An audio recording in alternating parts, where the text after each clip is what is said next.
They can't hear. They're like T-Rexes, but with sound. We're just the voices in their head. Well, this is always cool because then people can guess who's on the stream based on the talking. And that's fun. How do you know your content creators and players based on their voice? It's the me. first game of the night. I'm JDZ Quest. I don't believe you.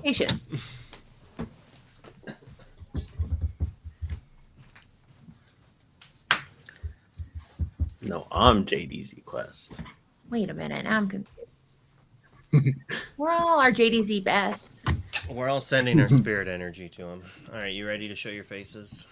I think so. Ready. It's kind of the moneymaker. Right, let's see. I wonder if there's anyone I didn't. Oh, Sasuke was muted. Are we? Well, welcome. Anyone else is muted. This is a great way to start it. Yes, and I think it's if you don't check, then they are muted, and that's really the problem. Yeah. But welcome, welcome, welcome. It is Monday night. ICL. So excited. You might think you're down the rabbit hole with the Wonderkins, but no, this is ICL. You're confused because you were on Wonderland's channel, but no, this is ICL. We're not lost. I knew Wonderland. I forgot something. I have Friday's match. Oh. Listen, and that's okay. We're all learning. Mondays are about forgiveness and open hearts. And we have that here tonight. So while you're fixing that, we'll go around. We'll introduce each other. Clara. That's not Clara. Well, we got Clara. We got Garrick. We got Sasuke. We got Breezy, the Italian sensation sweeping the nation, and of course Luke, who's going to be double tasking. But Claire, how are you doing tonight? I'm doing amazing. Thanks for asking. I can't wait to see what is going to be brewed up tonight. Exactly. These are undefeated teams, correct? Undefeated, top dogs. Some of them will be defeated. So that's previously undefeated is from the future. So Garrick, do you have any strong emotions about this matchup? Are there any team that you're like, I can't not root for my boys in Florida? Or Tian Ho, that's my game. I got to root, I think, for Tian Ho here. They're one of my favorite teams for sure. I had the pleasure of interviewing Ed for a Ruby Amethyst video, which was awesome. I met a few of them out in California when the North American Championships were going on. So not that Freedom Gaming isn't awesome. I had the pleasure of playing against one of their players in a webcam tournament, but that's my only experience with them. There's some tournaments I know there are a couple of them that are like within the vicinity of me, so maybe soon I'll play some more of them and get to meet them in person. But I'm rooting Tian Ho for now. Well, that you can't tell us who you're going to pick, though. So you can, well, maybe actually, no, this is good because normally we do picks at the end, but maybe by the end of this pre-show, you'll be like, I could pick somebody else. Yeah, I'm rooting for one team, but I might pick the other. Yeah, right. I'm rooting for them. I want them to win, but I know they won't. bad matchup for them. Now, we did intros, but then as I did intros, just more people appeared. We have the racing sensation, Lightning McQueen's pit boss. We have JDZ Quest, and then another member. I don't know you by your face, so I'm so excited to learn who you are. Sorry. It's okay. JDZ, that's okay. You can take the spotlight. JDZ's like, I'm so Shane or Shane or Zedek. Nice to meet you. Oh, I'm so sorry about that. I'm still live right now. I need to wrap up the stream and get out of here, but I just thought I'd pop in for a second to let you guys know what time it is. Thank you for letting me be here. But I'm about to wrap the stream. You guys are live on the Quest World Twitch right now, and now we're going to the ICL. We're going to ramp right on in. So I'm happy to be here. No pit stops. No pit stops. I mean, the racers were cooking today, but I'll shut up and I'll get out of here. Thanks for tuning in. Until next time. Peace. Oh, sorry. Vroom. Start your He'll be right back in a second. I have to say where your inches landed on this, but we'll do a better introduction because JDZ was just so excited. Please introduce yourself to this table of people, this collection. Who? Shane, right? That's on me. Yeah, let's do it. Yes. Shane or Shane or Zedek. Happy to be here and join the show. Wonderful. Yeah, who knows? Maybe more faces will pop up by the end. We don't know where the data will go. It'll just be faces. Think I could fit at least 4 more boxes on this screen without having to adjust things if I really needed to. Wonder, did you know that you're not muted in Discord? Too many. The answer is none. is you need to download some kind of soundboard so that every time we say Freedom Gaming, we hear. All right, Kevin, you can get them ready now. Because that I think is the spice we need. See, whichever one. They're kind of a Florida team. They're Florida man the team. Yeah, they represent the bird, the Florida, everything else in between, and they're fantastic. They're absolutely fantastic. Caw. Caw, It's a little quiet caw. I love watching JDZ just like have whatever's going on in his own He's trying his best. different time than we are. I love it. This is how this Absolutely is his streak. muted too. It's fantastic. It's so good. We got rated. We by did. JDZ. It's here. By JDZ. Let's It's go. great. JD's clusters. Welcome. Worlds are colliding. Okay, now I'm back. Sorry about that. You never The stream left. is now You always over. Okay, and I just want to say, you guys know who I am. We just got the raid done. The I'm stream JDZ. has I'm on just a quest. begun.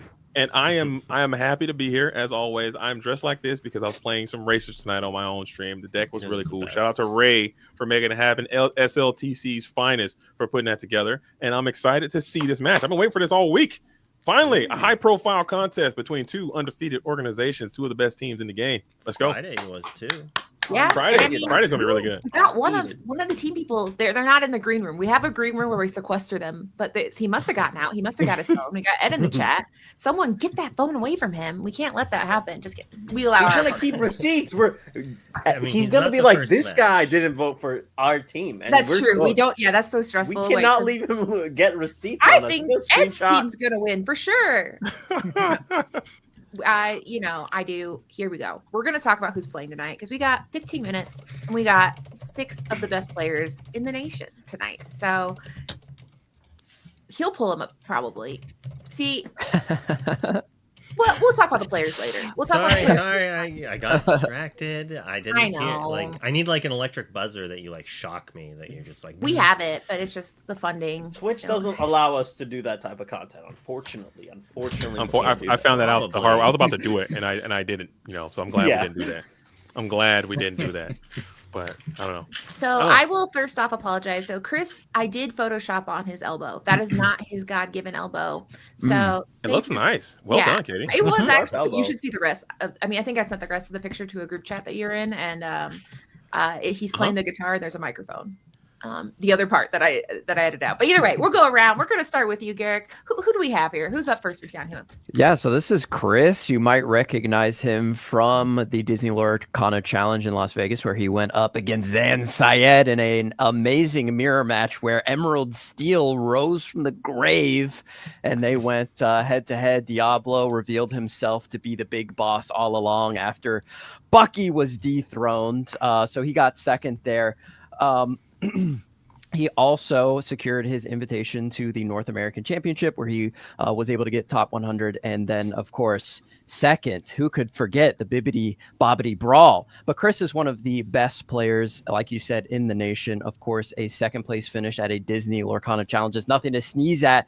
He's a very versatile player as well, can play any deck. Love seeing whatever Chris is playing, and he is one of the top players that needs to be feared in the ICL for sure. I don't like that Ed's in the chat roasting his own teammate, but that's okay. You're really talking him up, and then Ed goes, "All right, we're gonna have to have mods get in there anyway." But next up, Breezy, who we got? We got JMBN. Play a little team manager and chef. We got to know what's on the menu for the team. Now I'm curious. Same thing with the snack. She's a snack lady and a boba connoisseur. I That's do want to fantastic. color. I need the best Does that mean that boba. she's I the one need the cooking go-to all the snacks. decklist? And I need what's on the menu. The food is very important to me, so we got to know what's on the menu. What is Tianhu snacking on today, and will that affect their win? That's the question. I want to know if JB is jambone, like French for ham. It's the jambone. Clara, can you confirm is jambone French for ham? Yes. Okay, so we'll see. We'll see if that is what the chef is cooking. Thank you, our French correspondent. Thank you for confirming that I know that word. Jambone. Just kidding. JMB, and that's gonna be rough. Whoever's casting that match, good luck. You have to say JMB in every time. Okay. It's not that difficult. It's difficult until the third time. Okay. We'll It's see. only gonna get difficult after you roll it too many times. Yeah, then you're like, all right, next card. That's what you wanted, right? Yes, all right. Oh, What is this guy? Yeah, this is Someone an tell me who unknown. this A little guy. unknown in the New community. upcomer. New and Rising upcoming star player? here. Bit of a dark Rising horse, huh? star coming in. Love the beard though. No But typo. seriously, no disrespect to the North American Continental Champion. Okay, he's going to be anchoring the roster today, anchoring the program, anchoring the team, putting the team on his back, putting the organization on his back. I heard this guy's a beast. I heard this guy's cheeks. Okay, he might not be that good, but he's okay. He's decent. DLC winner. Shots fired. No, I'm kidding. Pack watch this guy. Hey, pack watch this guy Watch. coming in. You can't. Don't start that. Okay, no more Once pack JDZ watch. starts saying that, he can't stop, and it's a long JDZ, streak. are you Pack the watch is ringer? on. Are you the ringer for Pack watch Freedom on. Gaming today? Are you going up head to head against Ed right now? No, dude, Are that's you- he's the one who started it. But seriously though, everybody knows Ed. He Chu is, started man. it. I didn't hear Ed say anything. Was he in chat? He's been in chat. Yeah. He's in the green room getting hyped.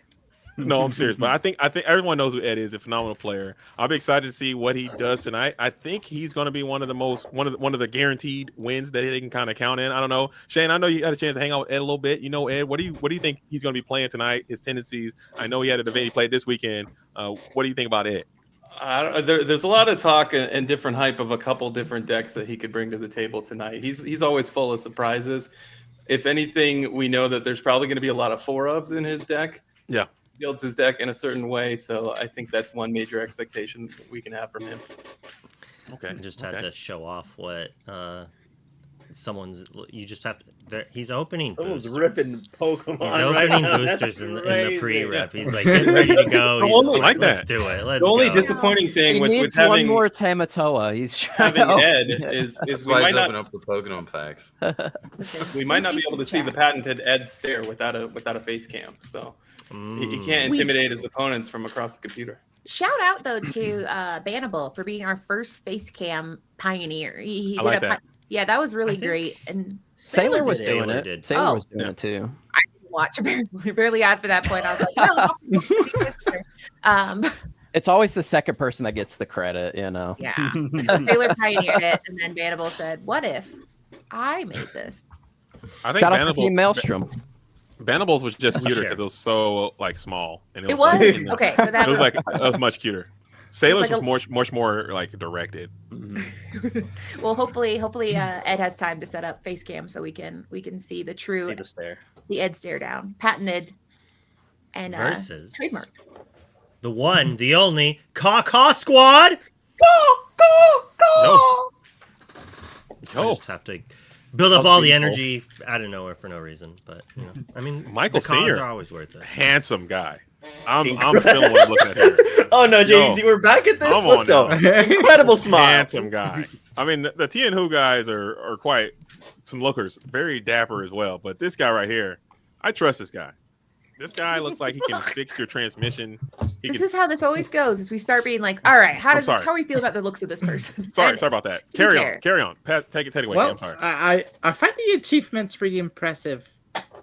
Yeah, I mean, Clara, tell us all about Michael Senior. Junior is also on the team. I need you guys to know, Junior's not playing tonight, but we do have a junior on the team. Oh yeah, junior and senior. So tonight we have this Michael Senior, known as Momentum, and first-time TCG player, and going at top 128 at DLC Las Vegas. It is no small achievement, as we know DLC can get really cutthroat, and grandfather of 6 and Illuminati's daddy. So quite a good list of achievement there. Dang. I believe Wait. Does it say grandfather of 6? That's Yeah. what it says.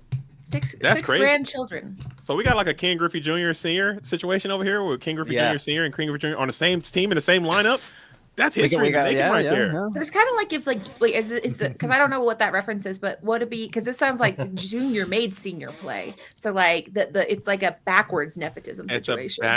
King Griffey Jr. King Griffey Senior was a baseball player, and then him and his son played on the same team at the same Dang. time. Okay. On the same All-Star team, I believe, if I recall correctly. LeBron But that's- James and LeBron James Jr. are doing that right now for the Lakers. Let's go. We're Little bit playing of tonight. nepotism. I'll save it After for off the air, but I have a ICL. Ken Griffey Senior story for you, JD. Let's hear it. Perfect. We'll do that. We'll save it for the after He show. said No, you can do the story. You can do the Perfect. story. Yeah. You know what? If you want. Okay. All right, Sasuke, who we got here? Okay, so so we got. Who got Joey. excited? Someone was so excited about this that I felt like I took it. don't know how you say that. Auto Veggio. We'll call him Automatic. All right, and then he goes by Automatic. Obviously, a member of Freedom Gaming here. Second at the SSG Octocase. Top 4 at Miami's TCG Con. And a top 8 dad. That's a pretty impressive metric. Oh, I forgot to update. No, he grabbed the wrong one. So he's been upgraded to top 4. I don't know if who did he beat in the top 8? I deleted the old card and put the new one Ken in. Griffey Sr.? So I don't know. Production grabbed the old card, but yes, he is recently. Might have had to be LeBron for that spot. Yeah. Top 4 dad. Crazy. That was a stacked event too. That's crazy. I'm so sorry, Joey. I tried. How many dads are there? You know, to be in the top 4 is insane. I've never. What are you talking about? I've never even. There we go, top 4 dad. You just can't read. I've never debuted a dad event, dude. I just had to stand up for him. I was like, oh my God, he's top 4 now. Please don't take that away from him. He works so hard. We are getting better as he is getting better. So the dad ladder is not to be laughed at. It is maybe he'll put out a dad Metafy or something. So he's been putting out crazy dad reps. It's he's going to the zoo. You should see his dad's streams. They're crazy. Look at Sisu. Who's the next one? Oh, it's Sisu. All right. I would say so. So Shane, I think you're the last one, right? Yes. Yeah, we got John Viveros, maybe also known as Sisu, top 28 DLC Toronto, top 8 at an SCG 5K, top 4 Safari Zone 3K. I want to go to the Safari Zone. I do. I've played in one of their events, so I would happily challenge John and company at the Safari Zone. Sisu is an absolute dog. I like Safari Zone. I like Safari Zone from Pokemon. I don't know if you guys remember that. Spend some Poké dollars in there, catch some Pokemon. Actually. Thoughts on Cypher? Cypher? Insert too, I believe. And Chansey was in there. Very difficult to catch. Very, very insane. You got to like bait and do all those things. Anyway, Rocky had Pokemon, which is interesting. But shout out to Sisu there. I feel like the tier list for best Pokemon in Safari Zone has got to be Dragonair or Dragon. No, what's the baby one? Dratini, thank you. Yeah, Dratini, then Scyther. Chansey. And then Chansey. Chansey's OP in the Safari Zone. Well, as our resident fun killer, it is time to go around the horn. We got 3 minutes until the show starts. So we're going to say who's going to win. Who are you voting for? Remember, someone's keeping score somewhere. It's not us, but, whoever's... We know it's Ed. He's keeping score. Ed's been keeping... No, I'm saying since the beginning of who's been the most right on these predictions. Who knows who's been keeping track on that. But either way, we'll start with you, Breezy. You seemed excited, so who's going to win tonight? See, I was going to come up with a rhyme thing with Tian, all that stuff. But Ed's here, so I'm a little... I can't not vote for Tianhu winning this, going undefeated, locking their slot into the playoff position. The aura is immense. It beats all algorithms, all internet. They're gonna get this dub, go to 3-0, and get that playoff spot. Okay. Love it. Garrick, have you changed your mind? Well, I never said who I thought was going to win. That's true. To be fair, I said I'm rooting for Tian. You tilted your hand Tianhu, slightly, but you didn't show. I didn't, and you know what? I'm gonna pick Freedom Gaming for the dub. That's crazy. That's crazy behavior. Yeah. I zigged when you thought I was gonna zag. That's what we need out here. We need some zigzagging. Clara, what about you? Are you gonna zig where Garrick has zagged? I'd say Tianhu. And I hope my predictions are good this time. They've not been great so far. And we're not keeping score, so that's a good news. Sasuke, who of the Uchiha clan, who are you rooting for? All right, so I'm picking Tianhu, and the reason is you can't spell intimidated without intimidate and ed. All right, it's in the name. Intimidated. I mean, there's a lot of past tense words, to be fair. I mean, we're not going to tell someone they're wrong on how they feel. Either. All right, Shane, where are we at here? I'm going Tianhu. I know they're based in California. I'm a California guy. I got to root for the hometown. All right. Yeah. And shout out for everyone whose hometown is Florida. You're the bravest soldiers out there. So we're finishing up here. JDZ, who are you rooting for?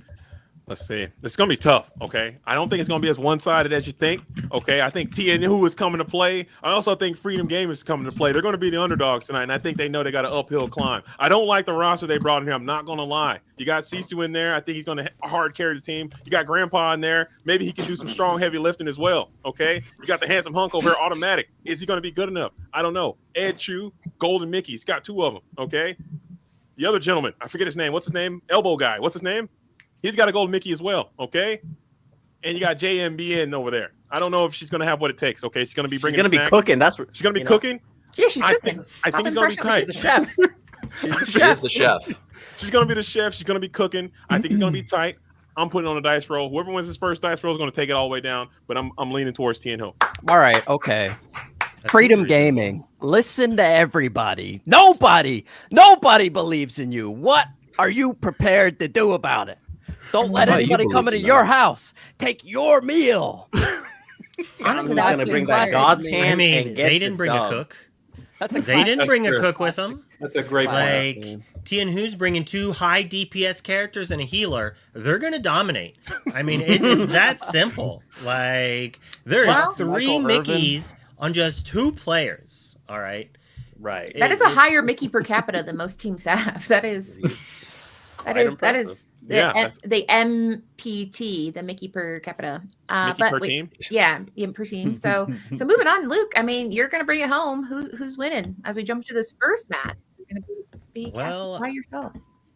I'm thinking it's going to be a great match. I think we're going to go to game 3, match 3 to decide this. I think the players are going to be so good that it is going to be a little draw dependent, possibly. But maybe each player on the draw is going to win game 1 and is going to put momentum in their favor. You know, like stealing the victory on a draw to then push it to have the play in the next game 3 that you really need. Like that's pretty important. And I think these players are capable of doing such things. But if I have to pick who I'm going to win, like traditionally I pick for the cause. But I'm going to have to say Tian Hu because they beat my team last week. So I'm going to have to say that obviously the best team, they have to be amazing if they beat my team. So. That is how I do it. If you ever beat me, I'm like, you have to win this whole tournament. Okay. Right. Avenge me. Yes, right. So that way I can feel like, see, they beat everyone. I'm going to live vicariously through them now. So I think we're ready to go into the first round. Are the players ready? Whoa. What is your pick? Listen, do you see the other team? You don't get away with it. Do they have a cool jacket? No. So I'm sorry, Tian Hu. That they received God's hand from their jacket choice. You see them, you're stunned. It's like you don't know what to do. You're like, is that a celebrity? And the answer is yeah. So I don't know how to tell you. Freedom Gaming, you could have cool jackets. You might have cool jackets. You're not all wearing them in your pictures. So it's just cool jackets. That's my prediction. All right. You can do it, Freedom Gaming. Freedom Gaming, you can do it. And honestly, I hope my pep talk riled you up. They got mad. The underdogs, man. You got to see and that that's underdog a powerful role. thing. And they also have the power of Florida on their side. I didn't calculate that in my assessment. Yeah. When you're from Florida, when you live in Florida every day, you can do anything. Yeah. Every day is a Florida day. Yeah. Yeah. So I might need to rethink this. Yeah. All right. Let's start over. Okay. It, and you let us know if you change your mind by the time your round comes up. But we're gonna jump over to the match right here. So wave. Bye. Just kidding. I'm still here. Bye. Oh, still here, hidden. All right. Yeah.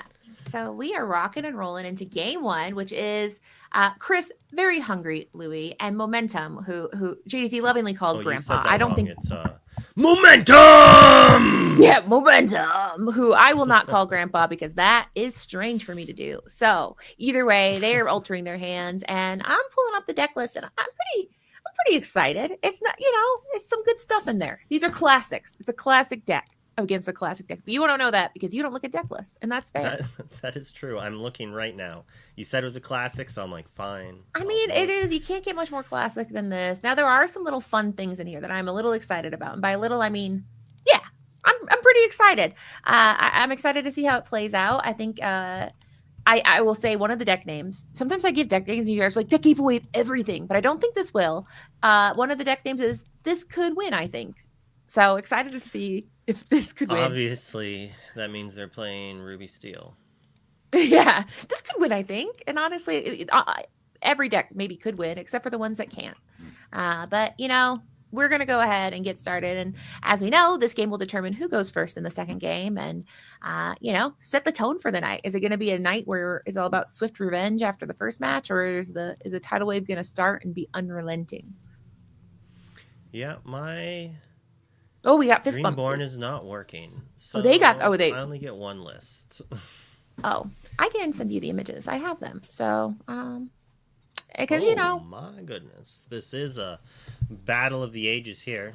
And Flynn. That was a card I thought was very curious because you don't see Flynn, but if it's a card, Emerald Steel is kind of known for being discard. If they're a discard flavor, then Flynn is kind of a fun choice there. Yeah, and Momentum not showing what the other ink color is, just being like, it's Steel. We got Robin versus Robin. This is fair action. That is one of my favorite moves, is to just match whatever they play first. Say, I'm going to play it first. I mean, you can't do that forever, but it's fun to do it for a bit. Gigs up. Yep. Show me what you got. Which would you like? Well, this is interesting. Like, you take the inkable removal here, without a doubt. We're inking Robin, playing our Troubadour, and having no real plays. Momentum needs to maintain his namesake. He needs to draw some good cards. Like a Shift Robin Hood to be able to sing this whole new world is really what he needs. Definitely. So, I mean, we'll see what he's able to top deck here. Maybe he'll have the heart of the cards with this. Now, do you have the Amber Steel deck or the Emerald Steel deck? Amber Steel. Cool. So as we are looking at this, Amber Steel is pretty good at getting out of tight situations. So really all it takes is one nice top deck to kind of get what you need. So hopefully he gets an Aerial, Robin Hood, something to get the life back into his deck. But meanwhile, we'll see what Chris is firing up over here.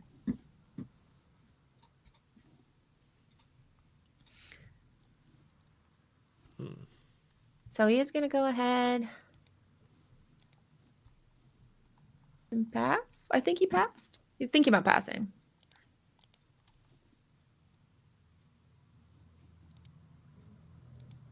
All right. Sorry, I just realized that apparently the YouTube stream was set to unlisted. So good. We want to make sure people that know where to find us know where to find us. People that don't, well, you got to know where to go. You better go to Twitch. That's where you need to be, apparently. Our judges said, hey, exert your ink. And that's, you got to exert your ink, guys. I did play against somebody once that would, instead of exerting their ink, just move it to the side. I'm like, I'm going to throw up. So, congrats to people out there exerting their ink. And we do see a shift come down, and it's the Robin Hood. So he's going to go ahead and say, hey, you know how you needed to shift a Robin Hood? You will not be shifting a Robin Hood. And I'm going to draw a card while I'm here.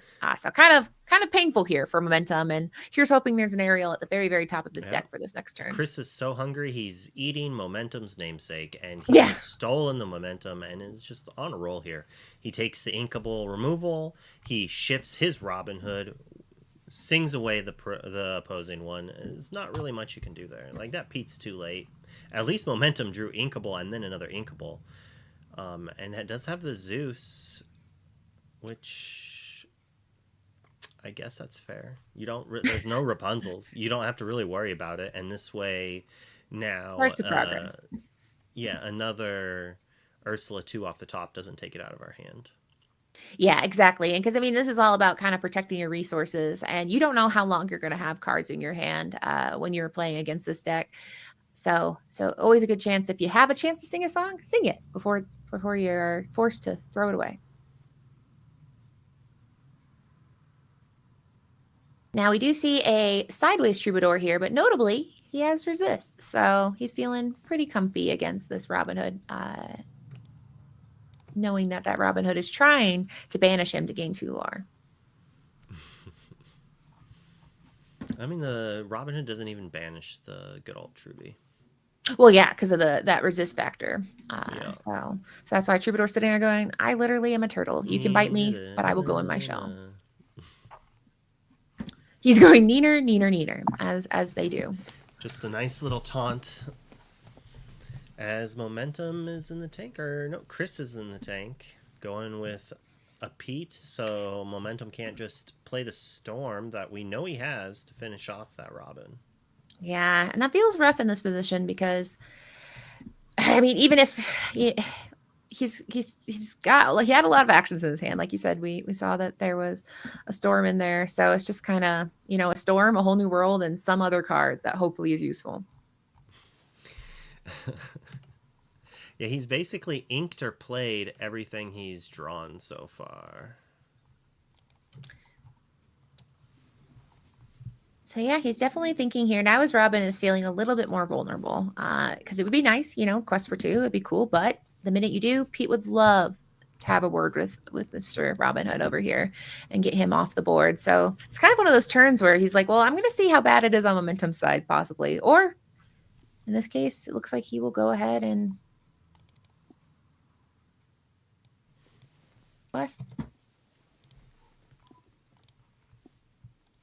Now, knowing that, Pete, do you think it's something where he wants to draw a card? He's just like, while I'm here, I might as well get this lore. Or perhaps he's afraid of he knows a song can't be sung. Did Momentum draw a Rapunzel? I think Momentum drew a Rapunzel. That'd be nice. That would be the momentum he needs. How often will we use that joke? Probably too much. Yep. But how do you feel about that play of turning that Robin Hood sideways there? Whoopsie. Yep. Uh-oh. You didn't see that. What if he has the Rapunzel, but he doesn't have the ink to play it, and he got too excited? Oh, well, no, never mind, because that's an ink right there. Yeah, so he has an Enchanted Cinderella, which, it's worth, like $250. So no matter what, that's pretty nice. But it does put him in another situation where this is not super great. And now he has 3 characters that, perhaps could be something cooler. But he's still kind of in a situation where he did not ink this turn and is kind of hoping that things work out for him. Honey lemon. Oh, yeah.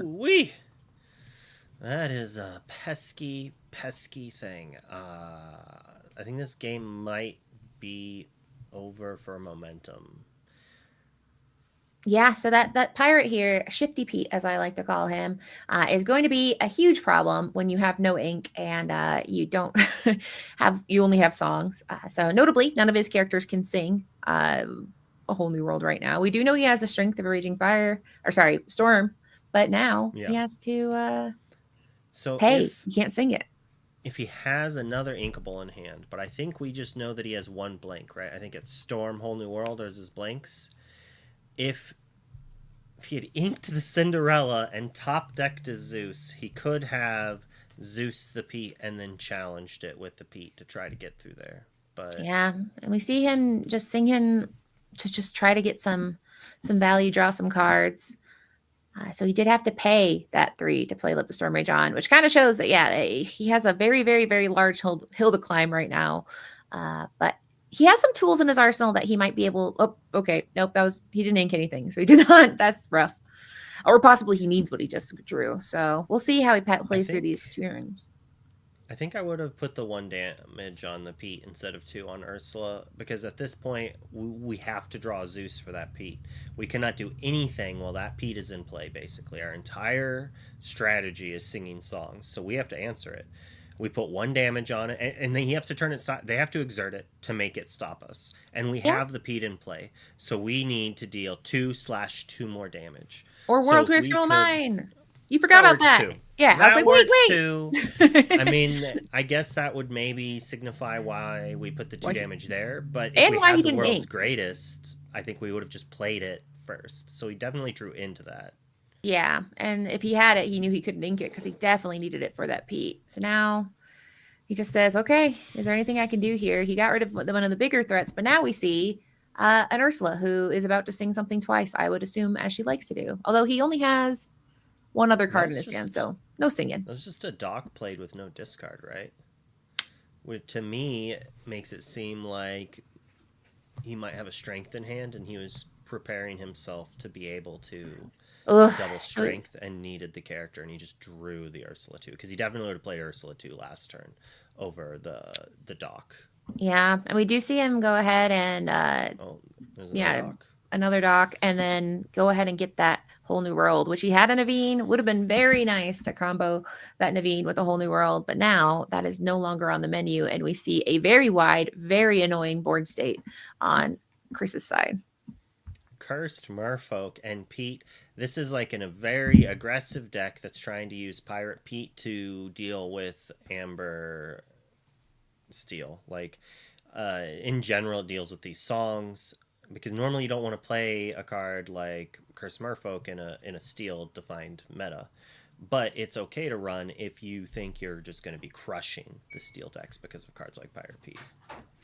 Exactly. And it's tricky because Momentum had the answer needed for Pirate Pete, but does he have the answer to deal with a very wide board? Else. And the answer is probably not, but we'll see. What is he going to go ahead and play here? I think... Oh, we're not even playing the Naveen. Yeah, he doesn't have a song, though. Yeah.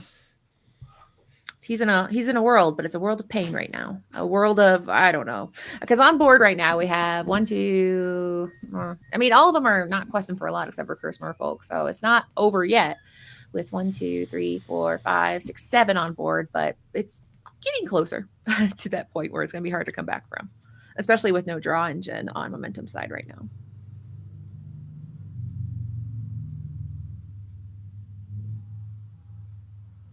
Ooh. He really didn't like that Pete. He said that Pete specifically, not a fan of.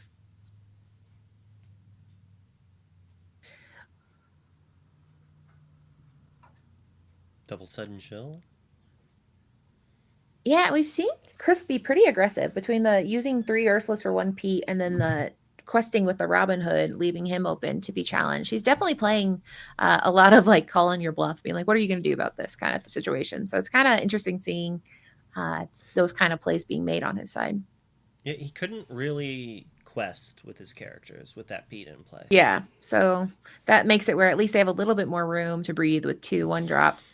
Although we do see that Cursed Merfolk get around the loophole there of a song that he top decked, which now he could have played it for free with the Naveen, but maybe he has another song as well. Oh, but a Lawrence is nice too, to have something to go ahead and do that challenge. Challenging. I think I would have dealt the 2 to the Ursula and then challenge the Ursula with the Daisy, possibly, to get it off out of play. And then for Chris to like challenge down the Daisy would have then had to exert the characters, and then the Cindy could then come back as well. Like, it would have been a little rough, although that's not what Momentum wants to see here. Yeah. Answer the character and draw a card. Yeah, so he's going to go ahead and say Naveen or Lawrence. Now, we know Naveen doesn't have a song, and Lawrence is what he is here. So he goes ahead and says 1 or 2. He's like, what about 3? But I think he's doing odd or even. And Lawrence is out of here. So now we just have a Prince Naveen with no song to sing.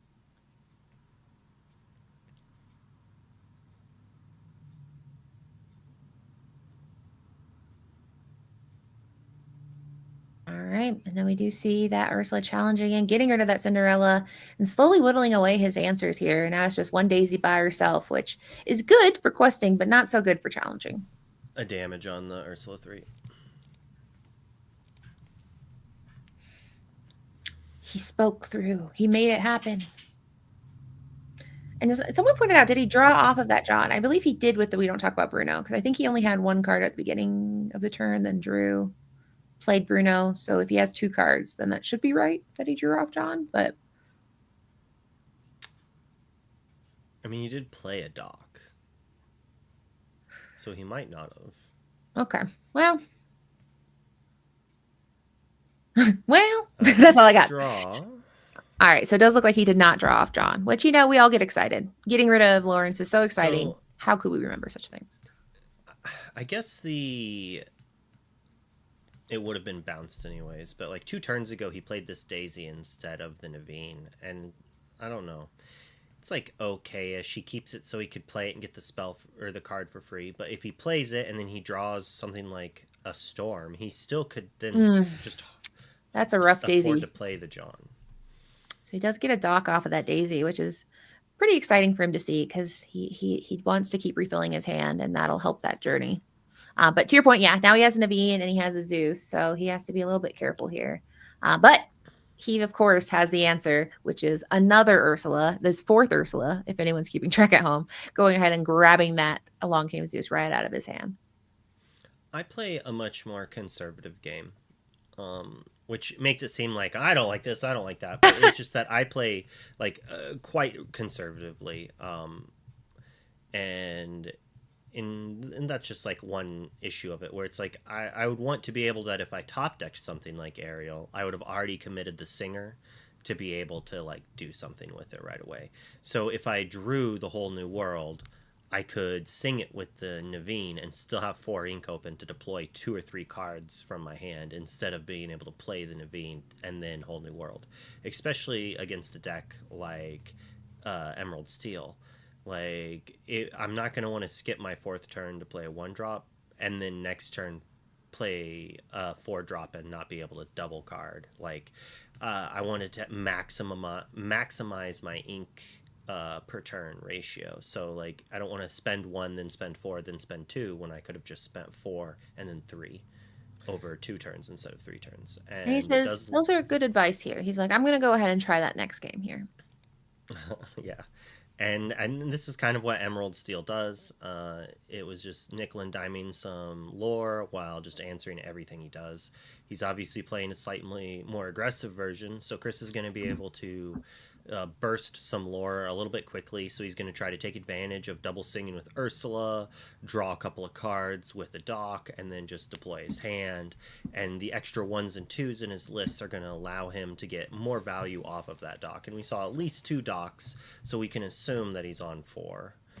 Yeah, and we saw some pretty exciting cards that he didn't play. Now, one's a little less exciting. It's Flynn Rider, which I don't know if anyone's out there going like Flynn Rider in this economy, but that's one where it's kind of helping his discard package. But one that I wanted to bring note to is this Honey Lemon, which is another card that helps kind of empower his discard engine, which allows it to have your opponent discard a card if you pay the 4 cost. Now, she's delicate. She's a delicate young lady at 1/1, but it's an interesting thing that he has put in his deck to hopefully put more pressure on his opponent. But he did income, notably last game. He did not play them. I tested Honey Lemon for Continentals or North American Champs. I played it a little bit.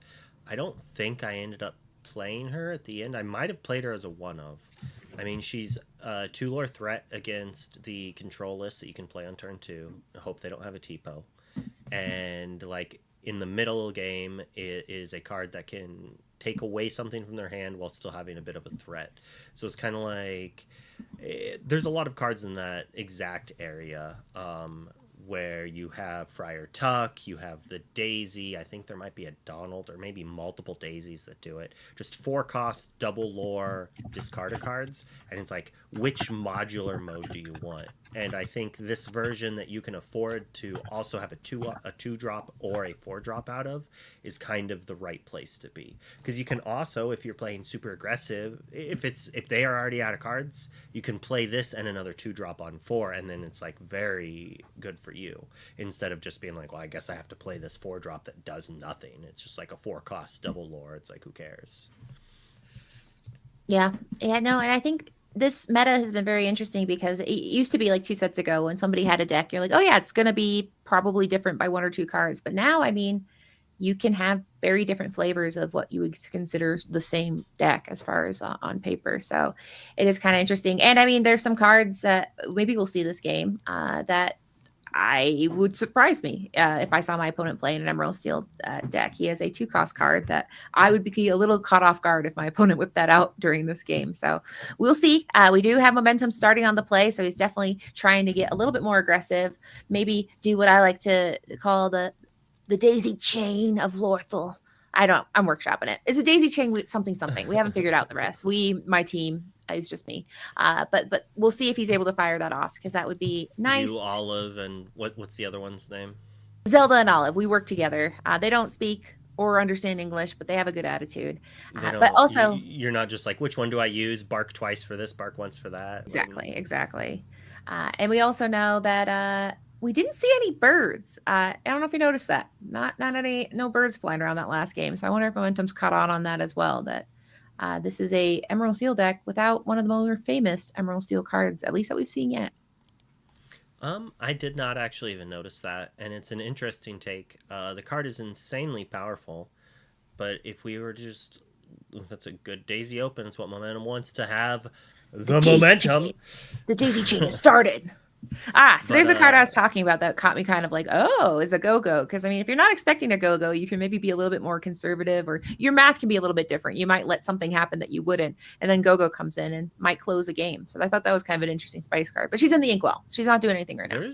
There's a lot of power to that, is like inking the go-go, because it's like, is that a one of? Is that a spicy one of? Is this like some three of? Like, I have to now play around go-go for the rest of the match. I at least have to think about go-go for the rest of the match. I'm always thinking about go-go.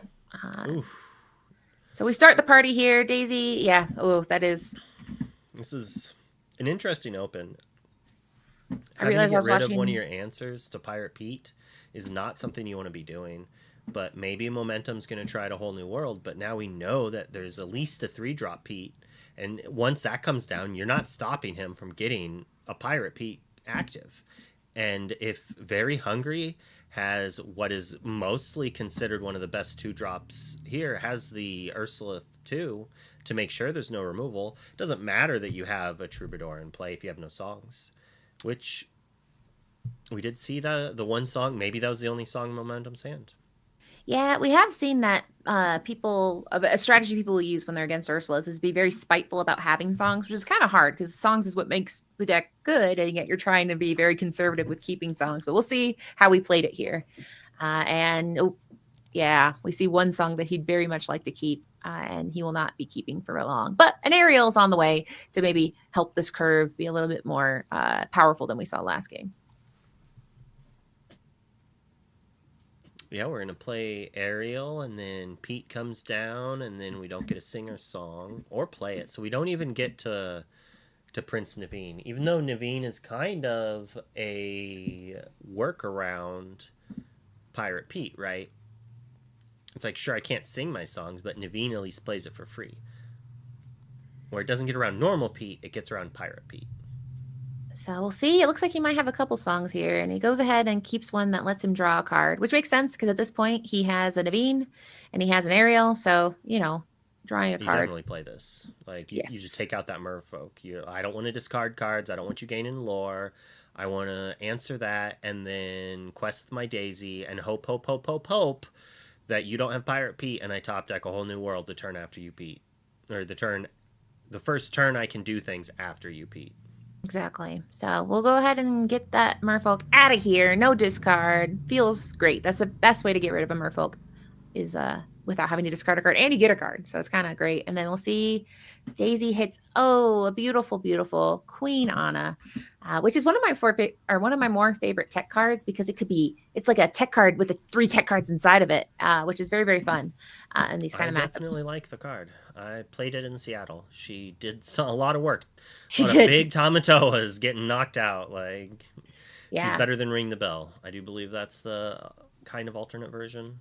Yeah, and I mean, anything where you have a body after you do the cool thing is pretty nice. So, but in this case, she's in the inkwell. So now we've seen, or not inkwell, she's been put to the bottom. And we also saw a Go-Go Beat. So I'm not seeing all my favorite cards. All my cards, I'm like, I love this card. We're not seeing them. But we're not going to see anything too scary because Pete's coming. And Pete into Pete? Is that what happened here? Into Pete. Yeah. The non-exerting is breaking my brain. But there we go. I was like, what day is it? Where am I? But here we go. So now Ariel cannot sing a song, but she doesn't really have one that we know of right now.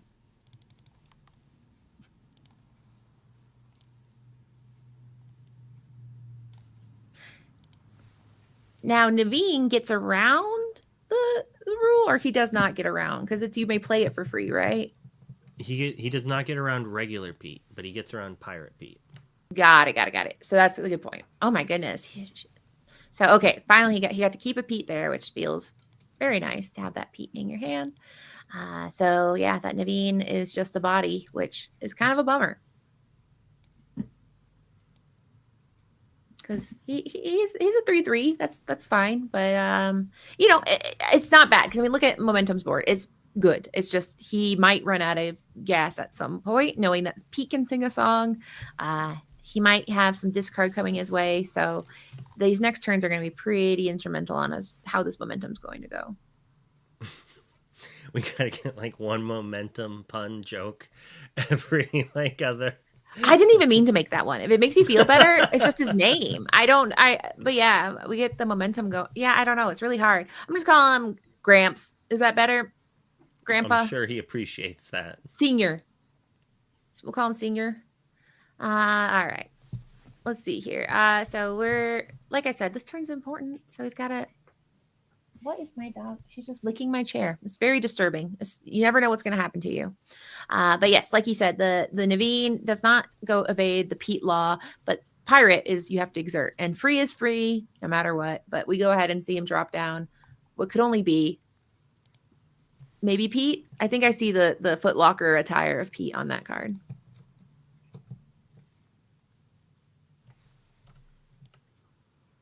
It's tough to say. Get some live action screen edits here. Yeah. So we go ahead and we see some, get rid of that Daisy. Daisy has been fun. It's been real, but you got to go. So they go ahead and lean into her, and we have another Pete on the board.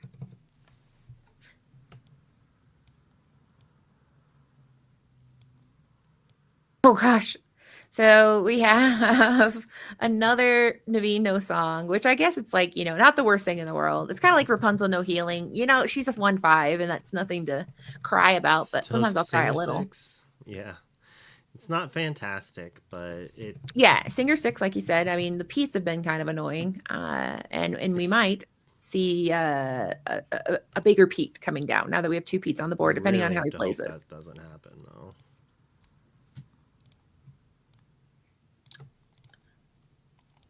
We're always hoping Shifty Space Pete does not come in.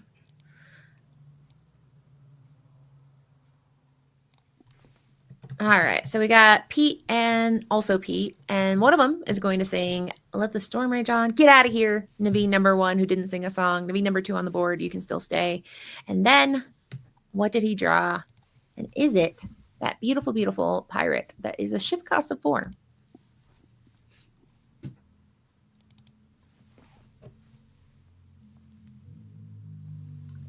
Is it the pirate? I don't know. He's not moving very. He's not pirate. super.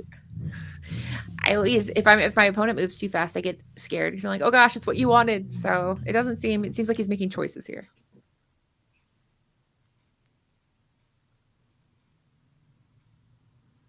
All right. So we see another honey Beast. lemon. For inking, we need 5, right? What do we need 5 for? A Robin Hood perchance? Maybe a 1 or 2 cost and then a strength on the aerial. It's tough to Or say. Robin Could be Hood anything. makes sense. Yeah. Could be Bruno. It could be anything. But right now it's nothing. Oh, it's 4. He just wanted to ink, while he's here. Oh, it's the big boy. maybe he was thinking about not shifting it and was just going to hard cast it the next turn. Maybe he has another Pete and he's like, I'm probably not going to be able to shift this and I need to start casting them. So this is, he's not out of the woods because we know there was 1 World's Greatest Criminal Line inked, but generally people run 2 or 1. It's tough to say. But in this case, that's really the only major answer for this giant spaceman. But in this case, he did go ahead and pay 3 to do Let the Storm Rage On. What about Minnie Mouse? Is she in there? Did you click Minnie Mouse? I did not.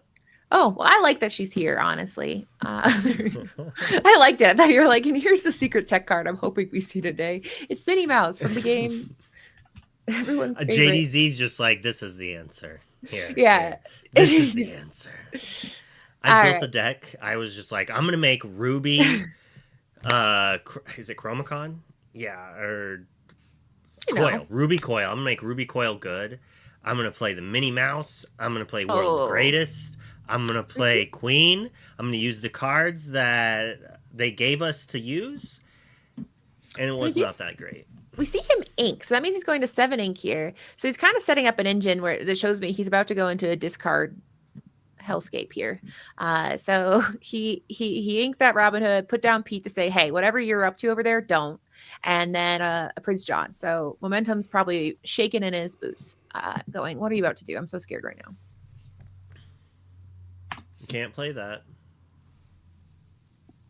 but I guess he has to acknowledge it himself, right? Well, is he doing it? I love that he damaged the Pete that was just played.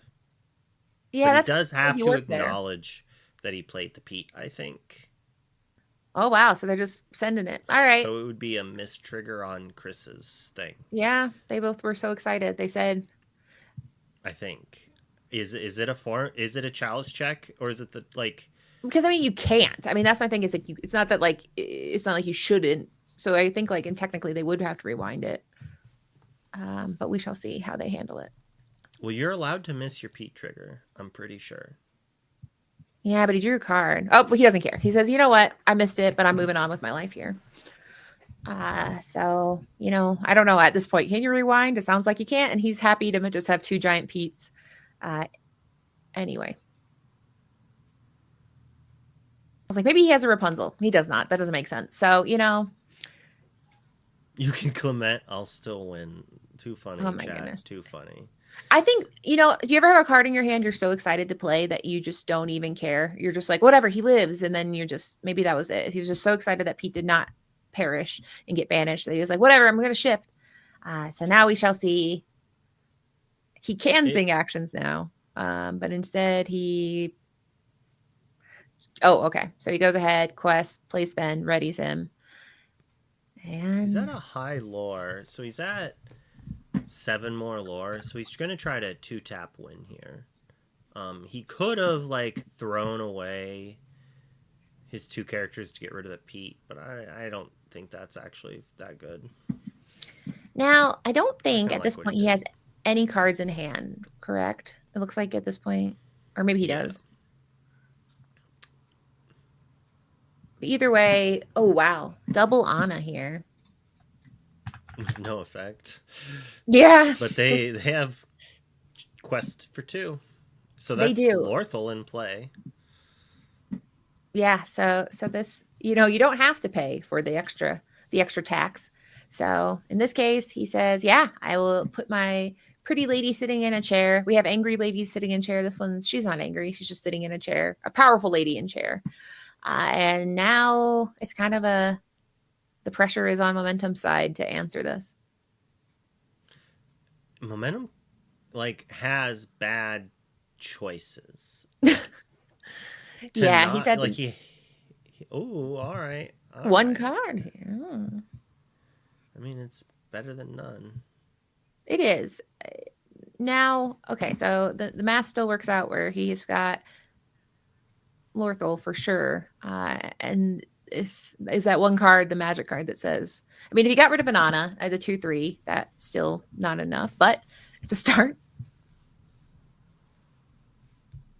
And he could start throwing some of his characters at the Pete with the 2 damage that unlawfully has 2 damage, but at this point, it's on there, no matter what.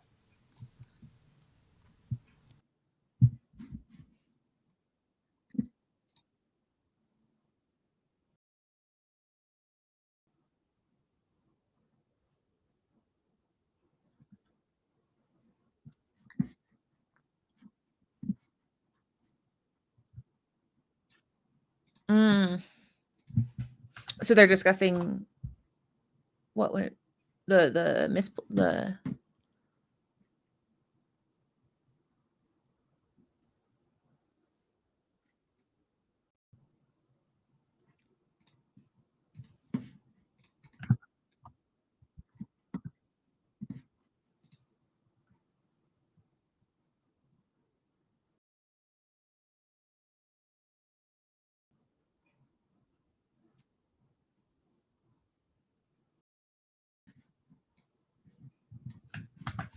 we're doing Pete math. He's talking to the chat if you guys don't know.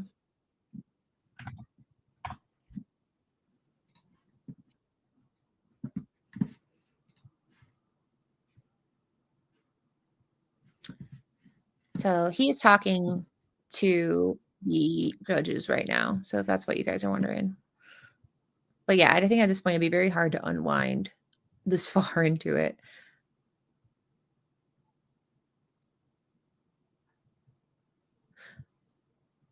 Although now we have to find out, is Chris Italian? Because he's doing a lot of talking with his hands.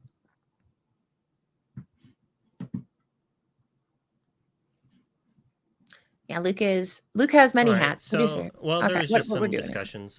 Enough turns kind of went by. The Yeah. players did not necessarily remember exactly what had happened, but they don't. Mostly, they don't remember whether or not Chris said no actions when he played the Pete, which he But you don't says he have thought he to, said, but he correct? doesn't. That so if you say no actions when you play the Pete, that is you acknowledging the trigger has happened, and then Oh, momentum cannot try to play actions. But if you play Pete and you do not say no actions, then you have not acknowledged the trigger, and then what? he can try to play actions. I So you think have. I could be Oh, wrong. yeah, that'd be kind of. I thought it just is the way it is, but who knows? We'll find out, and we'll let you know because our Card judging games community. are interesting things, and maybe in between this round and the next, maybe we'll have a judge kind of come in and explain the exact wording on how Pete works, just Yeah, and there's so we can have some two clarifications. and there's two interesting things on it. It's really like declaring, and then also corrections. At what point is something uncorrectable? I think that's another kind of interesting question because I mean that was 4 turns ago, and it's like, well, can you do anything about it now? And so I think they're both very interesting questions for our judging team. I But want this slide. But too much time has gone by as well to fix it, even if they needed to, because like the players, I probably should have stopped it, but as far as I was aware, there was nothing against there, and it does look like Chris still gets the win there. yeah, I mean, even with that 2 damage, he was pretty good there. So it shows the power of that space pirate and also the pain of inking a card that is an answer to a problem you're going to see later. You want to jump into Discord? Yeah, we'll go Yeah, ahead the first game I bricked completely. I had all uninkables. All right, can you guys hear us? Yes. Yeah, what's up? An exciting game. It definitely at the end, it sounds like you guys were having Pete talk. So share a little bit. First off, congratulations, Chris, on your win. Thank you. A little bit what you feel comfortable sharing about how that like discussion was going at the end. Oh, I mean, it's totally fine. I think it's a common thing to happen in a lot of games that I've seen where like, sometimes a Pete's played and like an action goes through and it's on the player who played the Pete to like call the Pete no actions. There was a turn where I did call it, and maybe that turn where the Pete was played, I didn't call it. And that's on me, so I can't say anything much about that. Now we did see you had some fun tech cards in your deck, and I don't know if they're tech, but the Go-Go, the Honey Lemon, and Anna were all very fun choices. So kind of tell me a little bit how you landed on. Oh, and the Flynn Rider as well. How did you land on this deck list, and what were some of the thinking behind these choices? So my friend Ray, this is one of his brews, and I wanted to try it out today. I've been playing a lot of Blurple recently, but I wanted to go back to Green Steel for a fun match. And yeah, so Flynn Rider is mainly for like a lot of the tempo matchups. It quests for 2 and it discards a card when it's challenged, so that's really nice. It's not really useful in the Steel Song matchup because they have a lot of ways to remove it. And Honey Lemon is just another one of those cards where it's like, discard a card on play and discard a quest for 2. Go-Go Tamago is also really nice, in a steel deck because you're putting damage on characters.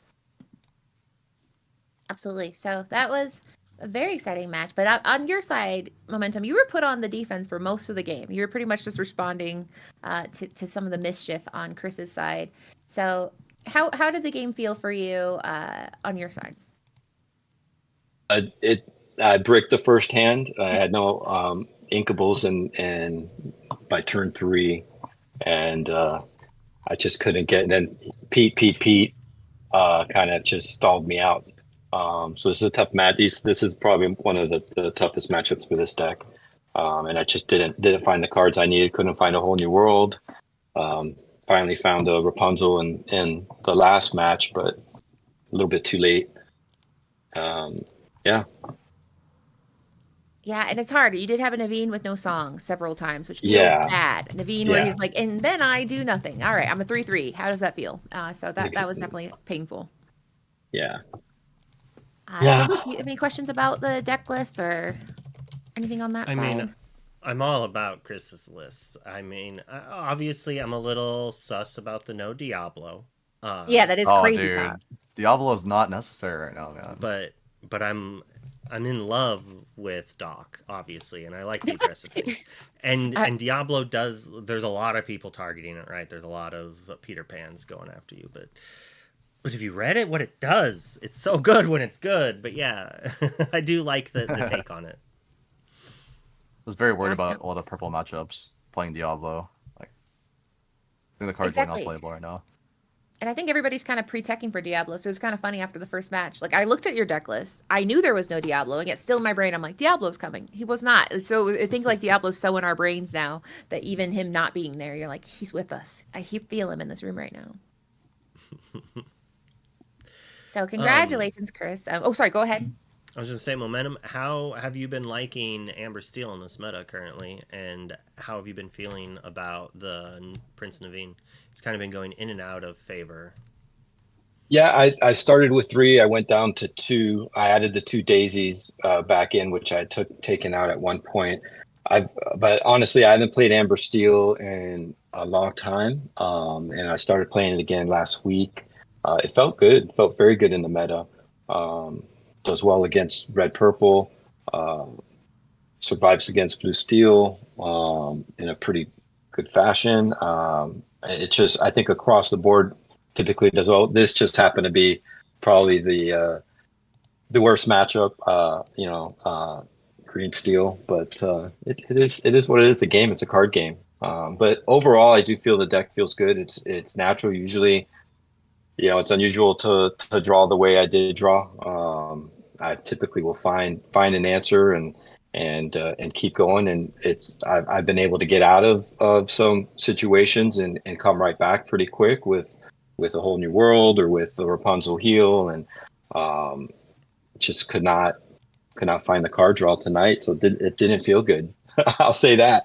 Other than that, it has felt good. I think I do think it's back in the meta. I'm not 100% on the exact deck I have right now, but it has felt good up to today. I'll say that. All right. Well, thanks for that tidbit on there. I'm a big fan of Amber Steel as well. Hopefully for your team, your next 2 teammates are going to be able to clench for you. I predicted going to game 3 in match 3, so I guess I'm going to be rooting against Tian next round, which don't let JMBN know that they might. Wait, rooting against us? Wait, what the? Well, we have to, it's whoever's losing. It's because we want it to go to game 3. That's the plot, right? We want as much content as we can. I know. No, that's not why. It's because it's interesting. We need content. No, so I mean, either way, you guys both definitely showed up with. I mean, you played what you could play, and sometimes it is stressful against the decks that say you can't do that either. Give me your cards. So, thank you both very much. But before we say goodbye, shout-outs? Yeah. We'll start with you, Momentum. Who would you like to say your shout-outs to? Of course, my teammates, Freedom Gaming, my wife for letting me take the time out to play, and my family, our locals down here, Southside Gaming, our buddies at Illuminati. Shout out to all of them. And appreciate what you guys are doing. I think it's great. I'd also like to say something for the Lorcana players out there. It's for testing. At no point is this like a high level situation when you're playing on Lorcana. If someone's asking for a return, do it. If you know you lost the game, just concede the game. Don't take forever to play and play out and slow play and then just leave. Well, I've been testing with this Lorcana. Yeah, I've never heard of that before. I'm sure people in general should just not be toxic. I think that's a good method. Yeah. No matter what game you're doing, don't be toxic. Things are like, we're playing this mostly for fun, even seriousness. Like the top best players in the game, most of them are not nearly as toxic. Toxicity is not going to get you far in a game like this.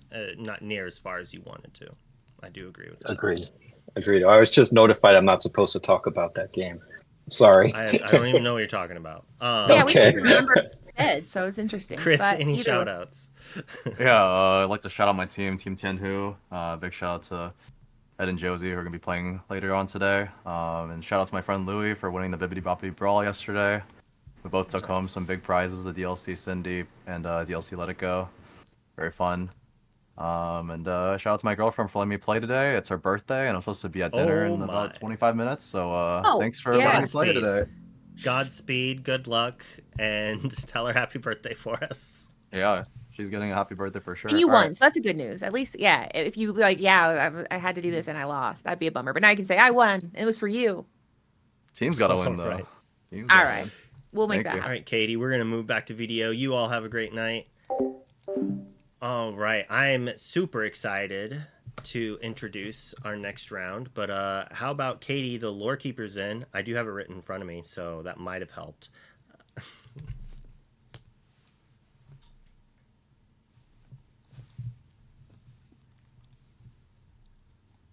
Sure, actually, John, did you want to talk about that? Sorry, what's that? Hold on. Judge John, did you want to talk about Pete interactions, or did you just want to chill there? Kevin could, Ellie could, any of the judges if wanted to soapbox. You are live right now. Feel free. Somebody else. I'm not. I'll do All it. right, so Ellie's we got it. got Yeah, go we for got it. Pete. When you play Pete, and up until the moment that your opponent plays an action, that is the time that you are given to acknowledge your Pete trigger. If you do not acknowledge your Pete trigger and your opponent plays an action, then you have missed your trigger. If you play Pete and you say no actions, then your opponent later goes to play an action, and it's not a missed trigger. It is a general rule error. Oh, so my question is, so if you, in this case, they play the song, you're like, oh, I played Pete last turn because I didn't say the term no actions from the time I played Pete to the time that you played the song, and they put the song on the board, it's too late? So if your opponent says, all right, I'm going to play strength, and you say, okay, well, no actions, then it's not really missed because that is the moment. Like they went to go play an action, and you are acknowledging it. Got it. If they go to play it and they say I'm playing strength and I'm exerting 3 ink and I'm going to pick this, and you wait 30 seconds or something, it's pretty obviously missed. It's Got it. similar to the timing for like a Diablo missed trigger. It's like, well, when is that missed? We know when it has been missed, but it might take a judge to understand the particular situation to call it if it's missed, if that makes sense.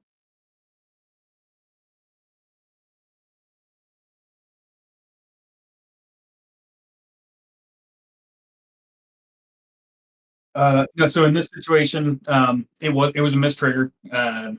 Okay, so I'm fairly certain he said Pete no actions every time he played it, but because we had proceeded so far through the game, there was no longer anything that could be done to fix it.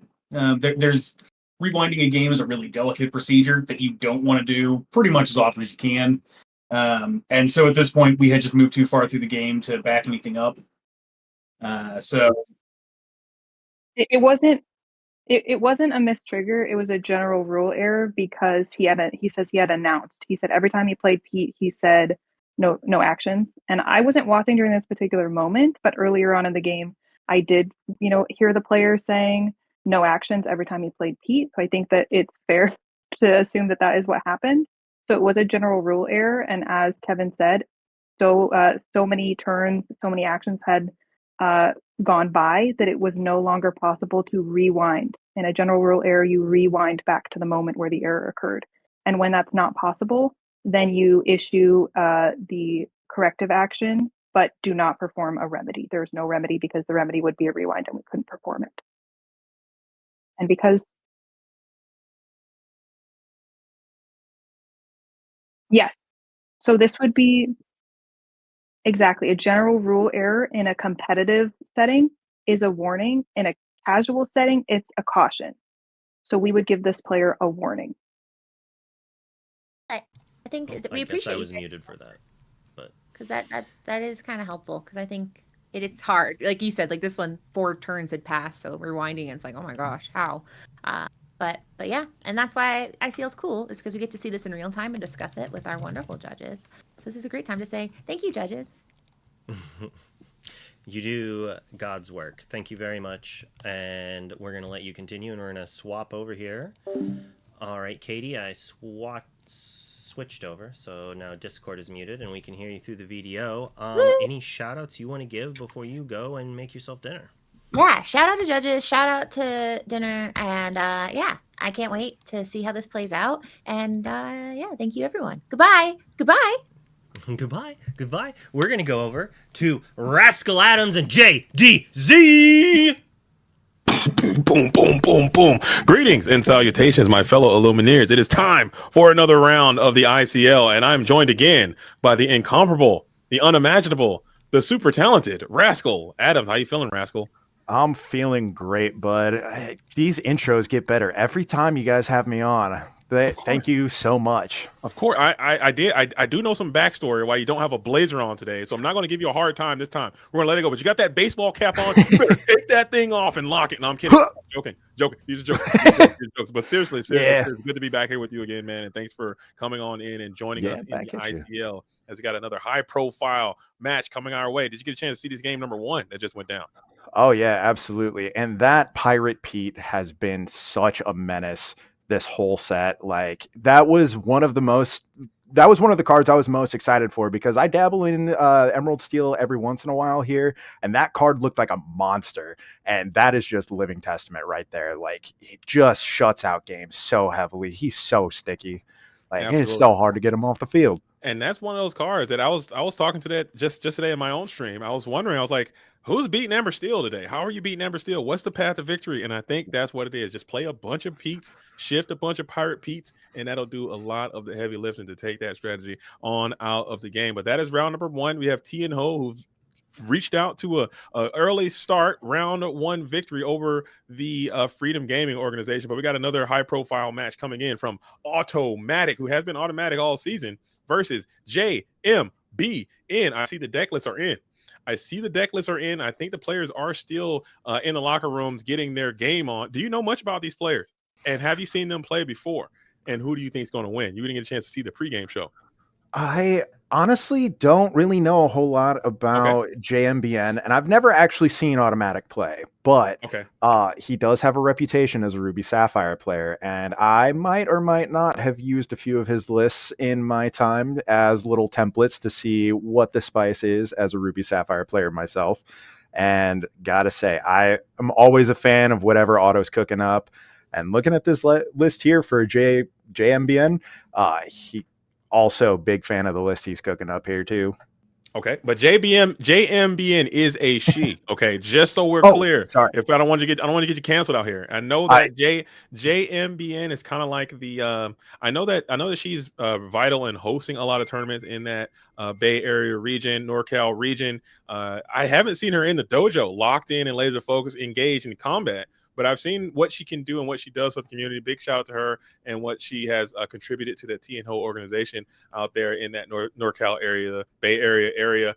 And I'm excited to see her get out here and mix it up and get her game on. We're going to see. But Automatic, like you said, has been very strong all season. But I think it's the first time they're going to play in the ICL post-Hiram ban. So we're going to see if they can keep the Ruby Sapphire strategy alive, if they're in fact playing Ruby Sapphire Steel, and what that deck looks like after Hiram is going to be out of the metagame. So I think it's going to be an interesting matchup. I'm ready to go. And it looks like the players are going to be ready to go as well. As the name still says Momentum, the team is playing from the same dojo, it looks like, as JMBN is going to be on the left on your screen, and Automatic is going to be hanging out on the right side. I'm ready for this. Let's lock in. Heck yeah, let's go. All right. Also, I guess this is just another testament to why I should be here during the pre-show. I've missed a whole memo going on here. Hey, no, you got to be locked in. That's me though. I get into the weeds. Okay, I'm out here. I'm in the Lorcana streets. I'm getting to know these people. I'm finding where they live, getting their mailing addresses and all that kind of stuff. Because that's just how embedded I am to the journalism. One of these days, yeah, me and you just got to compare notes before I come on stream next time, I guess. There you go. No problem. I went through Automatic's trash can last night. I got a couple of their old lists, put them in together to see what's happening. No, I'm kidding, by the way. But Automatic will be on the play this time as JMBN, probably doing a lot of that research. I know this Tian Hu team They have a lot of strong players there, and you don't just get to be a strong player in a vacuum. All these players are going to always be practicing together. They do a lot of research and a lot of study. So I'm sure they have an idea of what their adversaries' tendencies are. And maybe, like you said, Auto is a known entity, and that is a little bit dangerous out there in this world.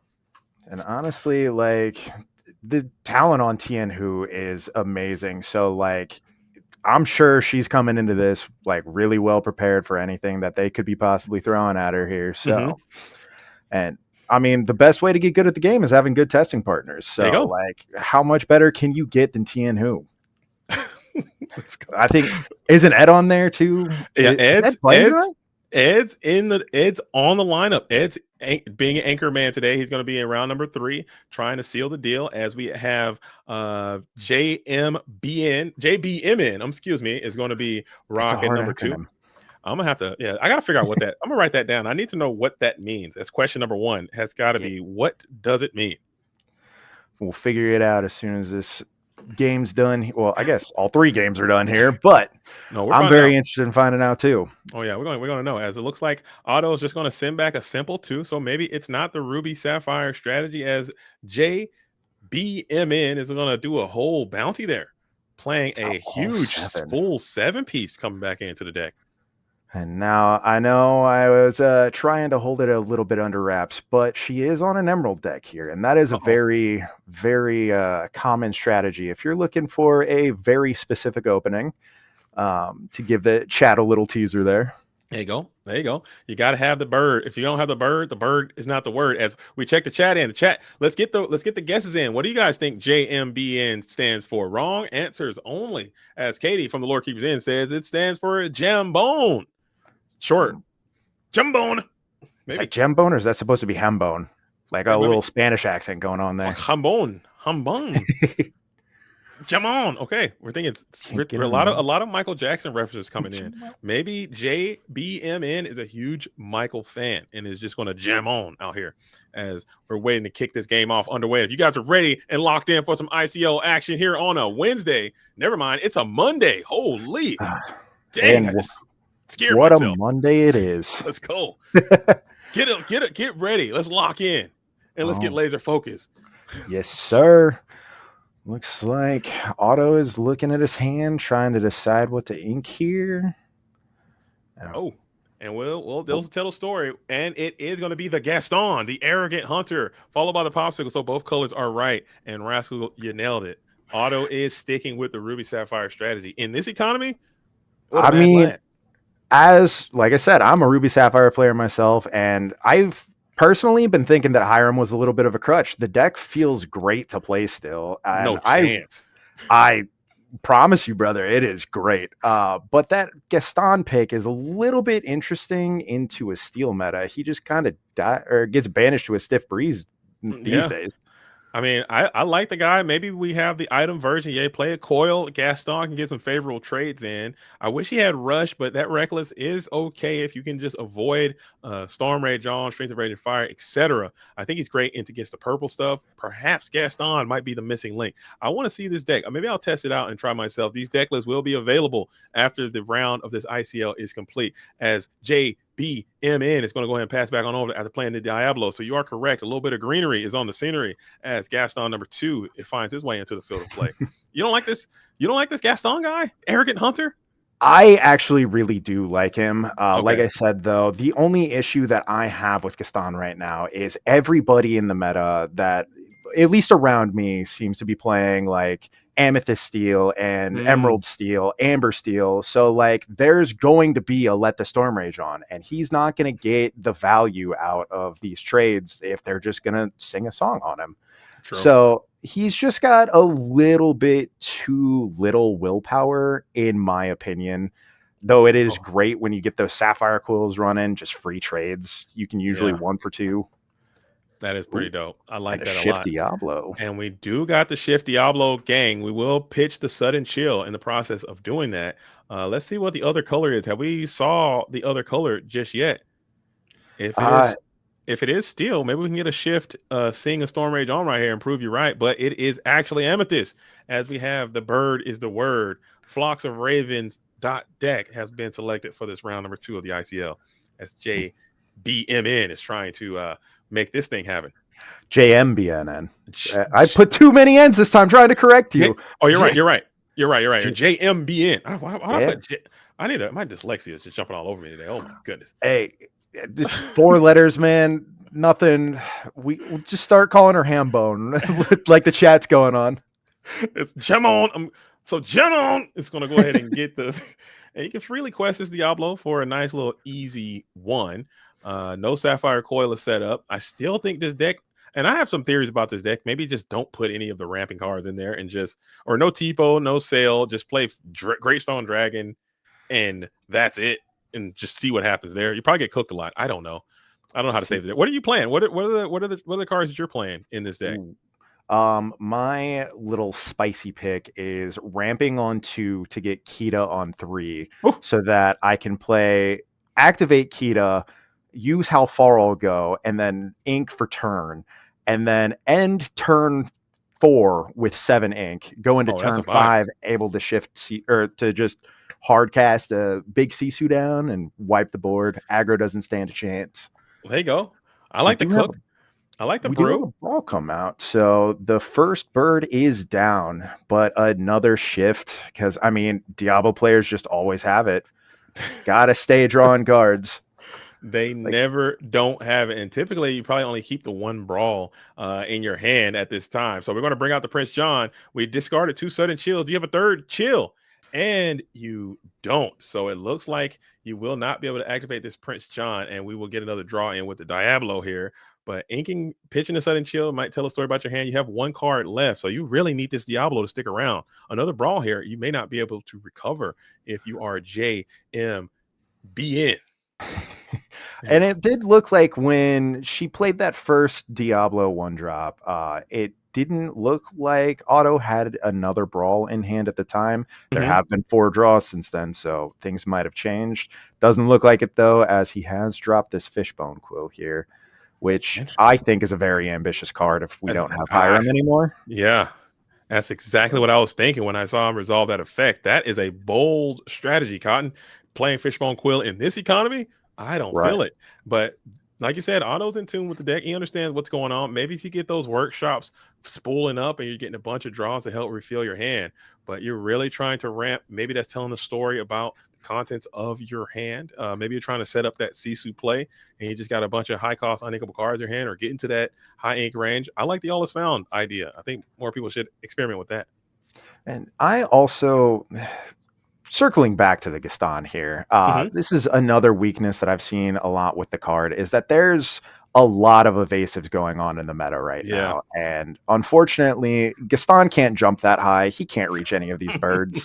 Like, now JMBN just gets to quest for free, like, completely uncontested right now, and the game is just off to a very slow start. Now, granted, Ruby Sapphire is going to be very good at being able to just take over that late game control, but for right now, she's just getting all of this free value, just completely uncontested.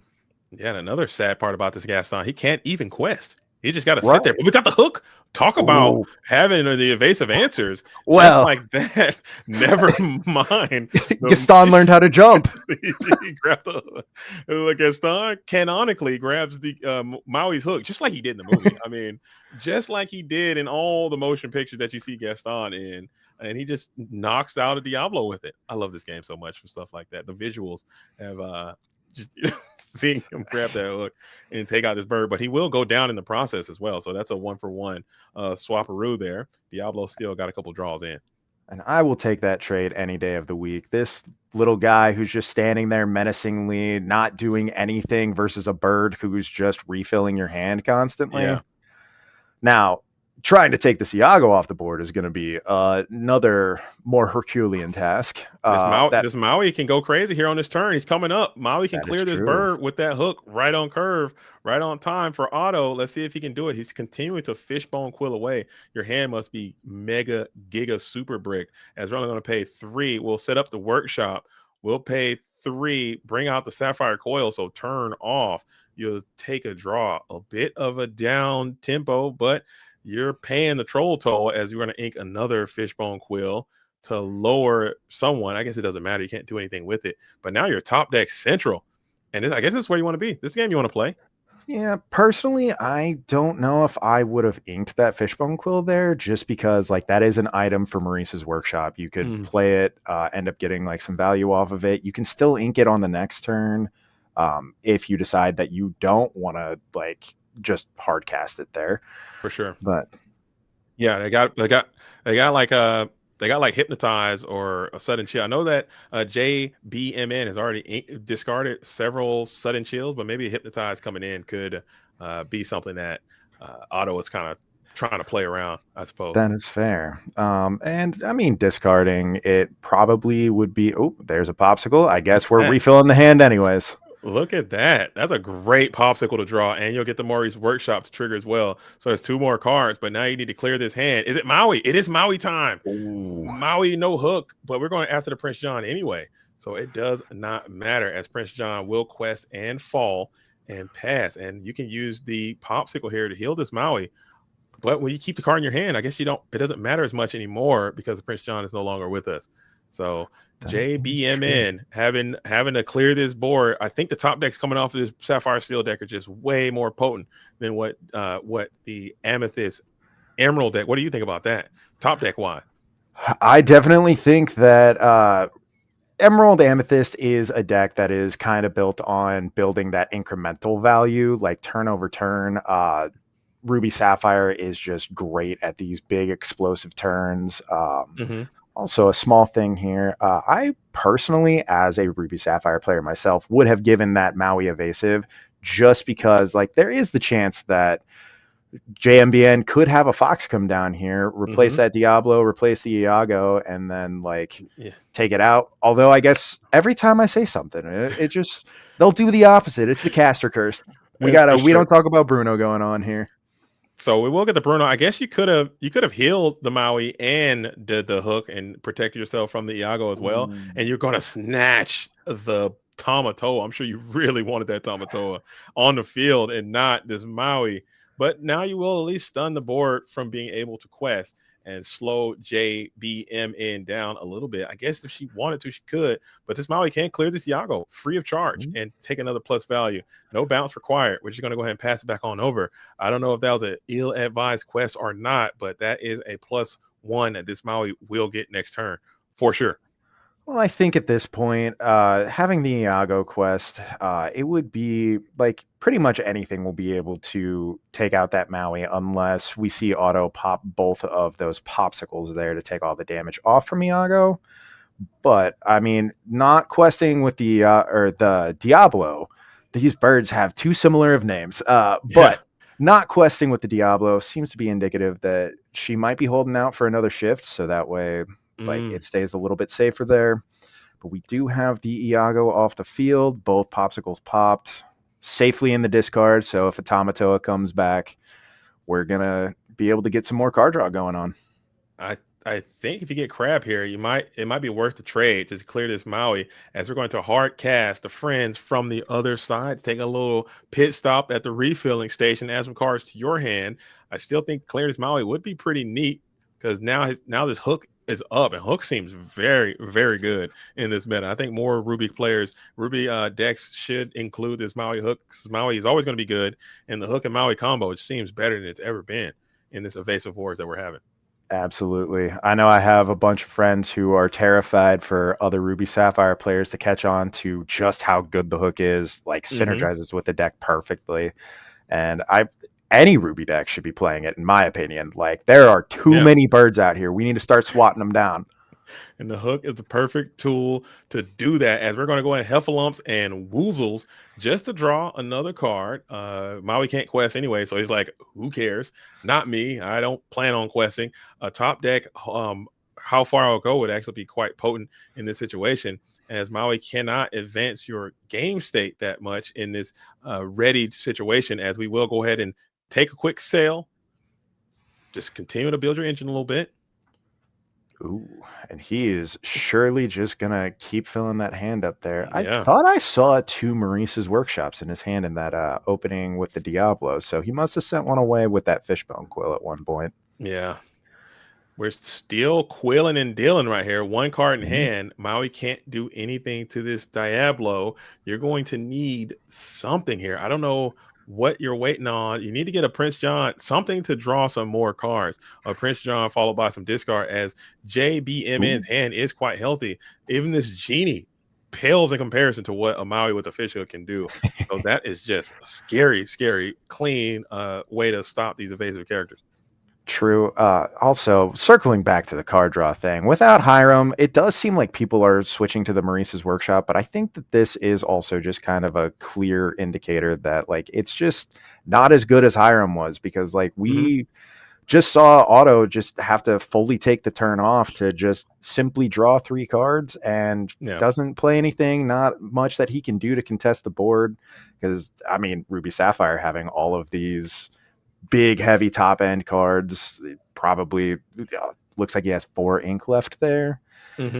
Also, her not questing as well, so scared of that Maui coming down. But now you got to start being careful of this Sisu. I think this is Sisu time right here, and it can absolutely crack this game wide open, as JBMN is kind of just stifled at 9 lower. Can't really quest with this Maui sitting up. So you got to clear this Maui, and you have to start questing in enough time in order to prevent a big Sisu from coming in and completely eradicating his board and ending this game. So this is a very, very tight spot. I don't know what answers they have to a readied Maui. I mean, Elsa combination with something else, still, it's going to clear 2 or 3 cards in the process. Yeah, I think honestly the best hope for taking Maui off of the field tends to be just, we don't talk about Bruno, hope you hit it, but that Tamatoa coming down, get another draw on that popsicle, filling up that hand again. And this is another card that is incredibly difficult for Amethyst Emerald to deal with. All of these precious gemstones. You watch that show, Righteous Gemstones? I haven't.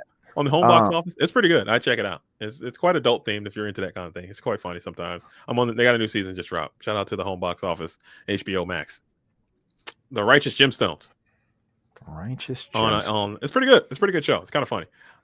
Sorry, it's not as we're friends on the other side being sang by the genie. So you will give up your genie. You got to find some answers now, because this Tamatoa is a potential threat to end the game. Yeah, and it, like I said, the biggest things to take this off are probably just going to end up being like, we don't talk about Bruno, roll the dice, hope that you hit that 1 in 3 chance, unless you have other discards. Looks like we're still digging just a little bit here. Another genie coming down, Diablo into the inkwell. You might have, if you can get to a we don't talk about Bruno, and then a Lucifer, or a Lucifer Sing, we don't talk about Bruno, I think could be enough to kind of engage with this board. But this Maui is about to feast vigorously, as he can clear the Diablo or the genie. Probably going after this genie, and this Tamatoa is free to quest for a Jillian here. Wow, he's going for a big number. That's 6. That's a 6 piece. 7, yeah, including the one that's printed on him. So yeah, and then the most fair card in the game, Sapphire Coiled, making it so that as long as Otto has anything to ink, it's not even going to take, or this Maui isn't going to take anything back from the genie trade. And even if he does, you can heal with a popsicle and just keep getting it back with the Tamatoa anyway. So that's just more. You got a Mori's Workshop trigger as well. Let's see if Otto is going to elect to do that, and he will. So that's 2 more cards coming in. This is looking pretty good for Otto. You have not revealed any Sisu just yet. Maybe you did fishbone some of them away, as you will go ahead and quill up another card. Sisu here, devastating. That entire board, entire tempo swing, just going back to the Ruby Sapphire player. If that Sisu can comes down, and there she is, the enchanted baby. I love that dragon. Feels bad to be JMBN, but that is such a beautiful art. I can't help fanboying over it. I like a little Sisu myself. I think this card is and JBM just gonna say I've seen enough. And I bet JBMN is thinking like, I thought this was done. I thought you guys were out of here. Why is this happening to me still? The Hoenn deck never dies. Ruby and Sapphire, just like my favorite generation of Pokemon. Yeah. For a long time, actually, I was referring to this deck as the Mauville Game Corner, because it just felt like the biggest high roll in the games for like the longest time. And now I don't know, they no hire him, no problem, I guess, as that deck Yeah. seemed like it got to the spots that it wanted to do. JBMN got kind of set right in her tracks by this one little single fish hook just turned this game right around, and that is just a devastating counter blow to the strategy, and I guess that's why you play the cards. But Yeah. shout out to both of them for building these decks in such a way. All right. Maui is so good at just creating these board locks, either with Maui Hero to All or Maui Half Shark. Either way, your opponent is always just so scared to quest because he can just take value trade after value trade, and especially in like the Sapphire decks, like you can just trade for free because you're either reducing their damage down to nothing or you've played 3 popsicles. So like there's no amount of damage that is going to stick on this Maui, not one time ever. Yeah. It's so impressive. And you can just do it over and over and over again. And that's kind of why I like the Gaston as well, because he can have very similar effects. I don't know if this deck is playing Vitalosphere, but that's another card that I think can go really well with Gaston. If you have the coil, you have Vitalosphere, you have Gaston, he comes in, rushes something down, no damage, gets a plus, and then they have to trade another card into it to clear him, or he gets it again. I think that's just getting to a grindy early game into like dragging in your early game into a late game Sisu fiasco coil thing. I think that's still a very viable strategy in this game. It just needs someone to piece it together. I think Otto's on the right track. Yeah, once you get out of that awkward little middle phase where you're just developing like the Maurice's workshop and then just playing items for no real advantage other than just saying that you want to keep your hand healthy, like that leads to, if JMBN can start like just dropping more characters down to just overwhelm the amount of things that Maui can actually take out, that may be her way to actually take this game out from under Otto, but she's just got to make sure that she's a lot faster. For sure. I would like to see JBMN get some more value out of those sudden chills potentially. I think if you could just start discarding the hand and disrupting that hand early and just stopping them from getting their ramp off, I think you might be in a pretty nice spot. But those things got discarded early. And granted, you have to do what you have to do sometimes to get to that position. But I like to see those sudden chills go off. Maybe you can set up Prince John sudden chill situation. And if you're fishbone quilling, but you're getting discarded in the process, you will not make it to your ink thresholds to execute those high level cards. So I think that might be something that you might want to try on this next one. But we'll see if Otto can continue to do what they did last time. I think that was a great strategy and it worked out great. Find a fish hook, ride it to victory. Yeah, absolutely. And like you said too, like it was very unfortunate that we had to see those sudden chills gone, but I don't know if she even had anything else. I'm sure if she could have, she would have been using the Diablo to sing it, get the double value off of like drawing off Diablo when Otto draws, drawing off of the Prince John. Sorry about that. Got a little frog in my throat there for a second. But yeah, we got a Diablo here again. Maybe we'll see a better shift line pattern this time if she can pull it off. Okay, and we'll follow that up with a little turn 1 popsicle. Happy as a Clam is happy to go down into the inkwell this early on in the game, but that's a card that I would keep tabs on if I'm JBMN, making sure that we keep a quantity. And we'll get another shift in. And we pitch the Hypnotize. I don't mind kicking the Hypnotize, as Diablo saying friends should be illegal. We go next. I think that's an automatic win when that happens. Well, I mean, we don't know. He might have Otto may be sitting there with a brawl, so I think you're gonna have to get to it sooner or later. That's like too many cards before you even can play the brawl, as you're still going to be on your second ink right here. And let's see if you ramp. She has drawn 3 cards off of this Diablo already, and he's only been exerted for a turn. So we will take that turn 2 opportunity to go ahead and establish this Sapphire Coil. So I think that is the new line that they're taking instead of ramping on 2. We'll try to ramp on a different time, as Diablo is going to go ahead and sing another friend. Okay, now we just go next. Goodness. Good. This seems quite good. That's a lot of cards that you have added to your hand, while Diablo is going to continue to get another one. So you're advancing your position, advancing your card economy. Holy moly. Double friends from a Diablo. You hate to see it. One of the complaints that I hear from players all the time is that it seems like Ruby Sapphire can do just about anything, but they do not have any way to attack the hand. So it seems like it's a pretty healthy move here for JMBN. She's got what, like 7 or 8 cards in her hand right now. Prince John just gonna make it even more. But I think with this, and the sudden chill. So yet again, we're just gonna be drawing more here. But I think with this Sapphire Coil setup, Otto is likely going to be setting up to ink going into his next turn, develop that human Sisu so he can shrink the Diablo, take it out of the air, and then hopefully have it stick around, make it even cheaper for that big Sisu to shift down when the time comes. That would be the most ideal scenario. But now you got to get to that certified ink. And do you have it? It is going to be the Queen. So the Queen would have been nice to get into the field of play, but I guess we might take your approach and bring out the Greystone Dragon. Alternatively, I guess if you're going to have your hand attacked the whole time, being able to ramp from outside and like using your discard as a resource ends up working out really well. You can fuel that coil and then not feel too bad about it there. That is a very, very good point. So the hand is dwindling, but let's see if we can continue the assault in a third. Oh my God. Imagine just not having it. Holy smokes. So that's a triple friends. It's all saying by the Diablo. You got to take this one.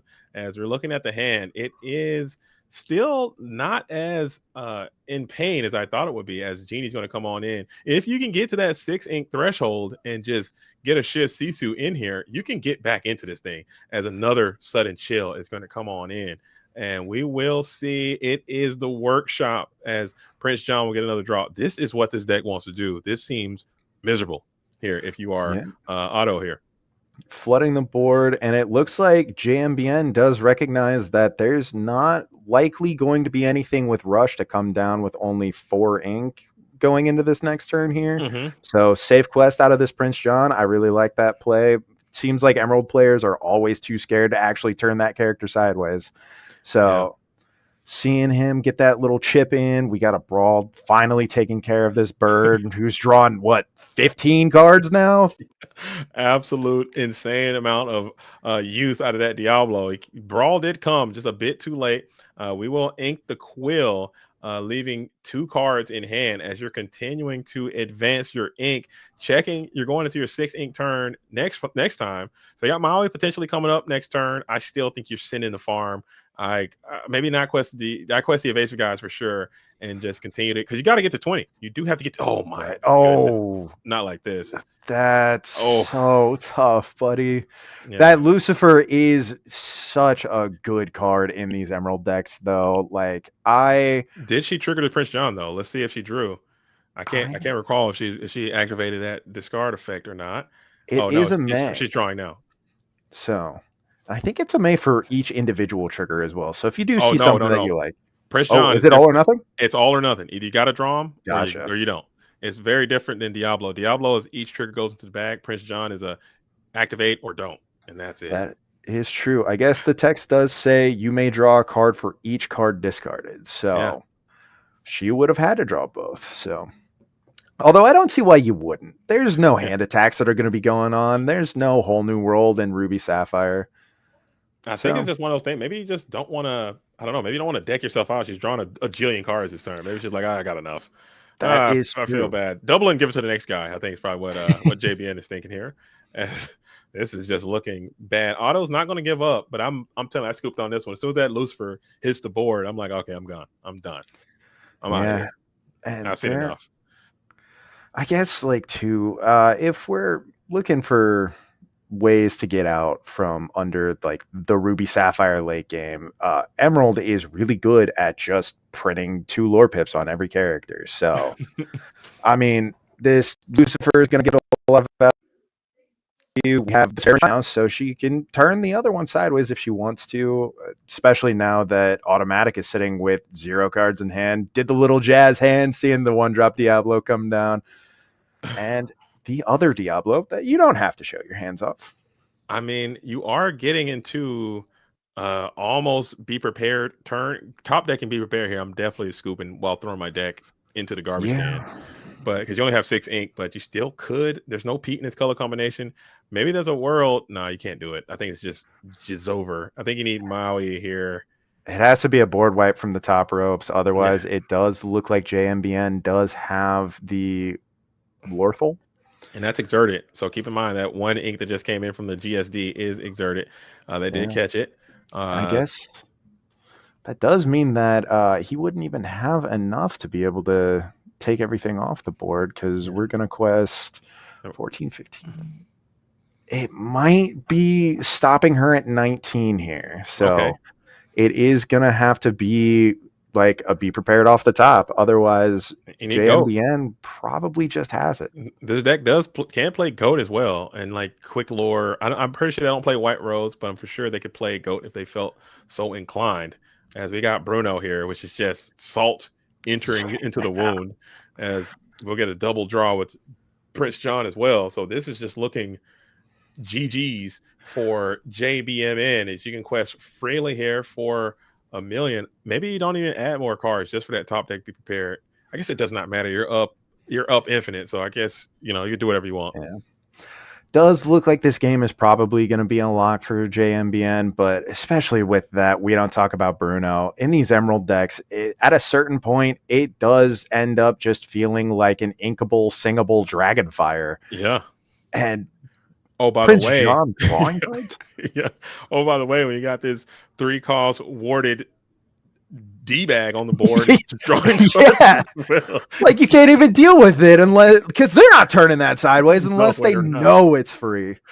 That is just just give me Dragonfire at that point if that's what you're gonna do, because at least you can't draw another with Prince John.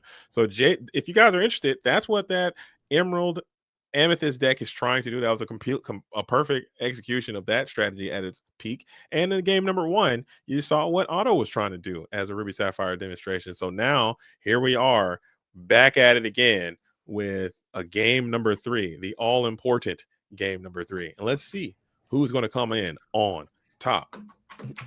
Hey, we actually get the game 3 this time. Our first time casting together, it was that 2-0, and while that was still a very good fun game to like sit here and cast with you, I'm so excited for this game number 3. Like, I love close races the whole way down. I do too. It's nothing better than a game number 3. And now both plays. Game number 1, you got the nerves, probably got the jitters. You don't know what you're playing against. It's kind of unknown. Somebody's going to win, someone's going to lose. Game 2, boom, you kind of got it figured out, but someone's going to, play draw, whatever. Now you know what they're trying to do. You kind of know their text. You know what their deck's going to be like. And now this is where the iron is going to meet the fire or something like that. Absolutely. I'll work on it. I'll ship it around. Yeah. You said that there's nothing better than a game number 3. I would say going to a game number 5. Like big tournaments, going best of 5s. I love watching Lorcana. Love playing Lorcana. Let's go. A best of 5, man. That's next level gnarly. As it looks like we're thinking this alter phase. It seems like you're sending those cards back with a little bit of frustration there. I try to read what I can from my adversary where they're slamming those cards down to the play mat. Seems like there's a bit of resentment in the way those cards look, as we're gonna look like we're sending 3, holding on to 4 here for the automatic, while JBMN is still clutching the whole grip, trying to see what she wants to hang on to. My friend, you have messed it up every single time. It's JMBN. Oh, it's J. Did I really mess that up? You have. I've let it go, but listen. Okay, I'll give you guys a little. I'll dox myself a little bit. Okay, when I was in the United States Army, okay, I was stationed at a duty station called JBLM. Okay, JBLM. Joint Base Lewis McCord, and that is just in my brain. I cannot not. If you give me a J, a B, a M, I'm gonna put it in that order. Okay, that's it. Okay, I'm so sorry. I don't blame you. I want to make sure that we're getting it right for our friends here. So JBL, and you got the speakers as well. You got the JBL speakers. Thank you, Ray. I played your deck, by the way. That deck is super fun.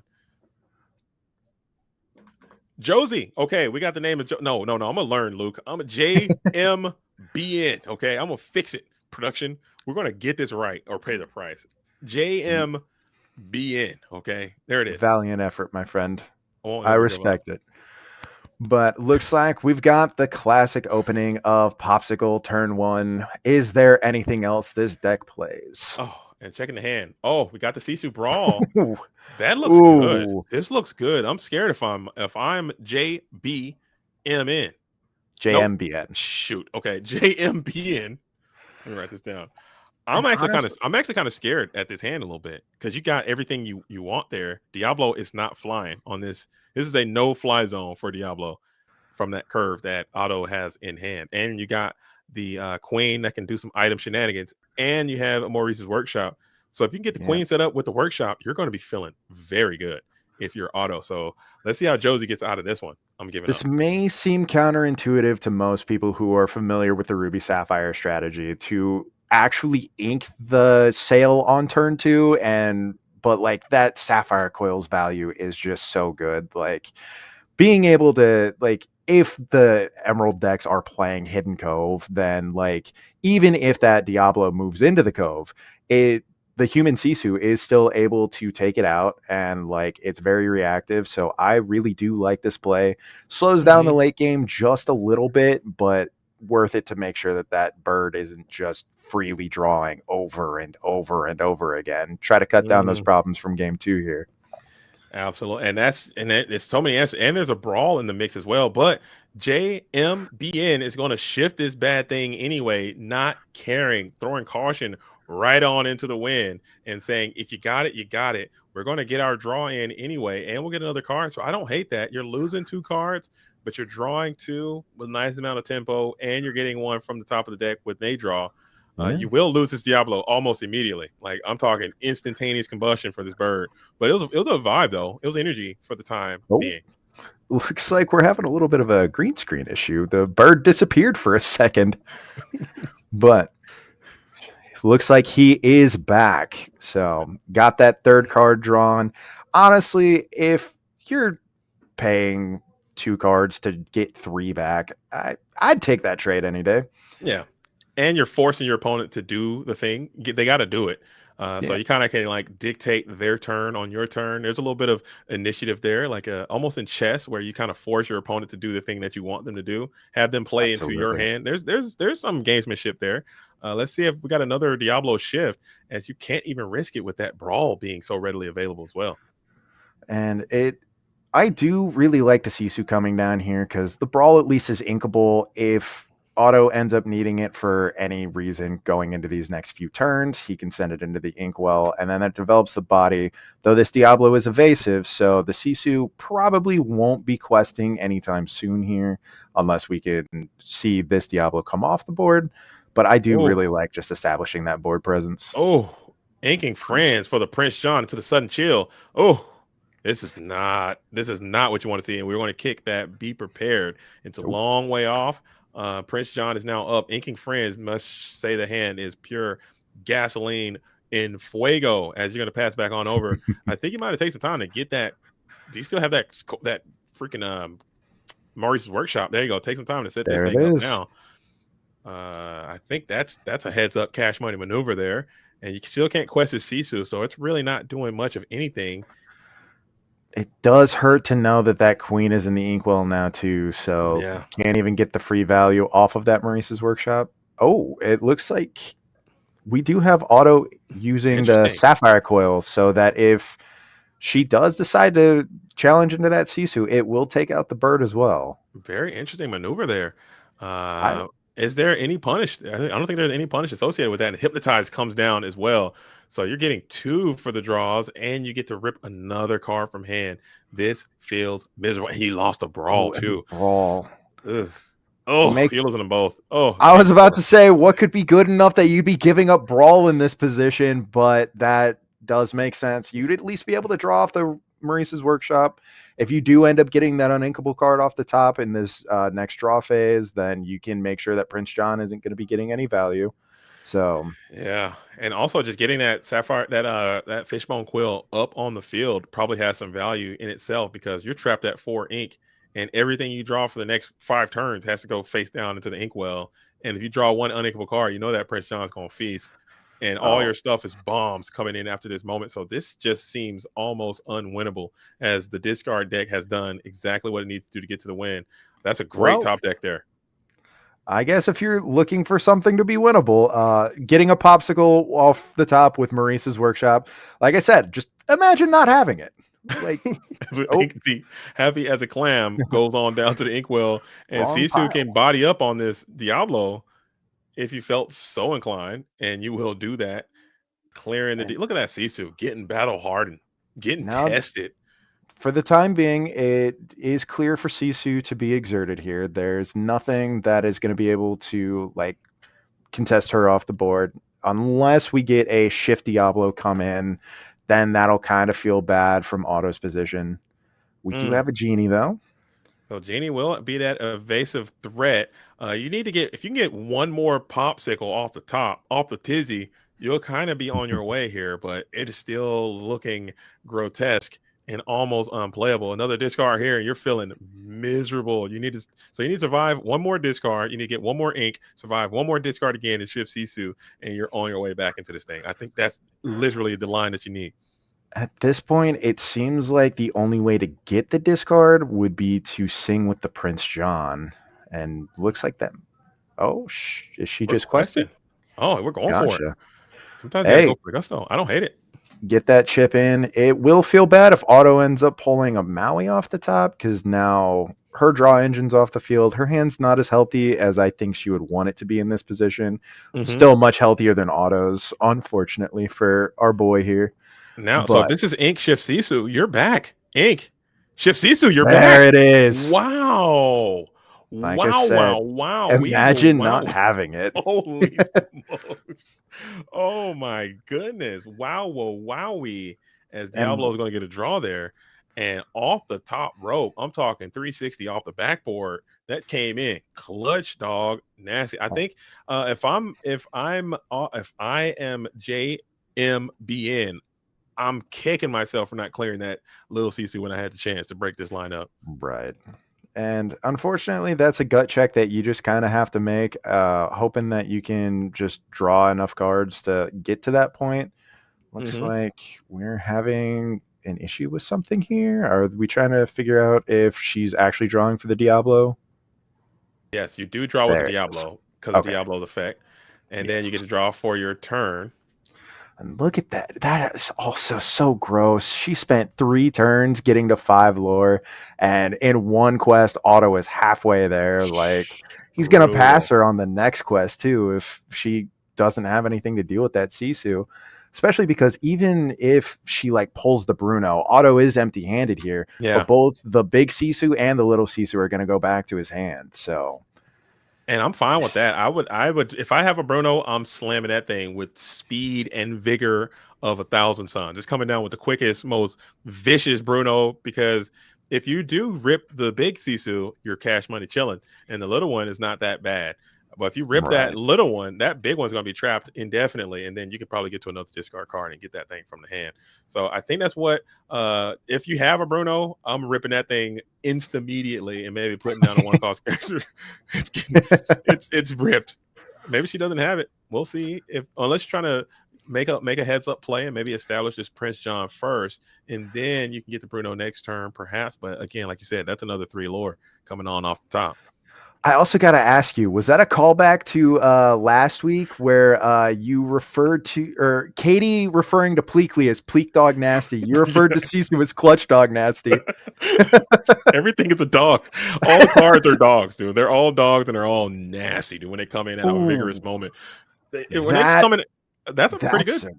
Good one, because that can take the Sisu off the board and actually survive the challenge. That's a 4/6 stat line. So, so that will freeze frame the Sisu, even though it doesn't have rush. You don't have that Peter Pan to go along with it. That's a dangerous wombo combo that has kind of came alive here in this set 7 meta. Peter Pan, Shadow Finder, and the Iago. But this guy is up, and like you said, he can tank this Sisu, no issue. So now Otto's not going to be able to quest, but I think you're fine. You're dragging this thing into deep water, and that's where you want to be. You're chilling with this.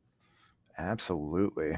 And imagine having a card in this set now that can survive running into a dragon, but is banished to fire the cannons. Yeah. Like, what world are we living in? Not even a fire the cannons, just like a freaking supply. What is it? Improvise can take them out. Anything. Yeah. You could Heffalumps and Woozles him, and it says this character can't quest, and it sure can't quest from the discard pile. He's just gone. That's so silly. I like that design though. I like these Vanish cards. I hope they make more in the next set that are just like bulky, ridiculous art, tanky cards that just look interesting and do cool stuff like this Iago. I think this guy is great. I love this thing. I wasn't sold on him at first when I saw the reveal, but like seeing the giant cobras, seeing Iago in action, they honestly have impressed me a little bit here. Absolutely. Especially coming in late. Like I said, that Peter Pan, now people are traumatized. If you get hit with a Peter Pan Iago, you're like, hold up. Let me live. You talk, I don't care about Rapunzel. Let me think about this. As Looks Elsa, like Otto should have just quested. It's gonna be taken off the field anyways. You're trying to play around it, and you actually played into it. You do have this queen that is set up now. So queen, I can't even get back at the Iago. Can't clear anything on the other side. If you flip this queen and exert her ability and she cannot pop off, you're going to be upset. You do have a ton of items in play. That's a good sign for you. Hit a Tamatoa here. That doesn't feel right. Never mind. Tamatoa's no good. You can't even play it. You got to ink him. Yeah, unfortunately, Otto stuck at that 7 ink there. Heffalumps and Woozles just called that out. That would have been a great Iago answer if only Otto was in the other colors. But it looks like Elsa's an honorary bird today. Queen can't jump that high for any of them. She's just kind of hanging out there. You can pop her effect now. If you can hit an item here, pop off with the Maurice's Workshop. There it is. Workshop comes in. You could draw a card. Ooh, a Maurice's Workshop to trigger a Maurice's Workshop. Let's go. That's a good start for you. And now you need another. Be prepared here. Play it. You'll play a great stone. You'll get another draw. Okay, you're trying to claw back. You get 2 more draws if you want. Do you think after this here, I will have to agree with chat here. Queen looking like much more of a threat than taking off that Sisu, because Iago could have gotten that at any time. Mm-hmm. Taking her off the field, the Diablo has Challenger too. So, I mean, give up your bird to take out the Queen, and then she looks like Iago there. Maybe that could have been the play to kind of shore up this item spam going on. Absolutely. And now, because Queen just kind of popped off and got some tremendous value, and now Tamatoa is looking vicious as you just built all this equity and you lost it immediately. You lose a hook and you lose Grandma Tala is going to find her way down into the discard pile. So after all that hard work, you have to just give it all back up by a tiny little Lucifer. I'm clearing this Queen. You got to get rid of it. See, does look like that is the trade that she's making here. And I guess with Otto finding the Great Stone Dragon, we aren't too sad about seeing all these characters go into the Inkwell or the discard, because now they can go to the Inkwell instead. So, but this is a problematic situation there, because you got that 8. And you have a Vitalosphere that's up and active, and Scrooge up with a Vitalosphere as well. Well, he can't hit anybody. Never mind. Forget I said anything about this Vitalosphere. There is no Shark Maui to be had, as that bad boy came in for free as well. And we got we have the 2 more draws coming in from this double Maurice's Workshop. You still have ink available, and you will play another Vitalosphere. Just continue to draw. You're trying to dig for this freaking Tamatoa closeout. Maybe you can get there, as look how many items he has in play. The nice thing about Vitalosphere as well, playing it with that Scrooge there, it is exerted, but it is not an exert effect in order to activate. You just have to pay 1. Doesn't matter if it's standing or not. Yeah. So if only there was a way to make him fly to... And that hook got discarded, man. So having another hook would have been nice. Electing to ink the sail instead of play the sail, and we are going to go ahead and Sisu out the Elsa here. So clearing that up, and you have the Iago who's standing there alone and unafraid, hanging on to that 5 damage. Freaking go yourself if you want. Yeah, I don't know if I would have. Well, I guess taking out the Elsa is 1 less evasive character to have to deal with in the long term. If that Lucifer's ever turned sideways, then we got another bird. But if that Lucifer ever turns sideways, then there's plenty of Sapphire Coils, plenty of Popsicles out. That Scrooge can take it for relatively no danger whatsoever. But these birds, on the other hand, are gonna be a much different story. And they're big too. As JBMN is electing to JMBN, there it is. JM. You got Yeah, there. You got there. I didn't have to Jim- correct you this time. I got there that time. I know I said it wrong. It felt wrong that time. Now we're locked in. I think she feels like, hey, I got to start winning this game because Tamatoa is a guy that's you're gonna find one, and when he hits the board, he is going to rock this thing hardcore, heavy mode activate. And that's all so many items in play. If you can get a fishbone quill here set up, you're feeling good about that too. So you got options, man. This game is not this. I've seen you've seen it before. I'm sure you play a lot of Ruby Sapphire yourself. Yeah. They can go from 0 to 20 in one little just a without even thinking about it. Breathe lightly in there at 20. So I like the tenacity from JMBN just to try to start questing with everybody, get these things going. You can't trade in the board. You can clear the Lucifer and the Iago if you want it. And it does look like he is trading into the Iago there. Both of the Sapphire Coil triggers making it so that Sisu doesn't take the damage back. And I do think, like, as much as that hurts, she does need to be questing here. Got to close that door. She's a little over halfway there. And Auto is putting her in a position where it's do or die time, basically. Oh, and Gaston's going to rush in, too. And Gaston pops the Fortis, pops the Vitalosphere and just clears out the Lucifer. And I guess you didn't have to do that, but you just wanted to kind of get that body off and have your Scrooge questing as well, because you need to start adding some lore up too. So this is looking okay adjacent for Otto, who's kind of stifled the game, got Genie up. You can Iago clear this Sisu, and I think you almost have to, whether you want to or not, because I guess it doesn't matter because you can't even shift is completely off the table these days. Well, having the shift come down does mean that Otto would be able to quest to, like, would end up doubling his lore total. So definitely, she's taking off the Scrooge instead. Okay, just trying to maybe break up a potential how far I'll go singer if this deck is even playing that card. And we will go ahead and hard cast the Friends on the other side into our Ursula. So you still got a nasty top deck. Be prepared can come in. Still, you have no cards in your hand, but your top decks are just absolutely vicious. Every single one of them. A secondary Scrooge, you thought, and I got another Scrooge one coming goofing. And we hit the Fishbone Quill. So this is representing 2 more draws. For 5 ink, you have to pay for this though. Yeah, you'll pay. I mean, pay 5, draw 2. It's not the best rate. We're 1 card away from a Finder's Keepers, but you'll take it. I'd take that. Does look like he still has the 6 ink left, so there's the big Sisu. That's what I'm saying. You got to get that thing out of there. So that's double shifted Sisu onto the small Sisu. JMBN just rolls the dice, and sometimes you come up snake eyes. Like, I think he could have cleared there and prevented that from happening as well. It would have happened probably the previous turn, but they definitely, you could tell they did all the Fishbone Maurice Workshop shenanigans, paid all that ink, and still had the ink available to shift.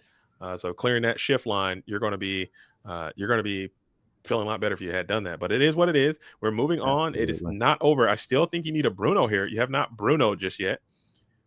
Ursula's out for free. Check his hands. They are Jazz hands. Looks like this is a tough spot to be in for JMBN. I do appreciate, though, that she did just end up hard casting that Friends. Don't overcommit to the board too terribly much, knowing that the possibility of Sisu coming down was a very real threat.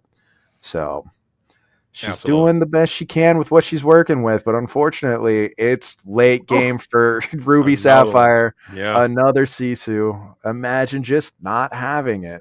And that is just one of those things that we talked about that earlier. Like, there were some I think that Otto was knocking on death's door there, about to wrap it up, and just got some key top decks. And all you got to do, once you get into this late game, you got your late game set up, you got all these items set up, the corners, like forget turning a corner. You are absolutely Tokyo drifting around the turnstile there, and this thing turns around quick. So it looks like he went from a struggling position to an absolute dominant position as JBMN has to be stunned here. So I don't know if you need double Bruno. I don't even know what you need. How do we get out of this spot? From here, it's a very tough call. Unless this crab isn't even particularly going to be able to do terribly much, it would have to be a lot of crab bounce shenanigans, or he could just ends there. Play a lucky dime. There's that was a lot of explanation, but the game is over. So very well played by Otto. I like that deck a lot. I like hanging on to the Ruby Sapphire, and JMBN I thought played expertly as well, and that's just how it goes down. All right, we're going. Pleasure playing with you. Those great games. Yeah, no, I think those are good games. I feel like it's always hard for me to, like, on the draw, I'm not as good. Hello, greetings. Hello. And salutations. How are you? Congratulations to you, Automatic, for getting to the dub. And it was nice to see you out here playing. JMBN. I got to know, before we start the interviews, okay, what do your initials stand for, and why can't I say them right? It's actually just the initials of me, my husband, and my 2 dogs. I started playing like online games, and they're like, "Oh, you have to make a username." I was like, "Well, I don't know what I don't have anything cool." Like, so I was like, I'm just gonna use these initials, and then it just kind of stuck. Okay. Don't watch this back, because all my commentary I called you JBMN like 50 times. Okay, so just ignore that, and I just know that I'm trying my best. Okay. Definitely. Did we rotate the cameras up?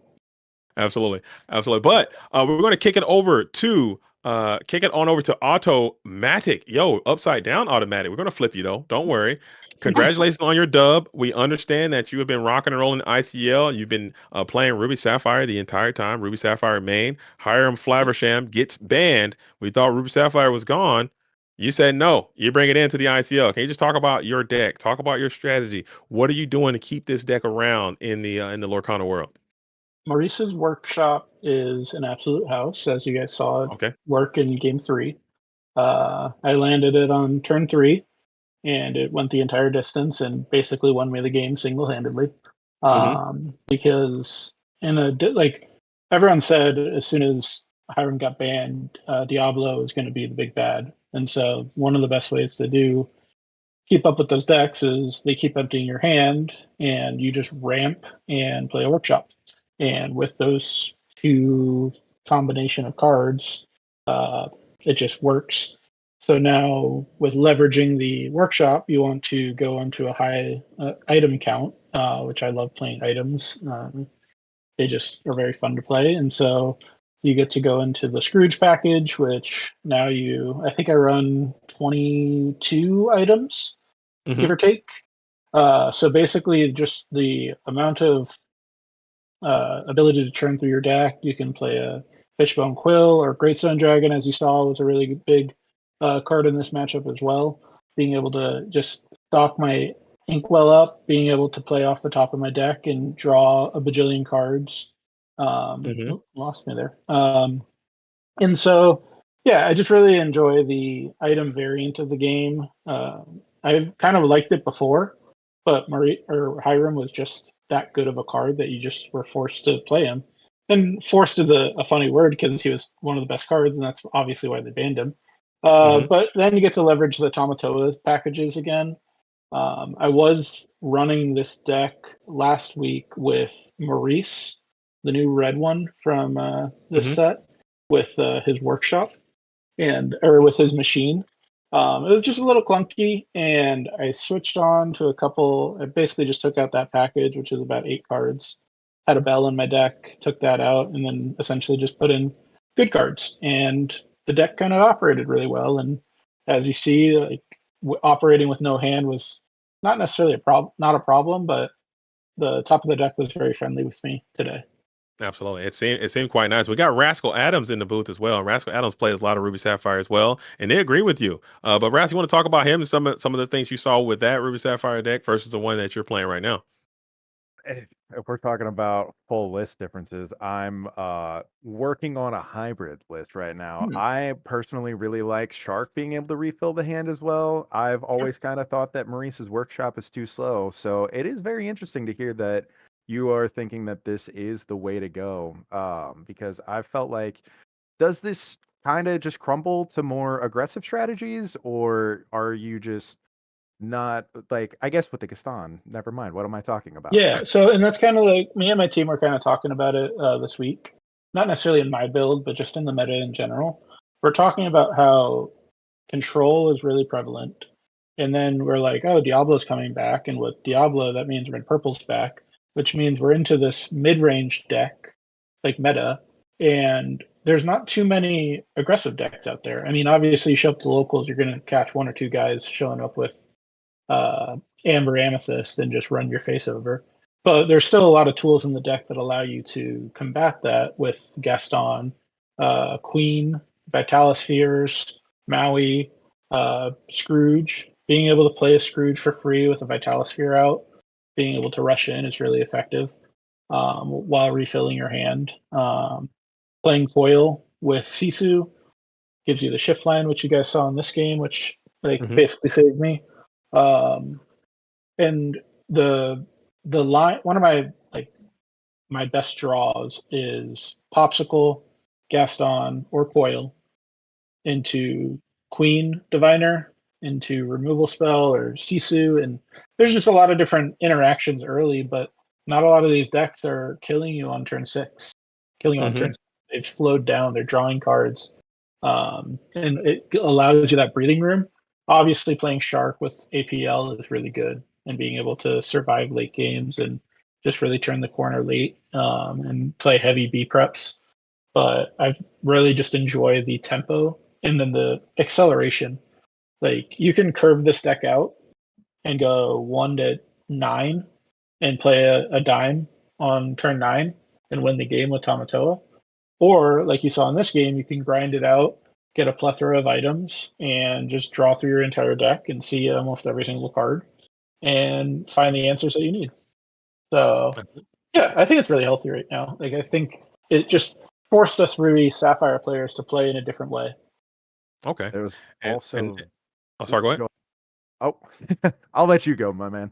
Oh no, because I know we have another match coming up, but I need to get JMBN in here. Okay, so JMBN, can you talk about your strategy? It didn't go the way that you wanted to, but I thought in that game number 2, when you got a chance to demonstrate exactly what your deck's trying to do, it seemed almost unstoppable. Can you just talk about your deck a little bit and why you brought that deck to the ICL tonight, and how it's been fair for you in this evasive war metagame that we found ourselves?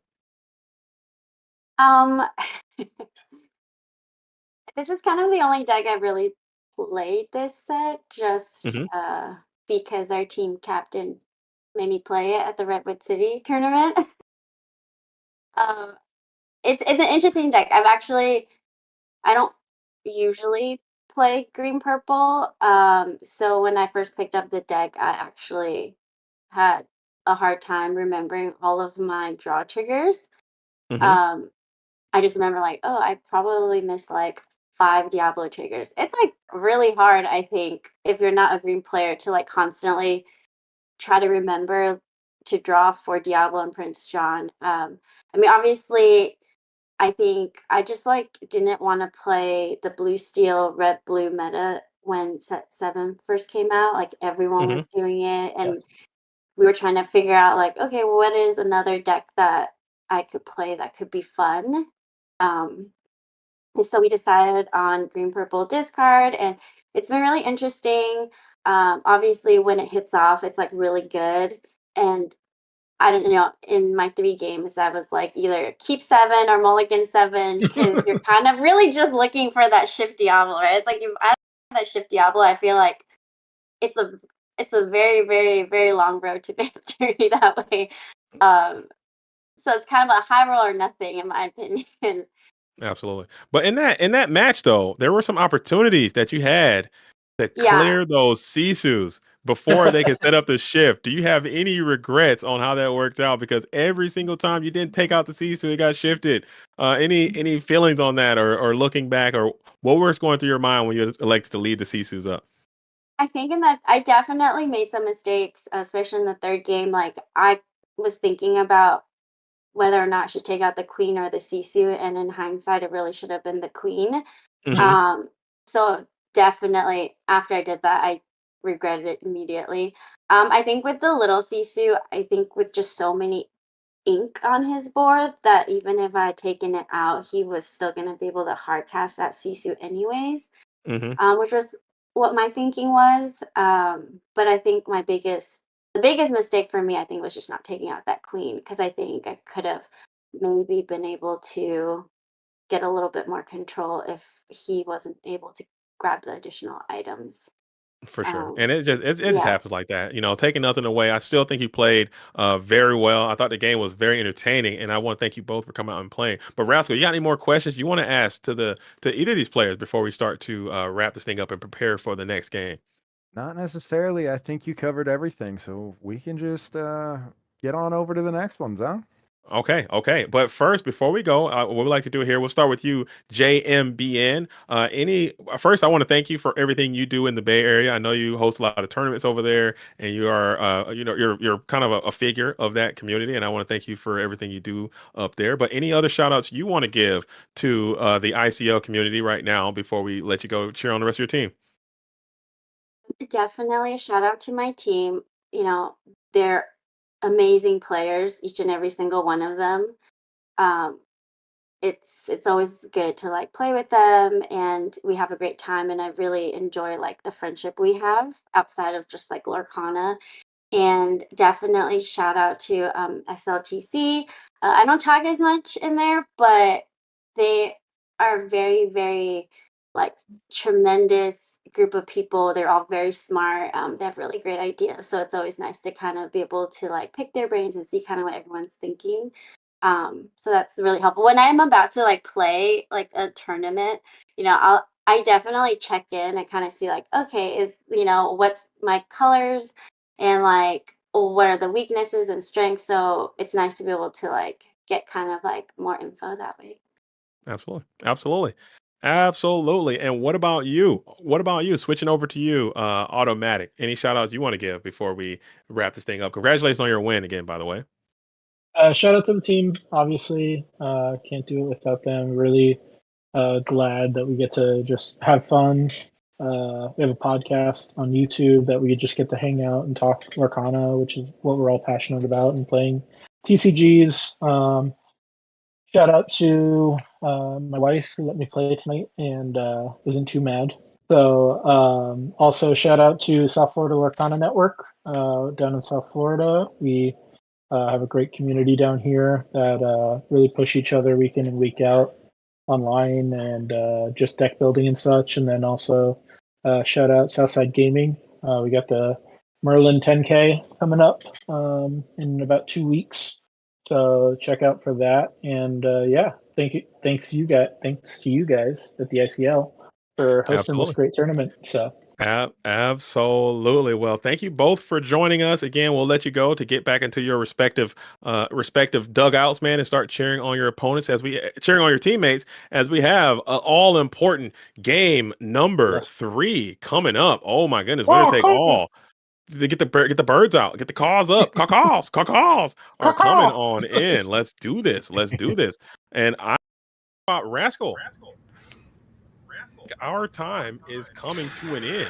I want to say, as always, you know what I'm saying? It's great to be here with you.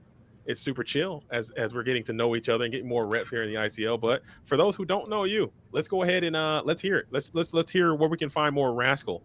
Yeah, I still need to work on getting a social media presence. We've been cut off. Oh, I guess not cut off yet.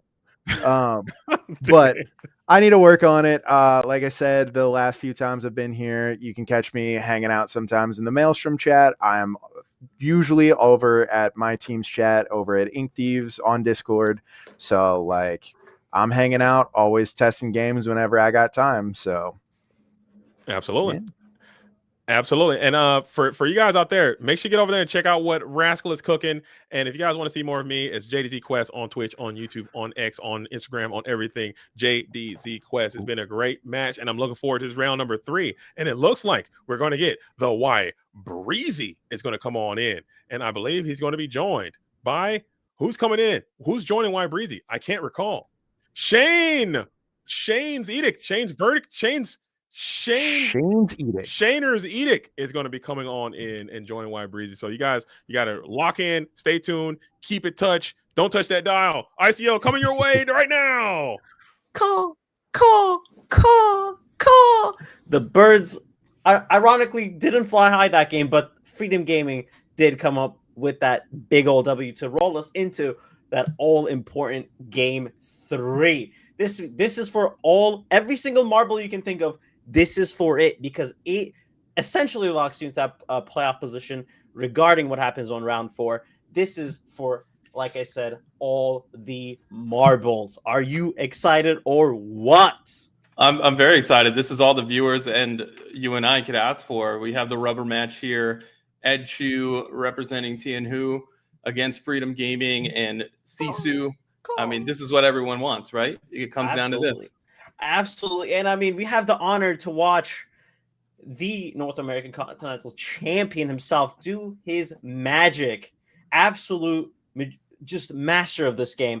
I cannot wait to see what he does, what he brings to the table, and will he come with another W for his team. It's just one of those things. It's interesting to watch this game in a cast spectrum, because how can you question the plays? How can you it's just watching a master of play. It's like watching one of the greatest players to just play this game, to just do its thing. It's going to be magical. I cannot wait to see the action tonight.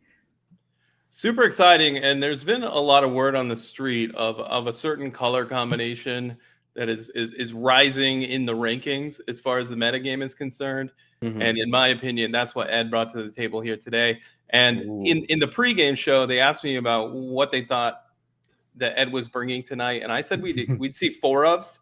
Well, Right. It's all 4 ofs. That's what we're going to tell you for now. That's amazing. If you see a card, you're going to see more than one. It's that Ed special sometimes. He just gets 4 of 15 cards, best cards from the color combination, and just rocks the list. It's going to be exciting. And he goes the other way around too. His Ruby Amethyst toolbox, that's a whole stack of just 2 ofs and 1 of. So seeing the exact opposite come into play is going to be super, super exciting as they are going through their altering phase here.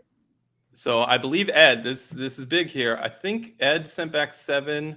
Did both players? No, I don't think Sisu sent back 7, but Ed sending back 7, and we'll just cut to the chase here. He is playing Sapphire Amethyst, and well, what do you think he's looking for? I think he's looking for that 2-drop ramp to start things out.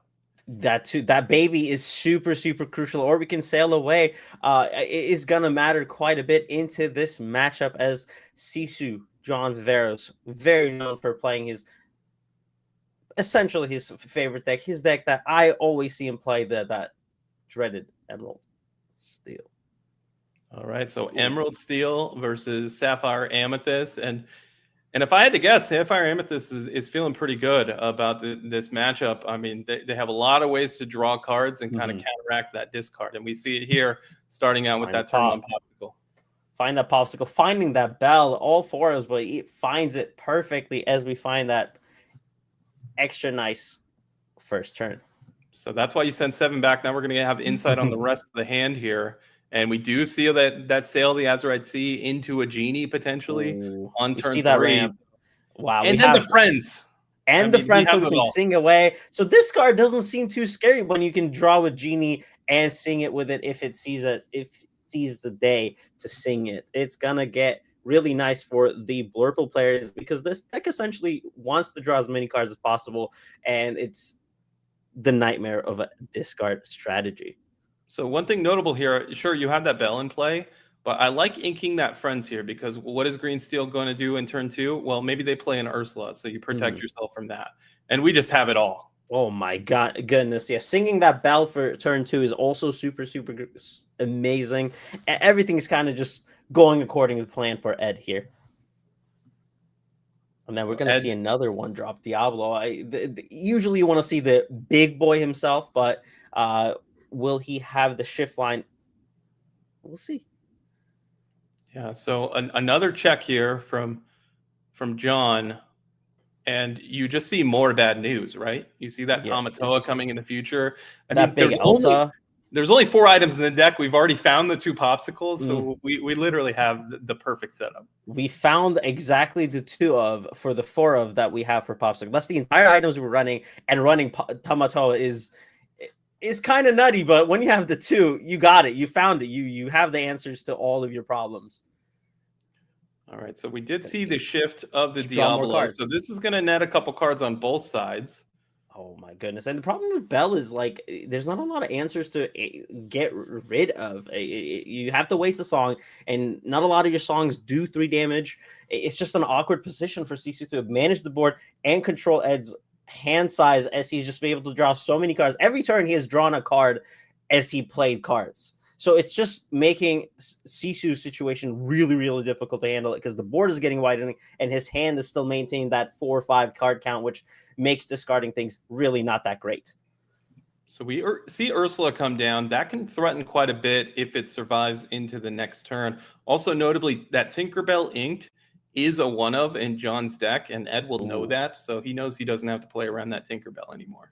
Ooh, that is going to be interesting to see. The 1 damage is always important, but I'm curious to see what Ed does here, because he's going to enter that 5 ink count, and 5 means that big boy Elsa could enter and exert that Ursula, kind of just cancel out that last turn with the 2 bells, a 3/3 body, just essentially taking a free challenge there, and just ensuring that you can't sing twice. Not today.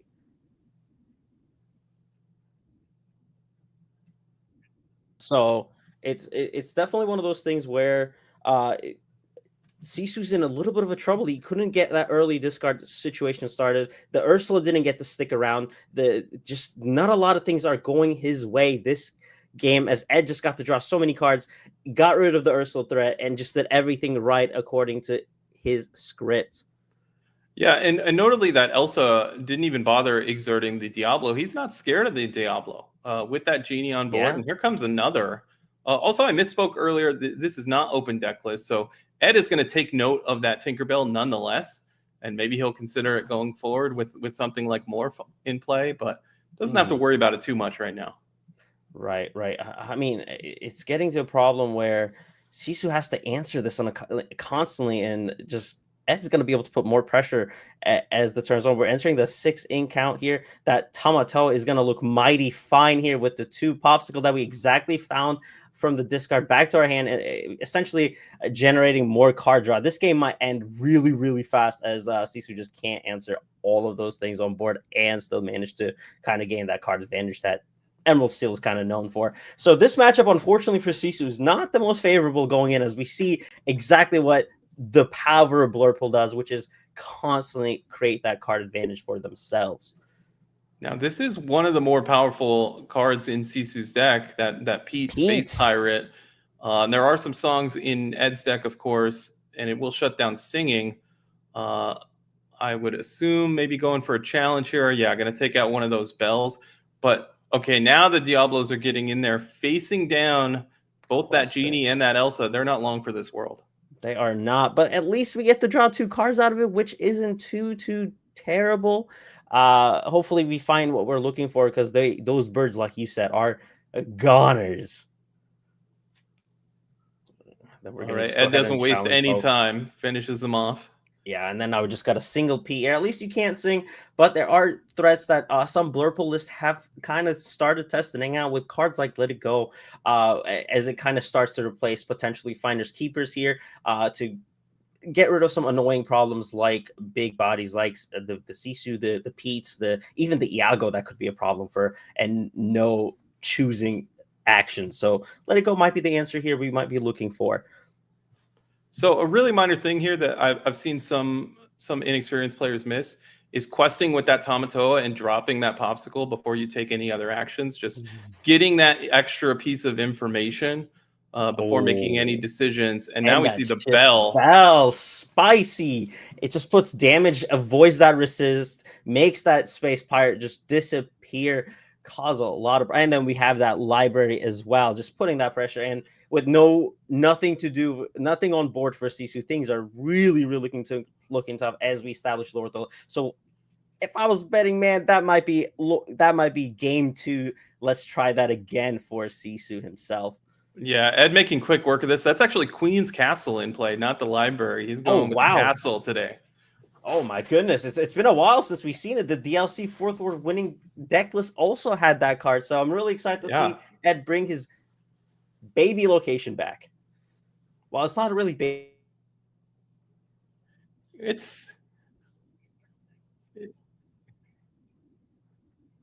I suppose that's true. It's a pretty big location, though. There's a lot of books in there. Or, see, now you're getting me confused. I'm thinking of library now. Oh, for sure.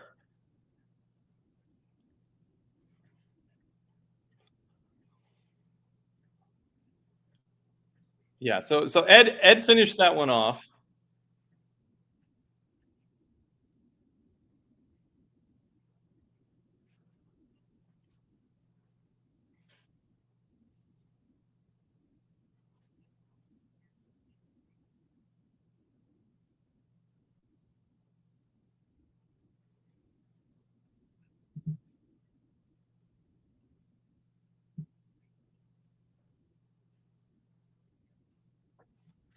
So I think we might have lost Breezy. I can hear him okay, but I'm being told otherwise. So we're shuffling up for game 2. If you're Sisu, you certainly want to have a better start than you had that game. And if you're Ed, you couldn't have asked for anything possibly better. Keep in mind, he altered 7 cards that game, and I think he drew just about the perfect 7 off the top.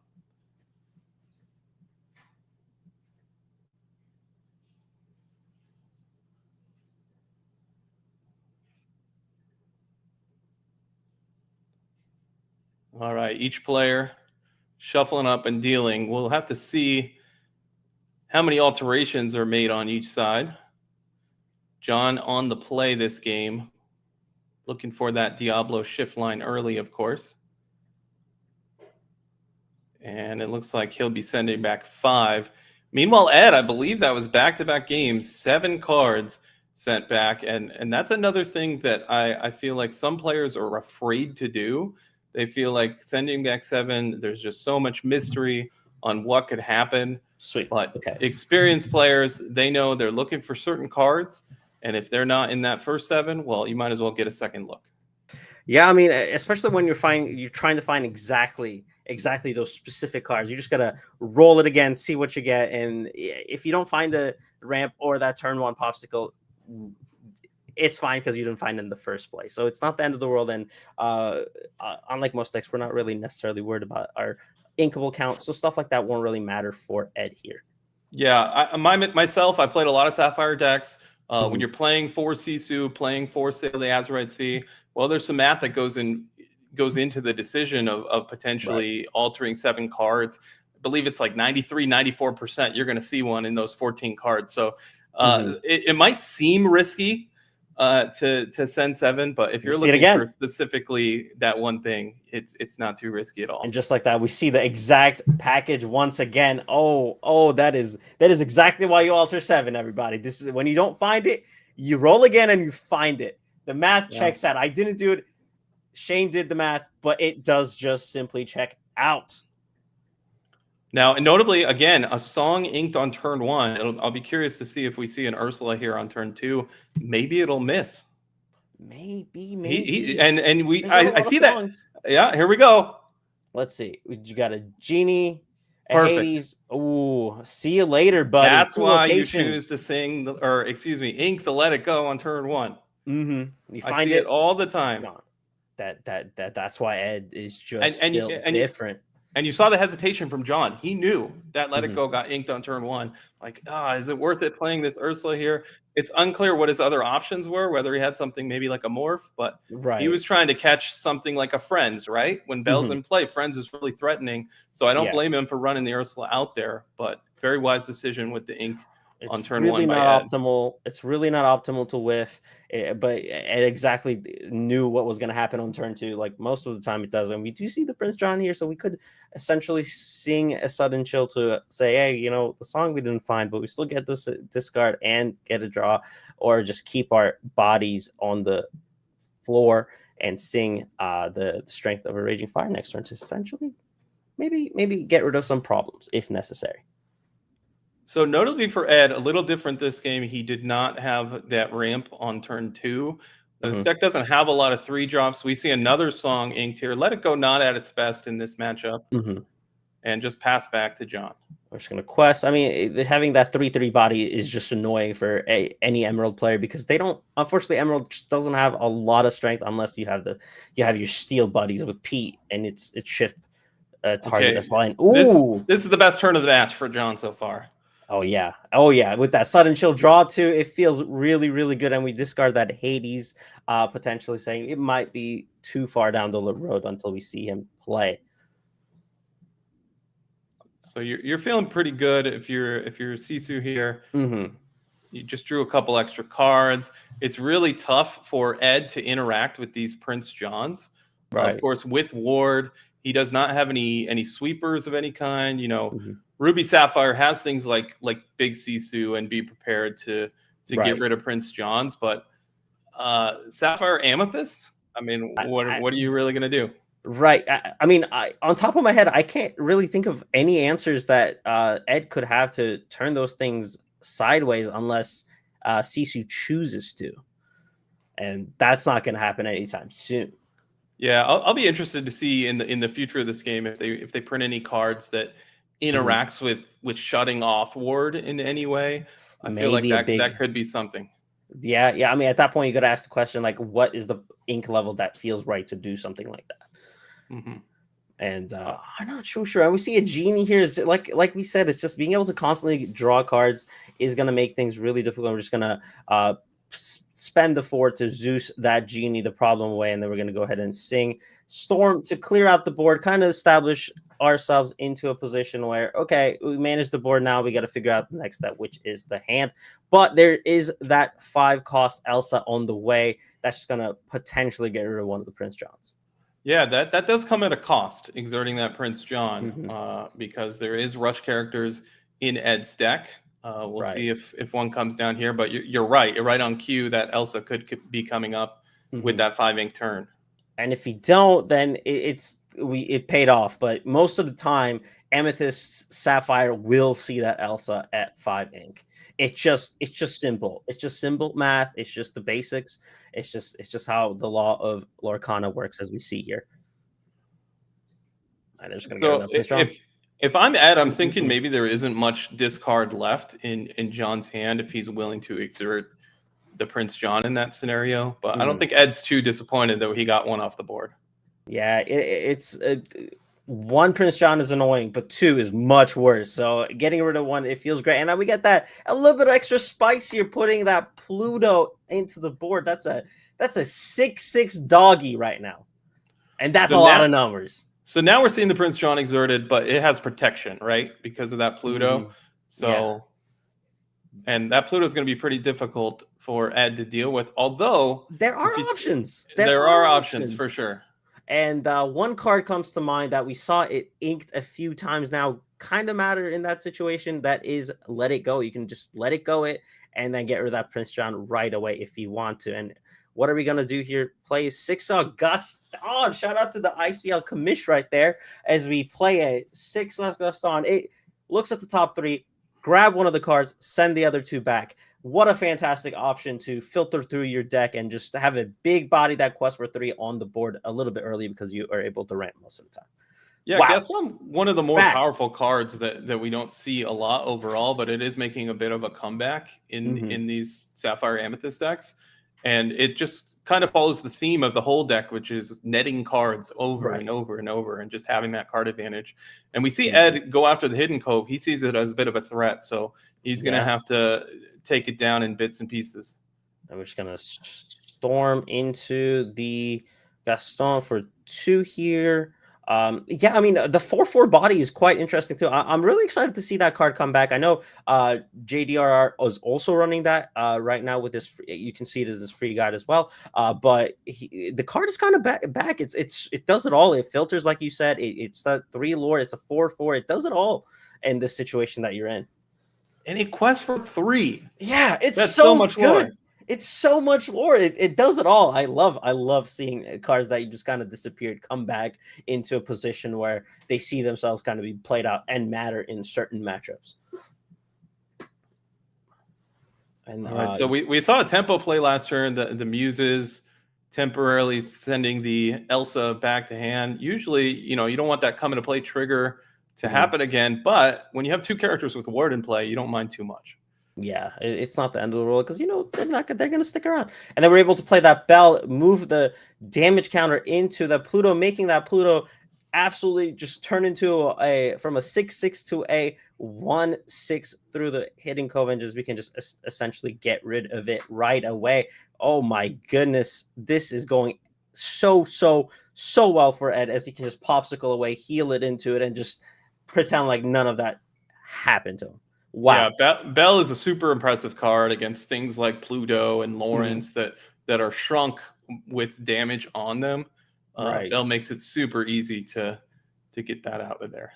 Yeah, I mean, being able to shift 3 even with the resist, it's just such a powerful tool. As we saw it come to play, turn off cards like Pluto, like Lawrence, turn them into absolute just powerless characters that just take it away from free. And yeah, things are kind of slowly turning back around for Ed. It's not like game 1 where he just played everything on curve, got the advantage, and just won away. But now he's starting to constantly get that card advantage, making Sisu's discards, making Sisu's abilities to just do things essentially not matter as much, because Ed is just constantly able to net card advantage throughout every single turn he's played this game. And the early turns from John were basically what this deck wants to be doing, besides maybe a Diablo shift. And because there was no Diablo shift early, and honestly, these 2 Prince Johns that we've seen over the course of the game haven't been too effective because they just haven't been paired with that much discard. This is all to say Ed's card advantage might just run away with this one, as we see Tamatoa adding. Goodness. I mean, when I saw this list, I saw the Tamatoas, I saw the 4 popsicles. I'm like, this is not going to work as much as I would like to see it. But he's done it twice now, back-to-back games, just to find the 2, find the crab, get them back, and just play them again. It's been so crazy to just see the the odds are low, to just make it for sure happen. It's what Ed does best. He is magic. He is the master of this game for a reason. DLC champ twice, national North America champion, DLC 4th World champion, double Mickey, double trophies, you name it, he's done it. That's why he's the best. Definitely one of the most impressive players in not only in North America, but in the world, quite frankly. And he's putting on a show here today, trying to take care of John Sisu Viveros. Yeah. And if you're John, you played a Pete, but there's no actions. You don't worry about actions here. It's tough. There's 12 actions total in Ed's deck, but nothing that he can't live without a turn. Yeah. It's just one of those things where it's like, okay, cool. It's just the 3/3 body at this point, and we've got 7 lore in play. Oh my goodness! We're 5 cards in hand quickly. Oh, and then we're gonna just go ahead and Elsa something. Probably the morph. Yeah, get out of there. Get rid of that morph. See you later. You're not going to shift anything. No Tinkerbell. I saw that ink Tinkerbell. You're not going to play it. Goodbye. And Ed's in such a strong position. He's like, I don't need this other Tamatoa. Who needs more cards? Oh, I got all my cards in play. Sisu is in a very tough situation again. I mean, when that castle comes in last game, it was also game over. It is in a similar situation where that castle's on board. You have 3. You have that is Lorthal, I believe. 3, 2, 2. Yeah, there's a lot of lore that you establish Lorthal. You have to do so much, and you can only do so much with how many bodies you have to clear, and they are big bodies too. They're not just tiny characters. They're 4/5s, 4/4s, 4/4s, 2/5s. So those numbers are big willpowers to deal with if you are a steel player. Yeah, we Oh see my let the storm goodness. rage on. It can't take out and banish a single character on the other side. It's just some chip damage onto that Gaston. Now we can get rid of it at least, which is not pretty, but it is something to do.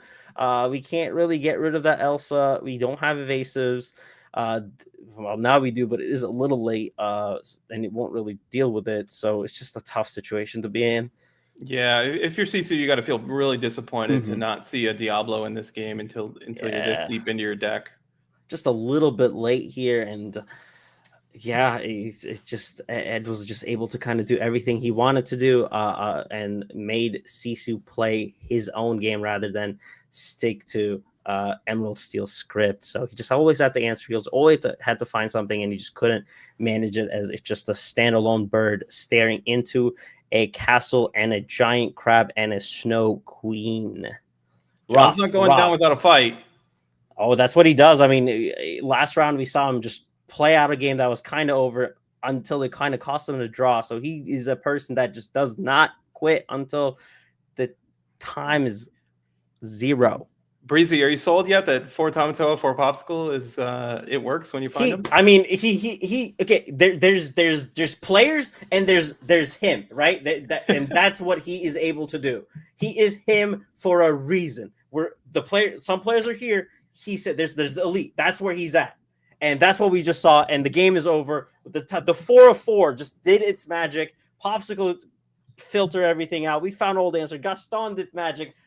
And Ed just sweeps out a 2-0 victory right away. Wow, wow, wow. What a... Did not...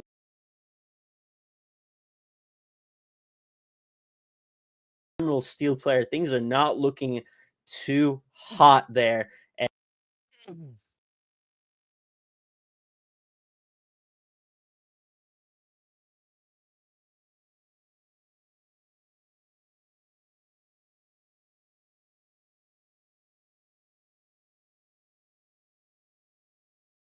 Oh.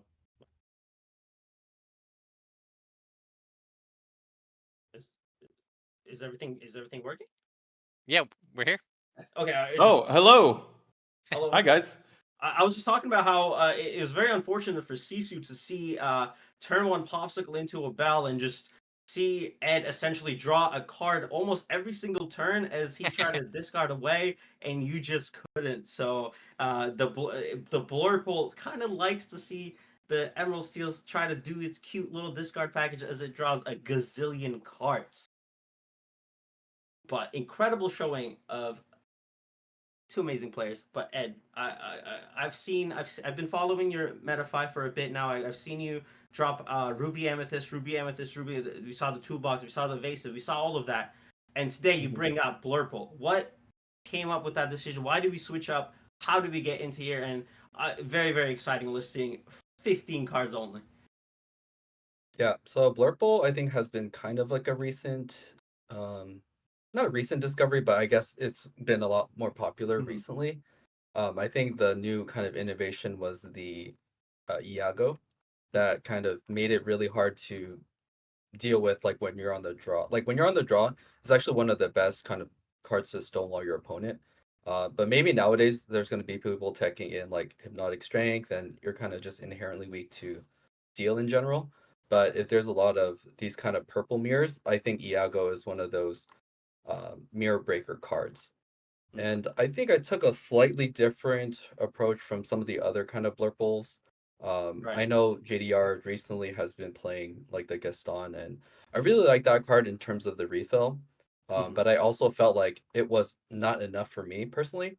So I also added the 4 copies of Tamatoa to get back Popsicles.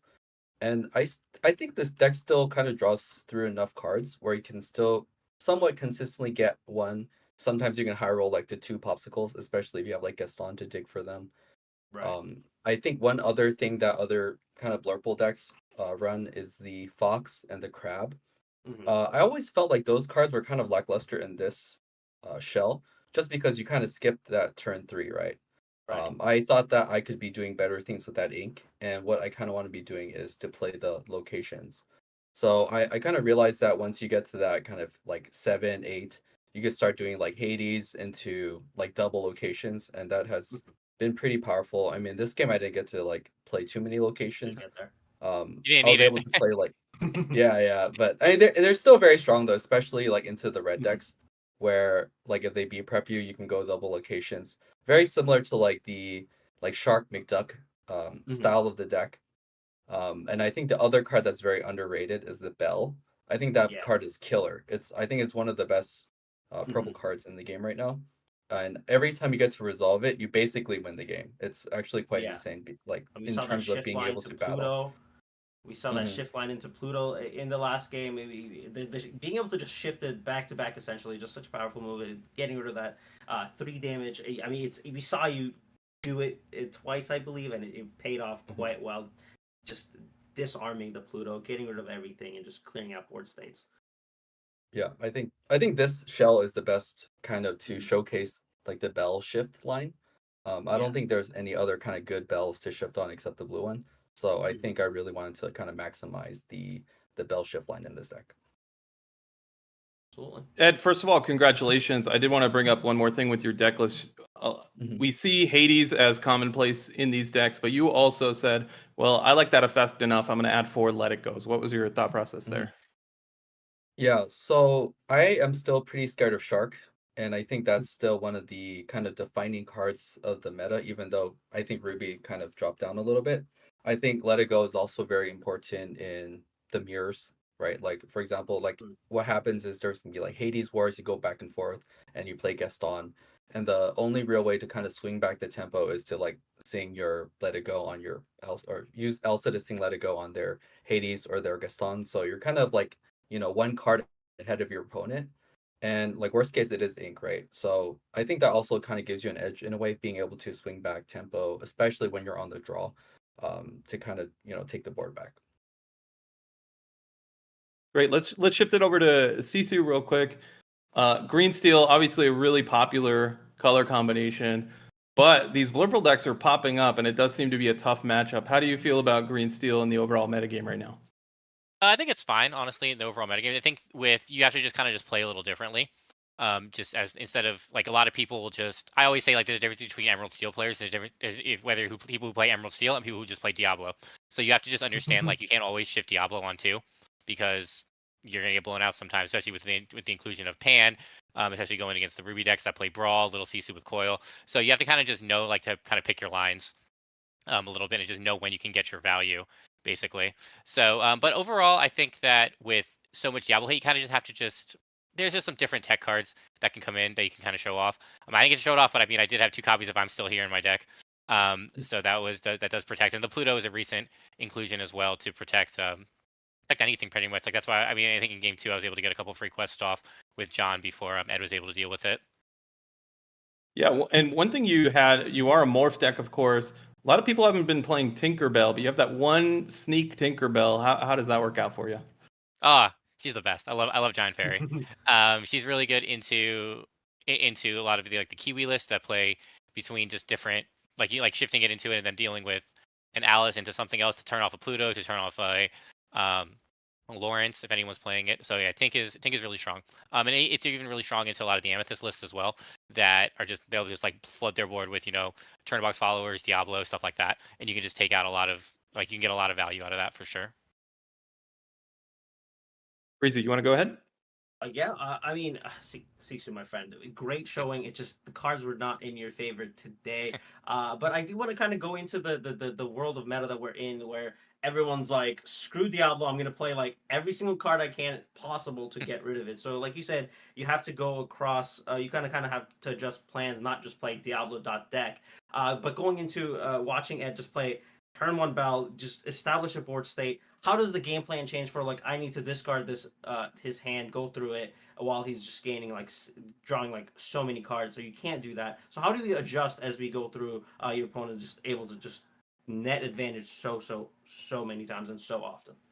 Yeah, I think you kind of just have to just realize that like you have to just target like go like almost like hard into discard, maybe harder into discard. Maybe that might be the next evolution of the deck. Just we go like hyper discard as opposed to like maybe coming off the morph package and playing more like honey lemons, go back to playing Friar Tuck and then just like heavy Lucifer count stuff like that. So I think just maybe just it instead of being like the morph like toolbox list, you may want to we may have to just go into like a hyper discard list with Diablo or with Diablo as just like a possible. I'm not gonna lie, it was frustrating. Ed pitching 7 twice and then still finding the pop bell. Especially game 1 too when he found it twice. I mean, game 2 I had no ramp though. That was like, oh man, this is Yeah, gonna be game 2 you had no ramps. I slow. was like, all right, Like, we can play a fair game. Play Game 2, but game 1 going pop bell. Game 2 going sail pop bell again. I was like, well, this is the life.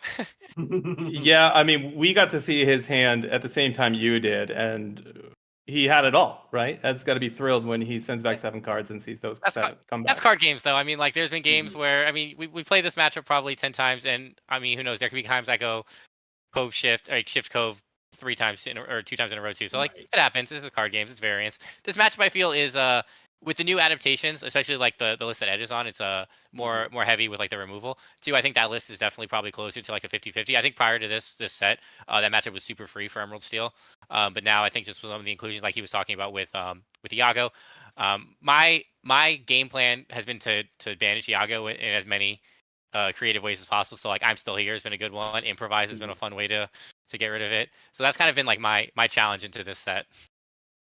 Yeah, I'll be curious if Improvise becomes more popular, kind of going back to the really original green steel discard decks that ran That was 4 of set those too. back in the day.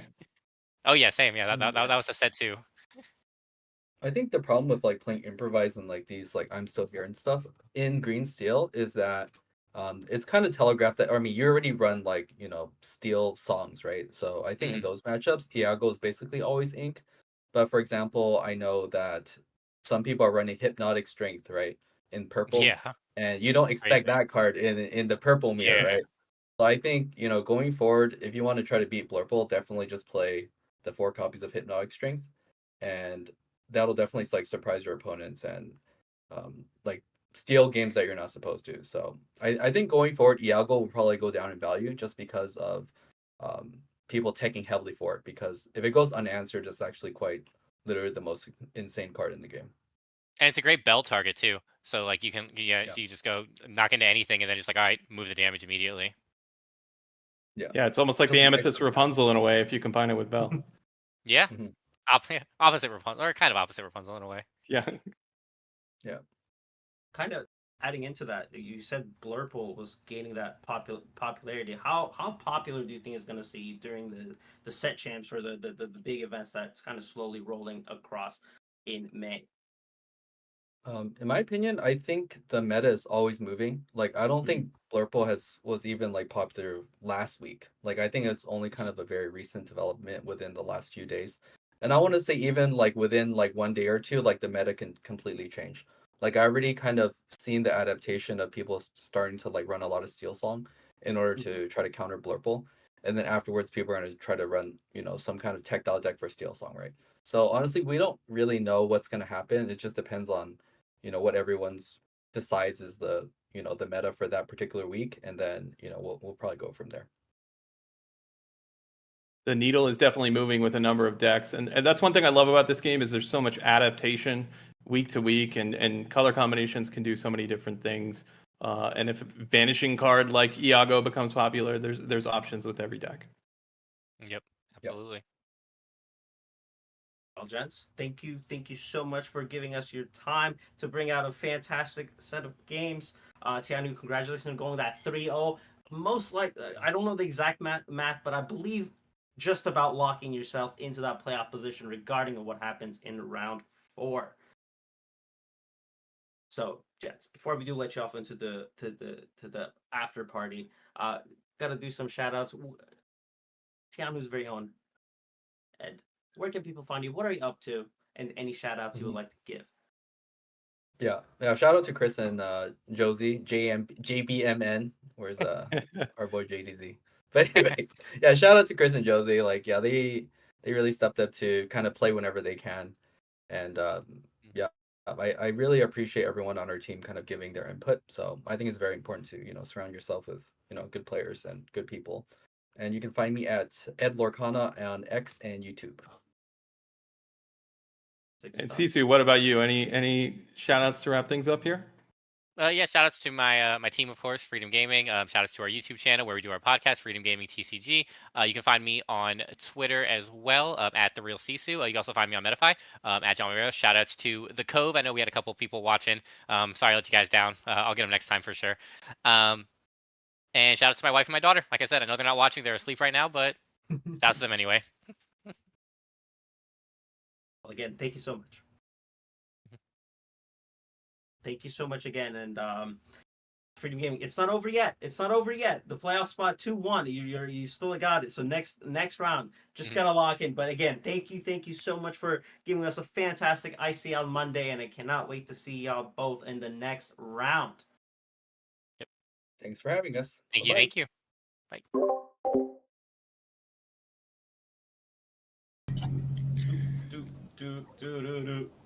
Oh, it's the cat. Meow, meow. Late night party? Okay. It's the post show. I It's think Bojo. everybody is unmuted. We're waiting on just Clara to join us. I think It's the everyone's post missing show. someone. You know it. You love it. ICL post show where things go a little I am crazy. missing someone. Luke turns into a Missing cat. multiple people. It's okay. We are just gonna go through it. What a night! What a night! It always goes to game 3. It's always magical, but do wanna? Oh, and we got Illuminati's very own Gabe in the corner right there. There he is. What's up, buddy? Let's do this, baby. And first of all, when did we become VTubers? What's going on here? What's with this cat? Yeah, the cat's always been What's going on here. here? What do you mean? I've got stuff going in the background, and this is your host of tonight's show, the Empire. Why is your Empire voice City changing too? Cats. Why did you change your voice while you're at it? Why did I change my voice? What? Yeah, I didn't change my voice. it sounds a little different. Am I losing my mind? He does sound a little bit high pitched. Maybe he's got a fur ball in his mouth. ball? You know, yeah. Yeah, fur ball. that's likely. Yeah. Well, either way, I'm so proud to be casting with a VTuber. This is like a celebrity here, so this is awesome. I love it. I love your shirt. I love the green screen on your shirt right now. So Yeah, is that the Oogie Boogie Bash shirt? It is Yeah. absolutely. I had to do it to you. I had to come in partially invisible. So worth it.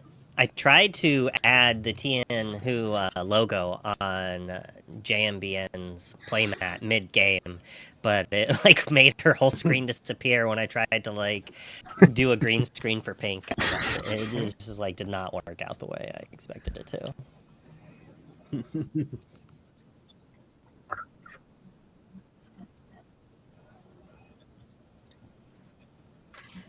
Go.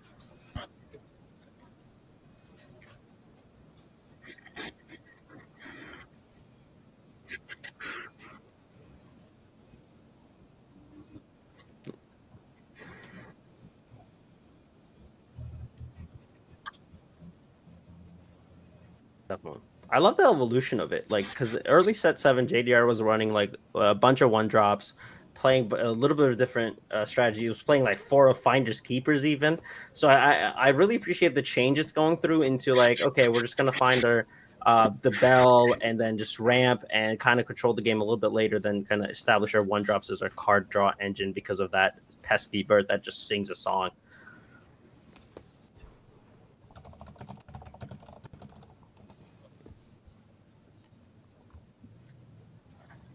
Always awesome.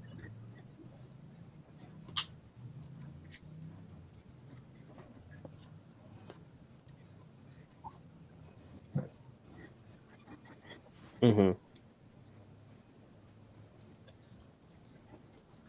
Man, have a good night. Bye. Thanks for coming in. All right, I do believe Clara's cam is getting taken care of right now. I saw it flicker, but well, we'll figure out what exactly the topics for the night was. I wanted to maybe do a little debate swap thing again. Okay. Was Shane muted that whole time? Maybe. I hope not. He was talking big time. He said so many He smart might have been and muted. awesome things. I have like 1,000 microphones above me to mute. I thought he was unmuted, but It did show that there was a muted icon that disappeared as soon as Shane left. So it is very possible. Well, he said he hated Hi, everyone Clara. and he Hey, could Clara. not believe that we were all here. He said some very nice things about everyone. Good. He said very smart things, actually. It was good. Especially about the viewers. He named every viewer one by one. You missed it. It just we wish you were able to hear it.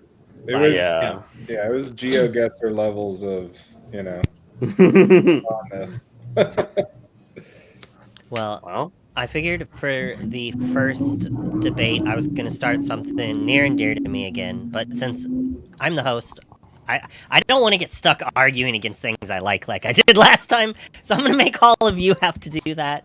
You're the debate settler. You're and seven. this time, the first go. question That's the is: word. do you like cloth playmats or rubber playmats? We're gonna start easy. Easy question.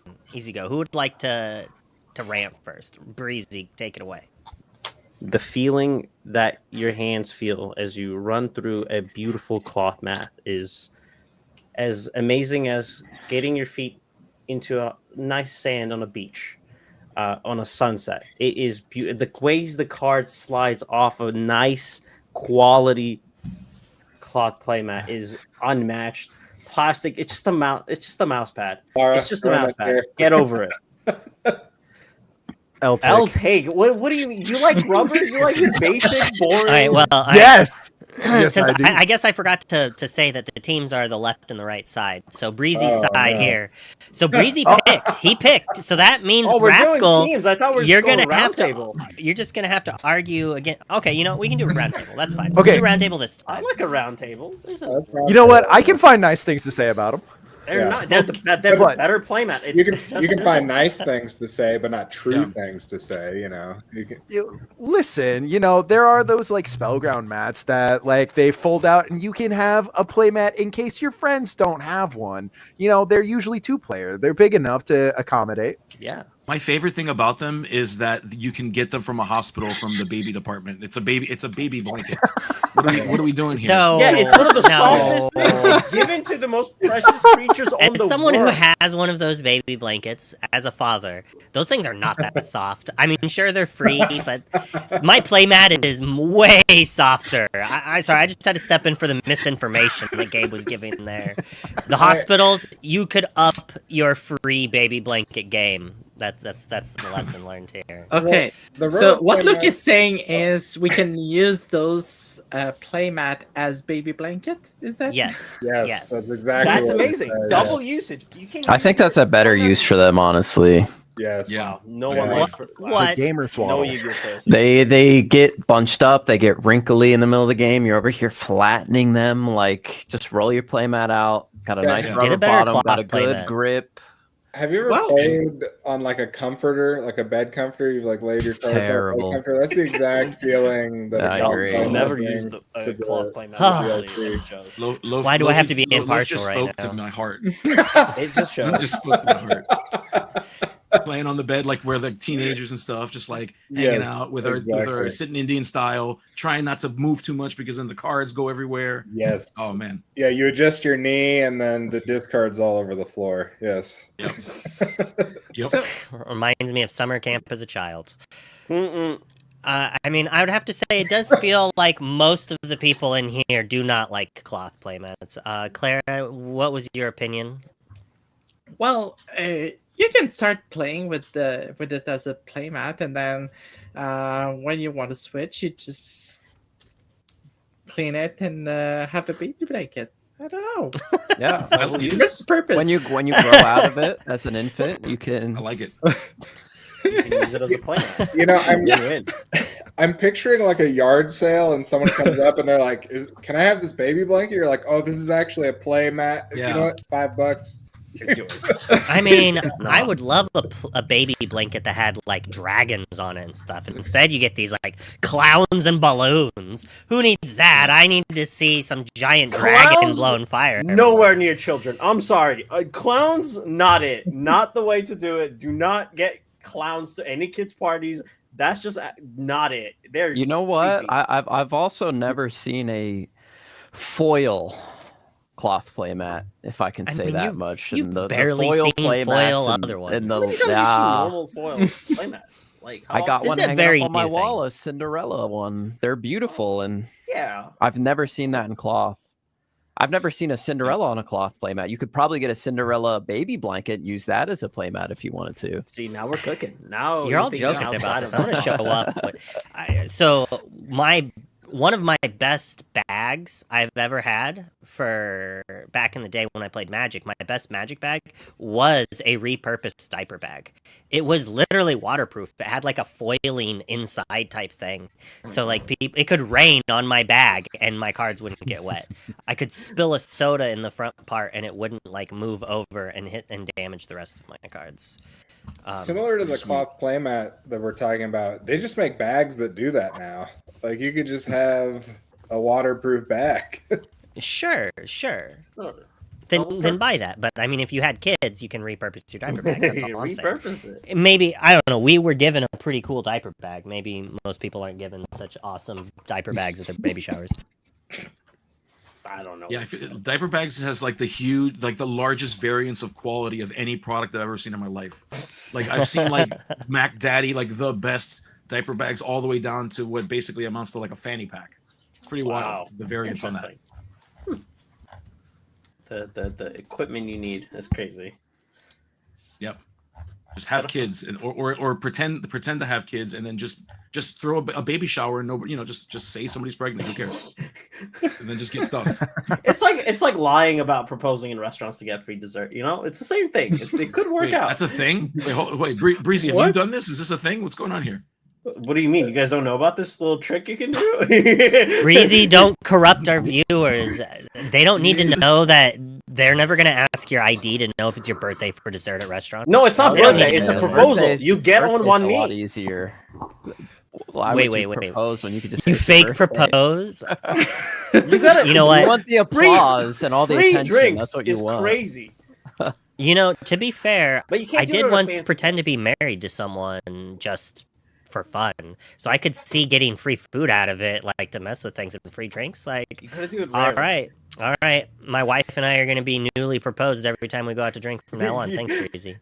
You need. I the mean, don't confidence, do but you these can't, things. like- It's the immoral things. You should be spending money and giving businesses their hard-earned currency, obviously. The thing is, you don't do it in fancy places. You gotta do a little. You gotta bring the do it at level McDonald's. of fancy. Like you gotta go to a Chili's because no one really. You gotta do a little degen and go to like a Chili's and do it. Then Chili's it's is high class stuff. I was about to say, dude. Yeah, all please of them don't. are Triple Dipper, don't disrespect please. Chili's like I'm sorry if you're Chili's proposing. ever again. Okay, I respect the establishment that gives me $6 margaritas. I understand, but it's not a place that I recommend any of my friends or anyone I know to propose. But if you do it, You can get free propose food. in a Texas Roadhouse, though. That's All fine. right. With peanuts on your Here's your next Oh, debate yeah. question, and we are going to break into teams for this because it's way more funny when people have to defend things they don't like. So Breezy picked last time, so Gabe's going to get to choose which side of the argument he's going to be on. Playing games, card games, Lorcana, at a restaurant, kosher or not? Playing at Okay, the so here's the- Applebee's with your buddy, taking up a few tables, playing with your friends. What do you think of that? Gabe, How follow your old am heart. I? Gabe, How follow old your am heart. I? How old are you? Because Now.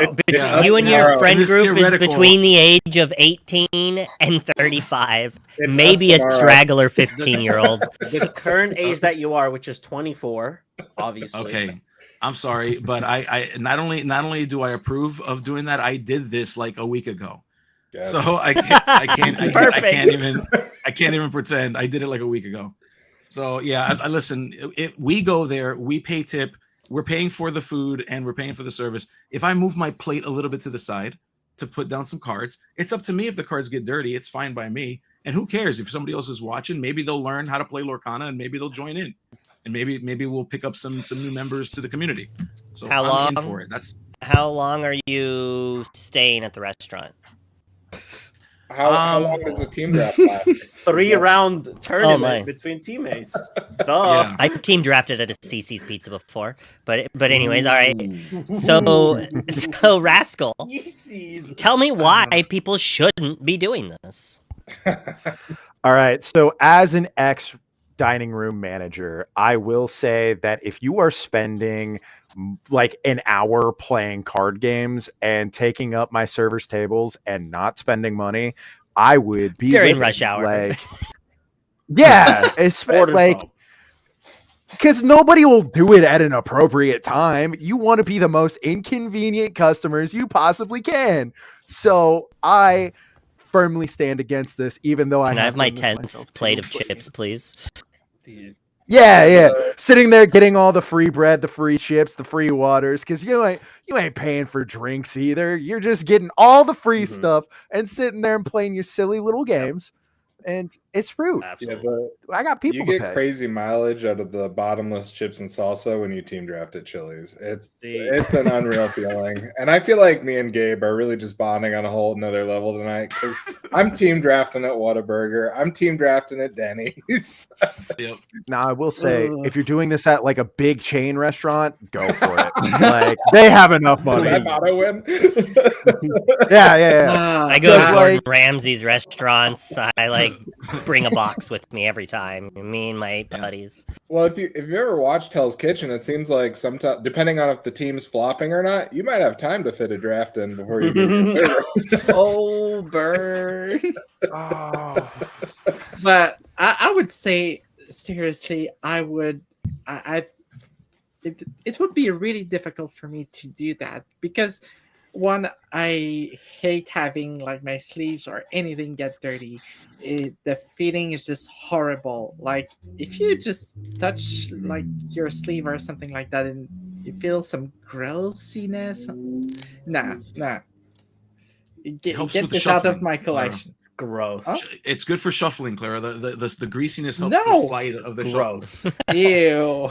The grind. All right, Garrick, tell me why we're going to Sizzlers after this right now. Well, I think as long as you're keeping it light and you're not being annoying, it's completely fine. Like Gabe said, you're paying for the service, you're paying for the food, you're paying for the drinks, and you're paying. I mean, you're kind of paying for the table. It's your table. You can use it how you want to use it. If you want to play some games, and I don't see the harm in it, stay a little while, have some margaritas, leave a nice tip, but play your game.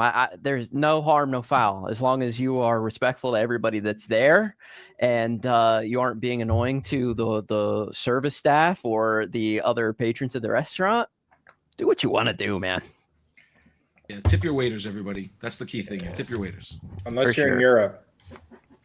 Yeah, then I mean, that. I hate tip culture. I won't lie. I think Don't it's get me started on foolish. tip I think culture. That's gonna be the restaurants next should debate. pay their actual employees a livable wage. Pay the employees. I've worked in restaurants long enough. Like, sure, they make good money with tips, but the restaurant should be paying that. Like, paying the that much, customers agreed. shouldn't have. Like, it's yeah.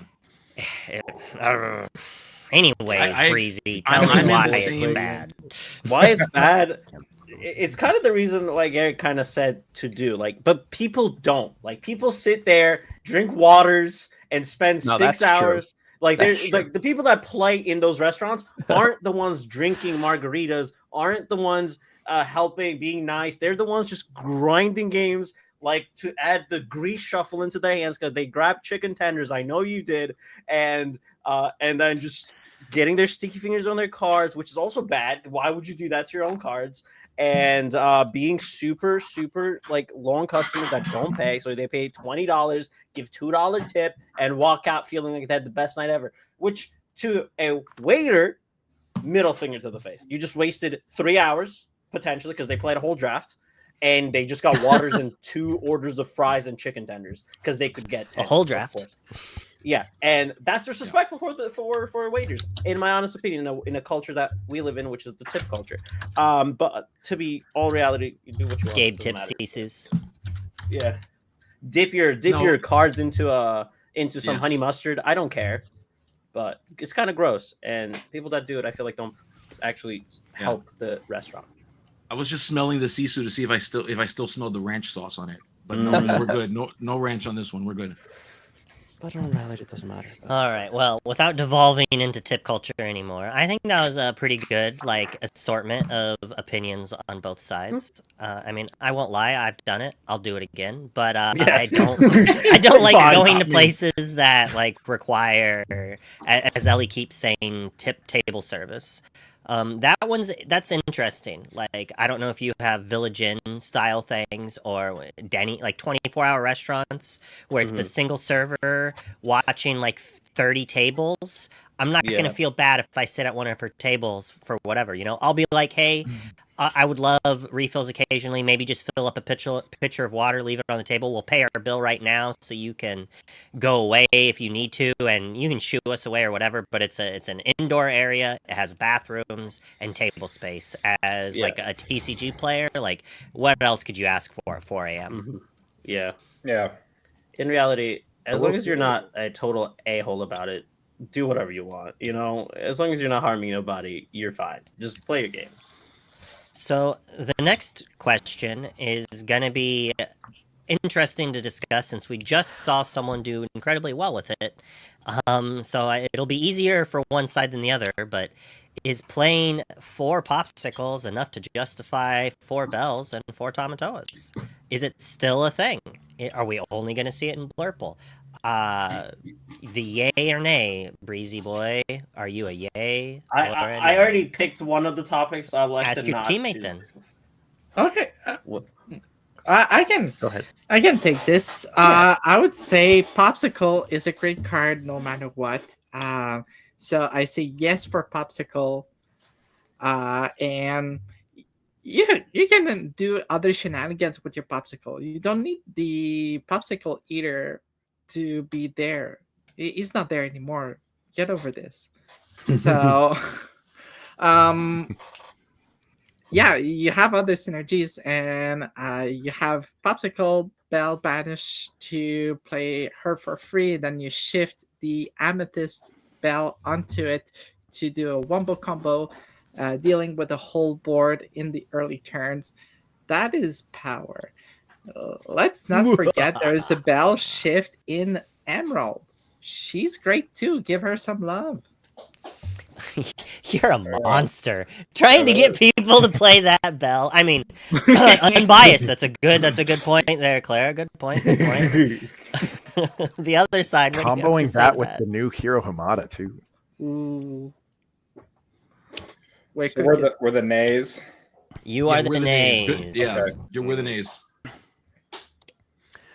So I want to give since I've had a chance to go first, I want to give my team the opportunity to take this first. Okay, I can hop in here. I think it's bad form just because these characters use up so many resources and they're so dependent on the Popsicle, and there's only 4. It feels good if you get it early, but we saw in that game, okay, you have the Diablo combo comprises of 8 cards. Now you have 12 cards that you need for it to work properly with Bell, Tamatoa, Popsicle, right? And if you miss the Popsicle, then the Tamatoa does nothing and the Bell does nothing. And it's a 3-cost 3/3 that, again, does nothing. Maybe it'll sing friends or let the Storm Rage on, but you can play better characters that do that. So if you don't find the Popsicle, those are basically just dead cards in your hand that provide no value because you're questing with Tamatoa to play nothing for free because you're not playing Lucky Dime because you're only running 4 Popsicle, right? So I think the risk that comes with that is so high, and the reward is high as well.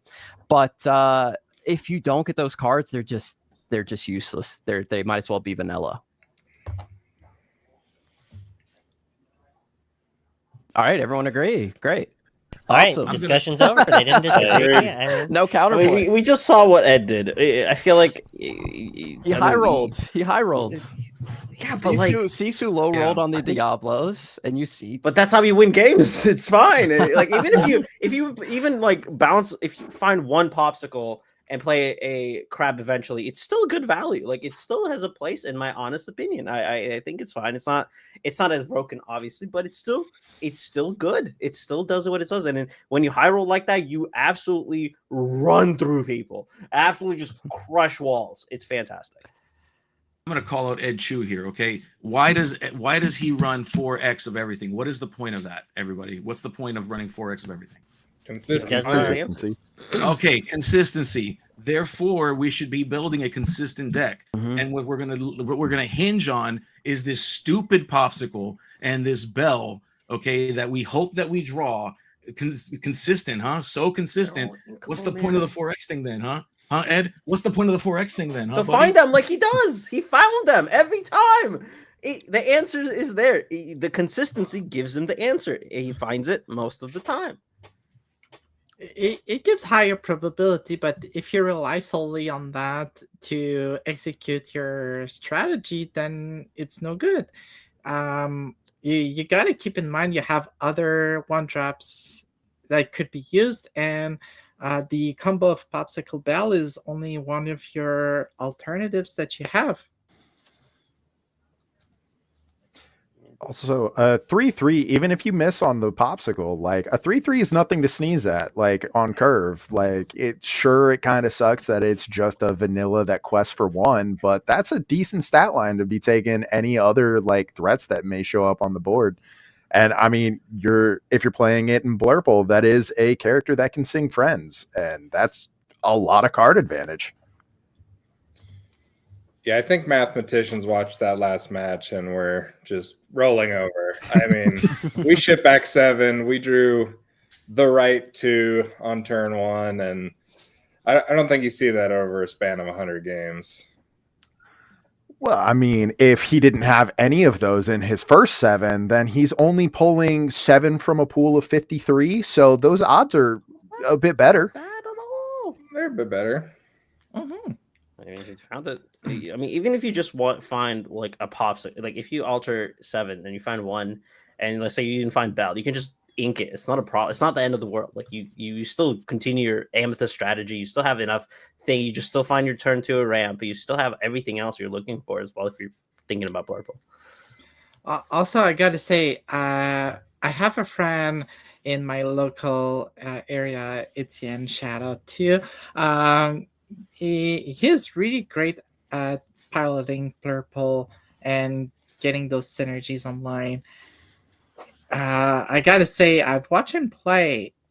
There's a lot of times the Popsicle Bell is online. It is, or if it is not, you have other methods like build your deck accordingly.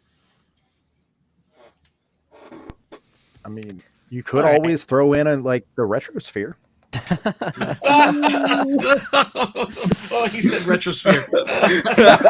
It's not even a real card. Did they make that one yet?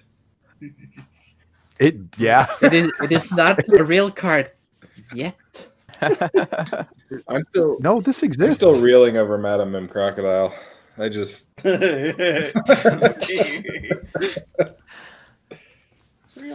I think it was kind of an equal push. I feel like you guys everyone on the popsicle side seem to have the advantage there, but maybe we'll say it's hard to argue against it when Ed just like high rolled or not. Like, damn you, Ed! Damn you, Ed! Yeah, it's like, come messed on. up this debate. All right, so we're gonna look at another Tian Hu list here and say, wait, Luke, what are your thoughts, real quick, on while you're the curious. 7th person? I mean, I haven't really played it enough to have a big enough opinion, but I would have to say that DKP played just Flaversham with only Popsicle and had success. And while Flaversham could also sing How Far I'll Go, so it has like some slight alternate uses, the fact that he still did quite well, and it was there when he needed it late game. Like, it's still not bad. if if your deck can't deal hyper aggressive things, it at least gives you something to mull for. And even just playing a 3/3 on 3 sometimes is what you need to do. And like getting that bell on turn 1 against hyper aggressive is quite good for you. And then hitting a pop to return with your Tamatoa is not bad. You don't need to play the Tamatoa. It's a big body that you can kind of ramp out, so it does a lot of different things. And if you have everything for it, you have everything for it, but you have other sources of advantage. So I think it's a fair thing to at least try out. And with the success that the Blurple players seem to have had over the last few days, until all this Steel Song resurgence to an extent, I think it could see some play. But we're going to look at more Tian Hughes stuff, and they played Emerald Steel without Diablo. So, Team Gabe, which side of that do you want to argue in favor of the deck that won again or not? So I guess I got to admit something. So some of you may or may not know I'm a huge Emerald Amethyst player. I'm a big fan of that color combination. When I saw that list and when I realized that there was no Diablos, I said, hey, maybe I can do that. Maybe I can play without Diablos. Maybe we don't need them. Yeah. Like, please let me. So I mean, I kind of want to argue on the side of we don't pack them. We don't need them. I'm curious, because of course my team's going to win that side of the debate. So I'd love to hear the logical reasons why I should not have to pack Diablo in a deck in this meta. So I'm going to take that side if I can. All right. Would you like the other side to start as well? It seems like you want to play a defensive no Diablo argument here. No, I don't mind starting it off. I'll say that you have to react to the meta is ever living, ever breathing. It's this thing that kind of, it's like the colors of the wind, and it's like all the songs about life, circle of life and all that stuff. It ebbs and flows. And so, you got to consider, if the meta is being extremely hostile to the bird, then maybe we don't pack the bird. Maybe it's not the wrong time to say, you know what, maybe not right now, maybe later, but right now is not the time. Let them waste those spaces in their deck. But I'm going to do the other things that, instead of hyper focusing on this strategy that's getting a lot of hate. So that's kind of where I would start us off at, in terms of like why I would say don't do it. All right, that seems good. All right, Team Claire Rascal Breezy. Claire Rascal Breezy. That's a great name for a team, by the way. I love that name. So we have to argue for the bird. For the bird? You are for the bird. I mean, Bird Zodia is still a very strong threat. Like, to just still put that bird in a cove. It still does the thing. Hey, there's a lot of answers for it, sure, but we're sniping a 2 willpower character, drawing a card off of it, and drawing a card because we just sang, so it's exerted. It's still good. You have to answer it. If not, I win. So cry about it. I think if you're playing Emerald and you're not playing the bird, especially as Gabe pointed out, in this hostile bird season like environment, people are going to have the bird in their head. So it's like you're playing with the bird without the bird, because they're respecting that, you're in the bird's colors, and it's not until you hit 20 that they're like, wow, he didn't even have the bird. And even then they might not know that you're not playing it, and they'll alter their hand poorly because they're like, okay, maybe they'll have the Diablo this time. But guess what? It's not in there. And that just gives you such a mental edge over your opponent. And they're also putting in a bunch of bad cards in their deck to counter this potential threat that's not even there. I mean, let's call it what it is. I hate playing Brawl. I wish I would never have to play a Brawl. I hate spending 3 to get rid of something with 2 strength, unless it's like an Elsa the Fifth Spirit or something. But it's just like so anti-tempo, and it's just a bad. Yeah, it's just not something I necessarily want to do. So forcing your opponent to play that and not even have a good use case for it is amazing. Wow. Okay. My take on this is, Diablo is good, whatever. Because if the meta is not anti bird, and in that case, you can have free draws on a couple turns. If it is anti-bird, then you can do the switcheroo and use it as a scapegoat, and use it to get better trades by forcing your opponent to deal with this threat. So you, when your opponents are thinking the next level, you got to think the next level and bring the A game into it. It's the I would also metagame. like to point out game 2 of the match with JMBN. She was able to get like 15 cards off of Diablo by like turn 4. So like I don't know any other card in the game that can do that, especially one that you only paid 1 ink for. Like it's simply just better Ristic study for our Magic players out there. Like it's so good. Do you pay the 1?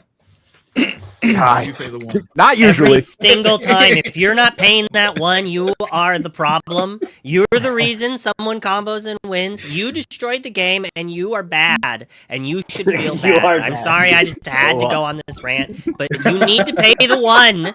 Stop not paying the 1. And just like that, I baited Luke into our side. It's a 4v3. I just gotta say, chaos. Yeah. To be fair, I'm a Mardu player. Why do I care about that study? To be fair, Luke is a cat right now, and I'm sure he's got some very cat-like feelings about birds. So you know, I think it's only fair I like to give the cat an opinion on a bird. More birds, a happier Luke. See, I feel like there's still not a clear winner here. Well, we can keep going. We can keep throwing haymakers, you know. Till the Okay, what's the next I didn't big hear challenge? no bell. All right, all right. I mean, the bell is. I mean, the bird is Who- good. Which deck is favored? Amber Steel, Traditional, Whole New World, or Post Tyrant Band, Ruby Sapphire? Breezy. Team Breezy, Clara, Rascal Adams. Mr. Adams. I'm What side would you like on this discussion? Mr. Adams, I'm gonna let you take your baby boy to the glory land.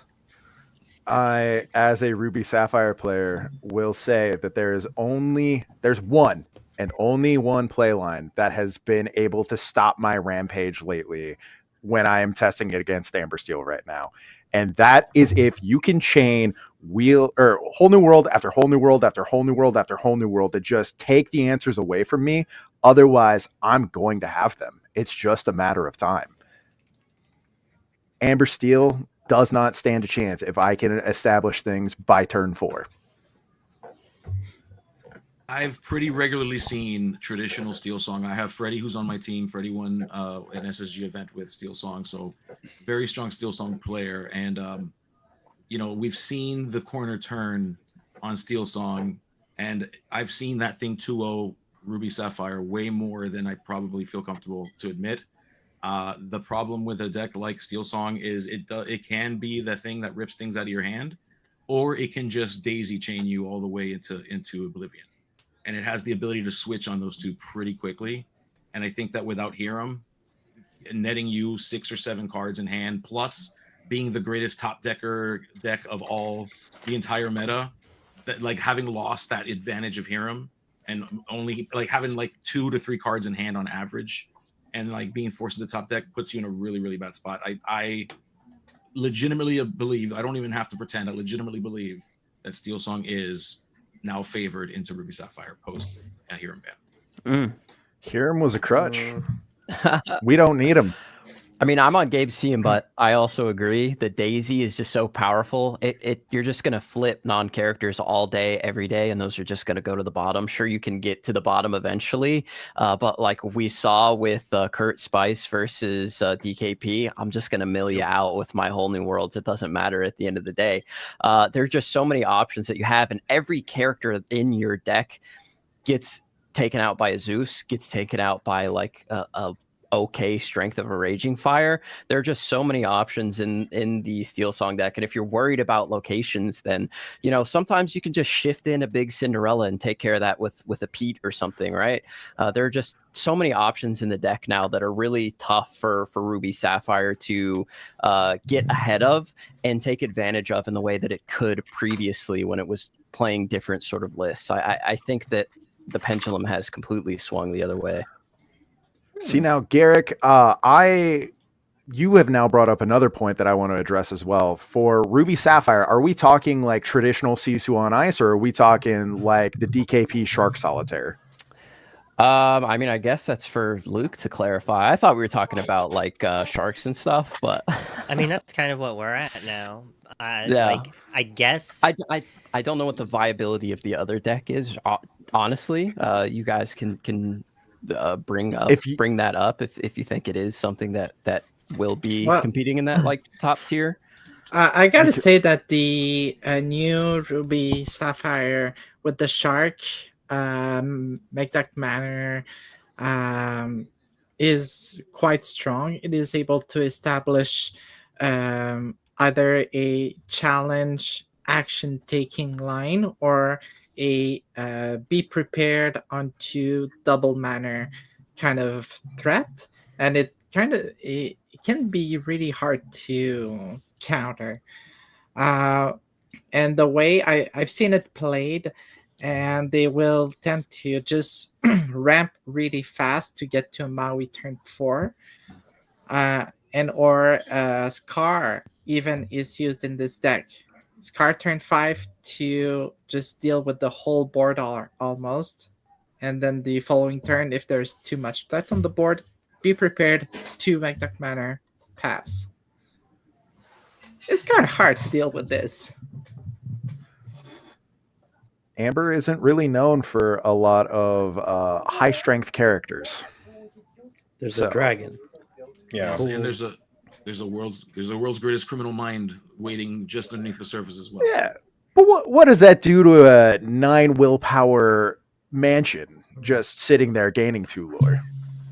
The problem is you have to like get to the point where you can stabilize properly, and like the early questers that you could just shift from early to late game with Amber Steel so well and take advantage of any sort of misstep that Ruby's if they don't curve out perfectly, if they don't get that that exact thing that they need, then it's over. But the Amber Steel song has so many different ways to pivot. They can go fast. They can play a more control-y game. Obviously, they want to get in, go fast, and force you to have the answer every single time. And you're going to run out of answers eventually, especially with the inclusion of Pete, because you need to dig into your deck. You don't always have the answer, or that answer might get wheeled away. And Pete just makes it so hard for that deck to get over the finish line, I think, most of the time. That's turning off your visions, it's turning off your be prepared, it's turning off your how far I'll go, and you need those cards to dig into your deck. There's so many cycle cards in Ruby Sapphire that they can just instantly become dead cards because Pete exists. Yeah, and let's not forget there is cards like Bianca that's kind of making its appearance now. Bianca with the 5 with the 5 strength that you can play as early as 4. You've got Lawrence still, so you can 2-for-1 the McDuck Manors actually by turn 4. If you have, obviously depending on what you're packing, but these answers are showing up in Steel Song as well.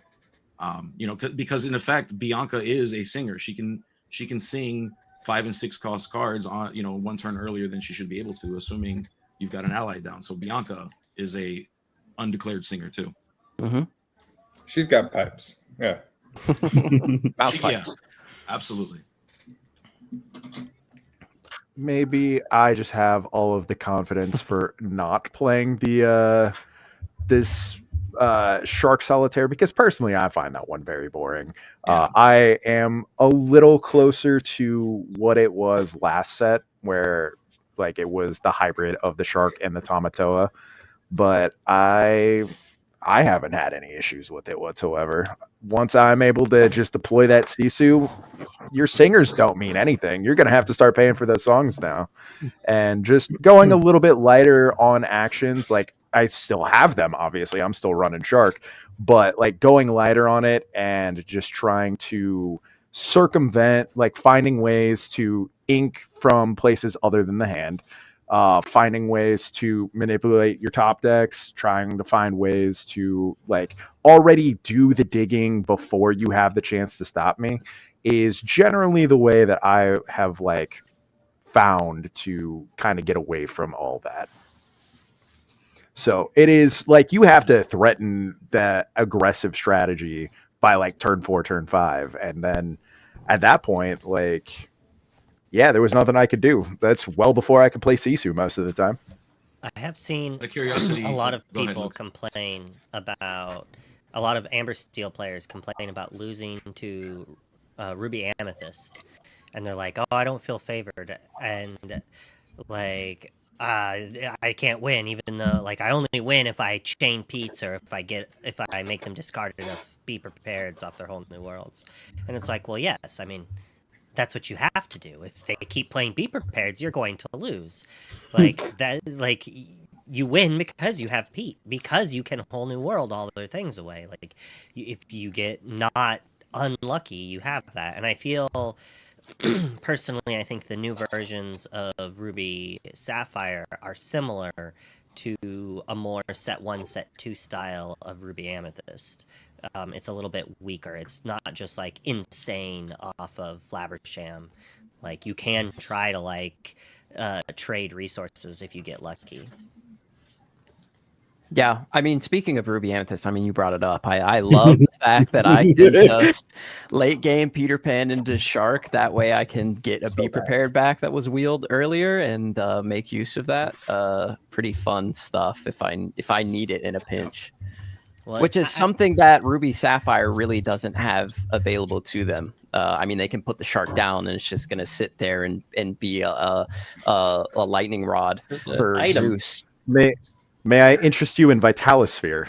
I mean, for sure, yeah. All right. the low cost of 1. I mean, if you're playing Vitalosphere, that's true. But I mean, Amber Steel, great thing about that deck is you can always tech in something that you might need. There's a great card called I Find Them, I'll Flatten Them. I'll never play. That'll get rid of all that. You're not playing all of that those card. options. Get out of here. I'm just saying, it's an option. It's an It's option. interesting because both Vitalosphere and Find My Platinum have the high opportunity cost of taking up a slot in your deck. That's true. Yeah, and being in your inkwell most of the time. Just play 61. It's so fine. I feel like this argument kind of went towards Amber Steel being favored, and I think the general population might agree with that as well. With the uptick of Blurple and Ruby Sapphire, we've seen a bunch of Amber Steel going the rounds, and if everyone's playing the more DKP variant, well, Pete's are just gonna, like, if you draw your Pete's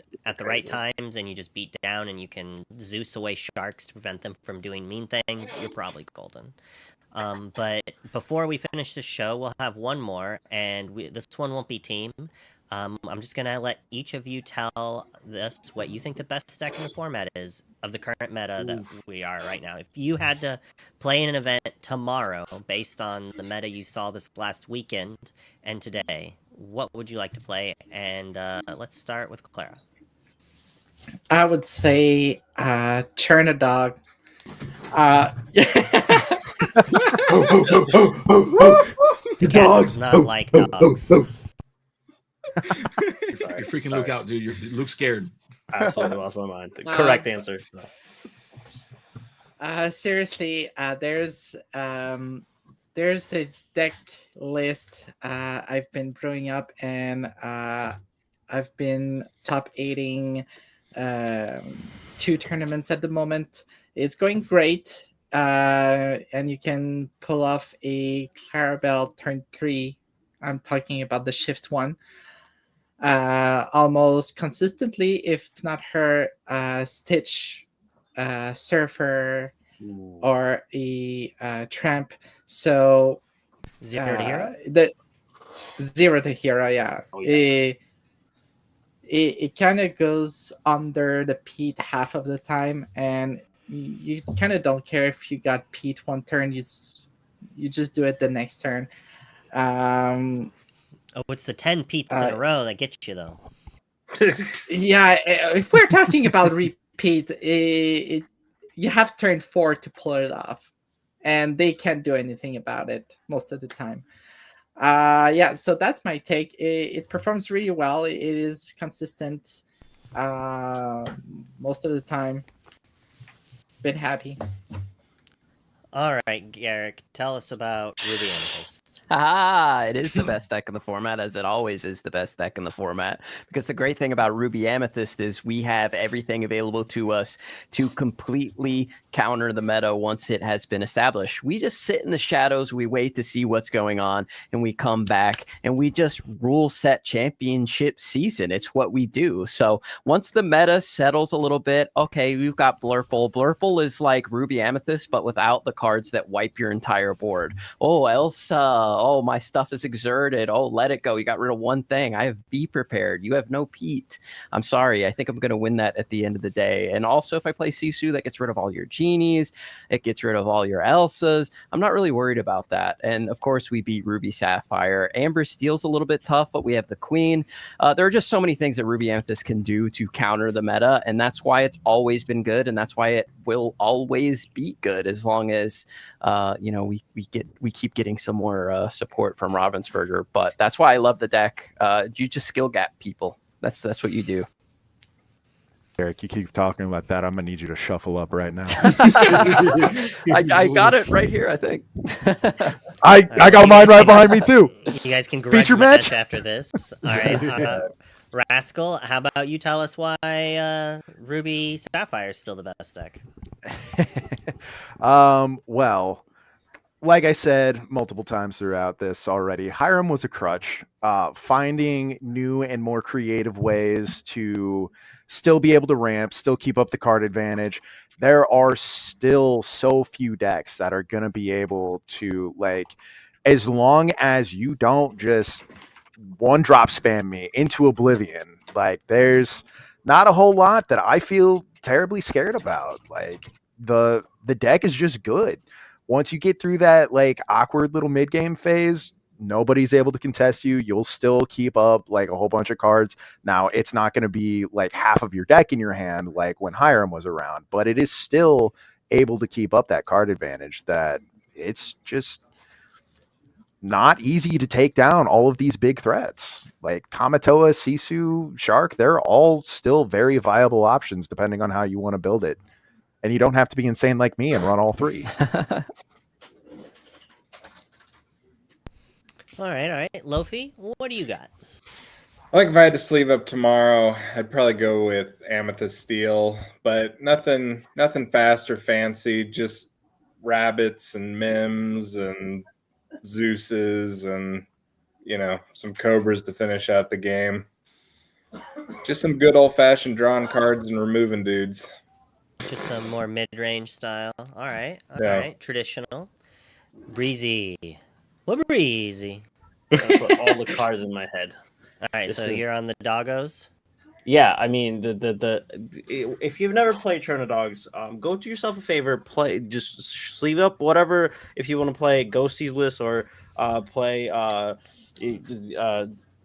Zero to Heroes list from the Zero to Hero list as well. The pure serotonin you will get out of playing one drop into a tramp is, and then finding another tramp and then playing that tramp is amount of serotonin that I don't think I've ever received in my life. And because of that, you should sleeve it up and just win games. And just dodge Emerald Amethyst all day long. It'll be fine. All right. Gabe, what do you got? Before I acknowledge what I got, I just have to say I appreciate you describing Churna Dogs like it's a antidepressant. That's fantastic. I mean, it was. It truly is. Like tournament TCG games. What are the side effects now? Losing games to steal. Discarded. You might feel some nausea if your hand is empty and stuff like that. Yeah. And if there's a Diablo, Tramp is a dead card. So. The only side effect is you can start barking at. Terrifying. Uncontrollable barking and potential hair growth. Who knows? Weird squirrel. Oh, you're all on it. Catching. For me though, I've got to say that just given where the meta's at right now, I think the thing that I would feel the safest with going into a tournament or going into set champs would probably be Amethyst Steel. Just the ability to bounce piece repeatedly, the ability to have the reach. Like one of the jokes I like to make when I'm playing Amethyst Steel is that 13 is the new 19. So if I can get to 13, then I may as well be at 20 at this point, depending on what I draw. Just the insane amount of reach, the ability to not be dependent on your board entirely to try to claw that victory away if you can. And then just the bounce package to be able to bring those beats back and stop things from happening. So that's where I'm at. Well, you should never say 13 is just 19 ever in any sentence. Anyways, I think I would probably. It Oh my depends God. on my current local meta. If I was really expecting there to be a lot of Amber Steel, I would probably play Emerald Steel, pack some Pirate Pete's, and maybe even not even play the Diablo package and play something close to what Chris Louie was playing. Although I love my bird, so I'd probably just still play the bird variant. But getting some Muses, some Pirate Pete's, that's a way to beat Amber Steel. And with recurring Ursula 2s, that's how you do it. If I didn't expect other people to be playing Emerald Steel, I might just play Amber Steel. It's got a fantastic game against almost everything. Amber Steel is just it's very good right now. All right, let's run through the same order for quick shout-outs. Remind people who you are. Where can we find you? Clara, the questing queen. Yeah, you can find me at anything Questing Queen TCG online, on Twitch, YouTube, Instagram, and Blue Sky. Have this. And you can find me in the local Quebec meta. There's a big tournament next Sunday. It is a 2K, and so if there's anybody in Quebec, please go there. It will be amazing. We want to encourage that. Thank you. You hear it in the Quebec area. Get down there and game. Garrick? I am Garrick from Garrick's Lorcana Lair, and I am also on Team Inc., who will be participating in an amazing charity event this weekend that Kurt Spices is hosting. It's a little 24-player tournament. We're going to be streaming it. It should be a ton of fun. He spoke about it more in depth during the LCCC, but if anybody's interested, you can send me a message. I can get you more information. I don't have it right in front of me, but we are doing, it's going to be an all-day tournament, and it's all benefiting charity. So donations will be open and available for that. So it should be a lot of fun. Again, it's this Saturday. We're going to be streaming it. Kurt Spice is hosting it, and should be a lot of fun. So I'll definitely have that open. I'm pretty sure I'll have 3 different Twitch streams open on Saturday all day. Yep. All right, Rascal, the man who has yet to make any social media. I mean, I have social media, but none of it would unless you really are interested in me just posting nonsense all the time that is not Lorcana related. I'm sure you could find my Instagram account, I think is currently still sitting at Rascal Adams. But again, like I said, unless you just want to see me posting nonsense all the time, I'm not really talking about Lorcana stuff. If you want to talk to me about Lorcana stuff, I am generally in Discord. I do a lot of traveling around the Midwest as well. So if there are any other Midwesterners out there, you'll likely see me at the various 1 and through 5Ks that end up popping up along the way. Actually got one coming up this weekend down in Central Illinois. So nice. Hopefully I'll report back on how well my red blue does. Nice. Receipts. All right, Lofi. Well, last time I made the mistake of thanking you, Luke, so I'm going to skip over that part. And I just have a few shout outs. First of all, to Gabe. I feel like we really bonded tonight. Second of all, to 20 Lore. Those guys I've been gaming with since 2008, and we're still going somehow. And a big shout out to Big Mikey and the boys. If you know, you know. Ooh. Yep. All right. We're breezy. You can find me at twitch.tv/ybreezy every Tuesday, Thursday, 9 p.m. Eastern time. We do a dumb, terrible show called Lorcana After Dark, where we just chat, dive into Lorcana and everything else in between. Tomorrow we'll have Freedom Gaming's very own Sisu to yap with us, kind of bounce back from his very unfortunate Blurple matchup. And yeah, that's where you can find me, or Twitter or x.com/y@ybreezy as well. I yap there quite a bit. A lot of cap usage, unfortunately. I'm sorry for that, but not really. But yeah, that's where you can find me. All right. Well, this time, Gabe, you get a whole minute. Oh, thank you. You're so gracious. I appreciate it. Last time I had to cram it out in 15 seconds, and I was really impressed, by the way. I was quite impressed. I was actually going to tell people, channel your inner Gabe. Thank you. Thank you very much. So Illuminati TCG, that's the team I'm a part of, a team of the ICL. Shout out to Freedom Gaming, specifically, apparently Illuminati's daddy, according to the pre-show player card for Momentum, which that's an inside joke for those of you. Freedom Gaming and Illuminati are from the same area. We're actually local friends. We know each other. And I always joke that Momentum should be the team, everybody's father, because he's such a nice, sweet person. I love him. The rest of Freedom Gaming, though, they're poo poo. But Momentum, swell person. So Illuminati TCG, Freedom Gaming. Shout out to SSG Southside Gaming. That's where you probably know me from more than anywhere else, as the person who casts alongside Skinner first to 20 at the Southside Gaming events, which we have another event coming up the first week of May 3rd. We've got a number of events happening that weekend. We've got the main event, which is a 10K. We've got a 1K, and a very, very unique thing that we're doing. We're hosting a 5K that is a high stakes event, meaning that it's a high entry point. The number of people who can win, the percentage of prizing to top cut is very limited. Think of like a poker tournament. So really, if you're going to play in this high stakes event, you're saying that you are the bomb.com. So that's where we're going with that. So SSG, us, and the ICL. I mean, come on now, ICL's cool. And with that said, I'm passing it back over to you, Luke. We all love you. Bye. All right. I do believe we rated.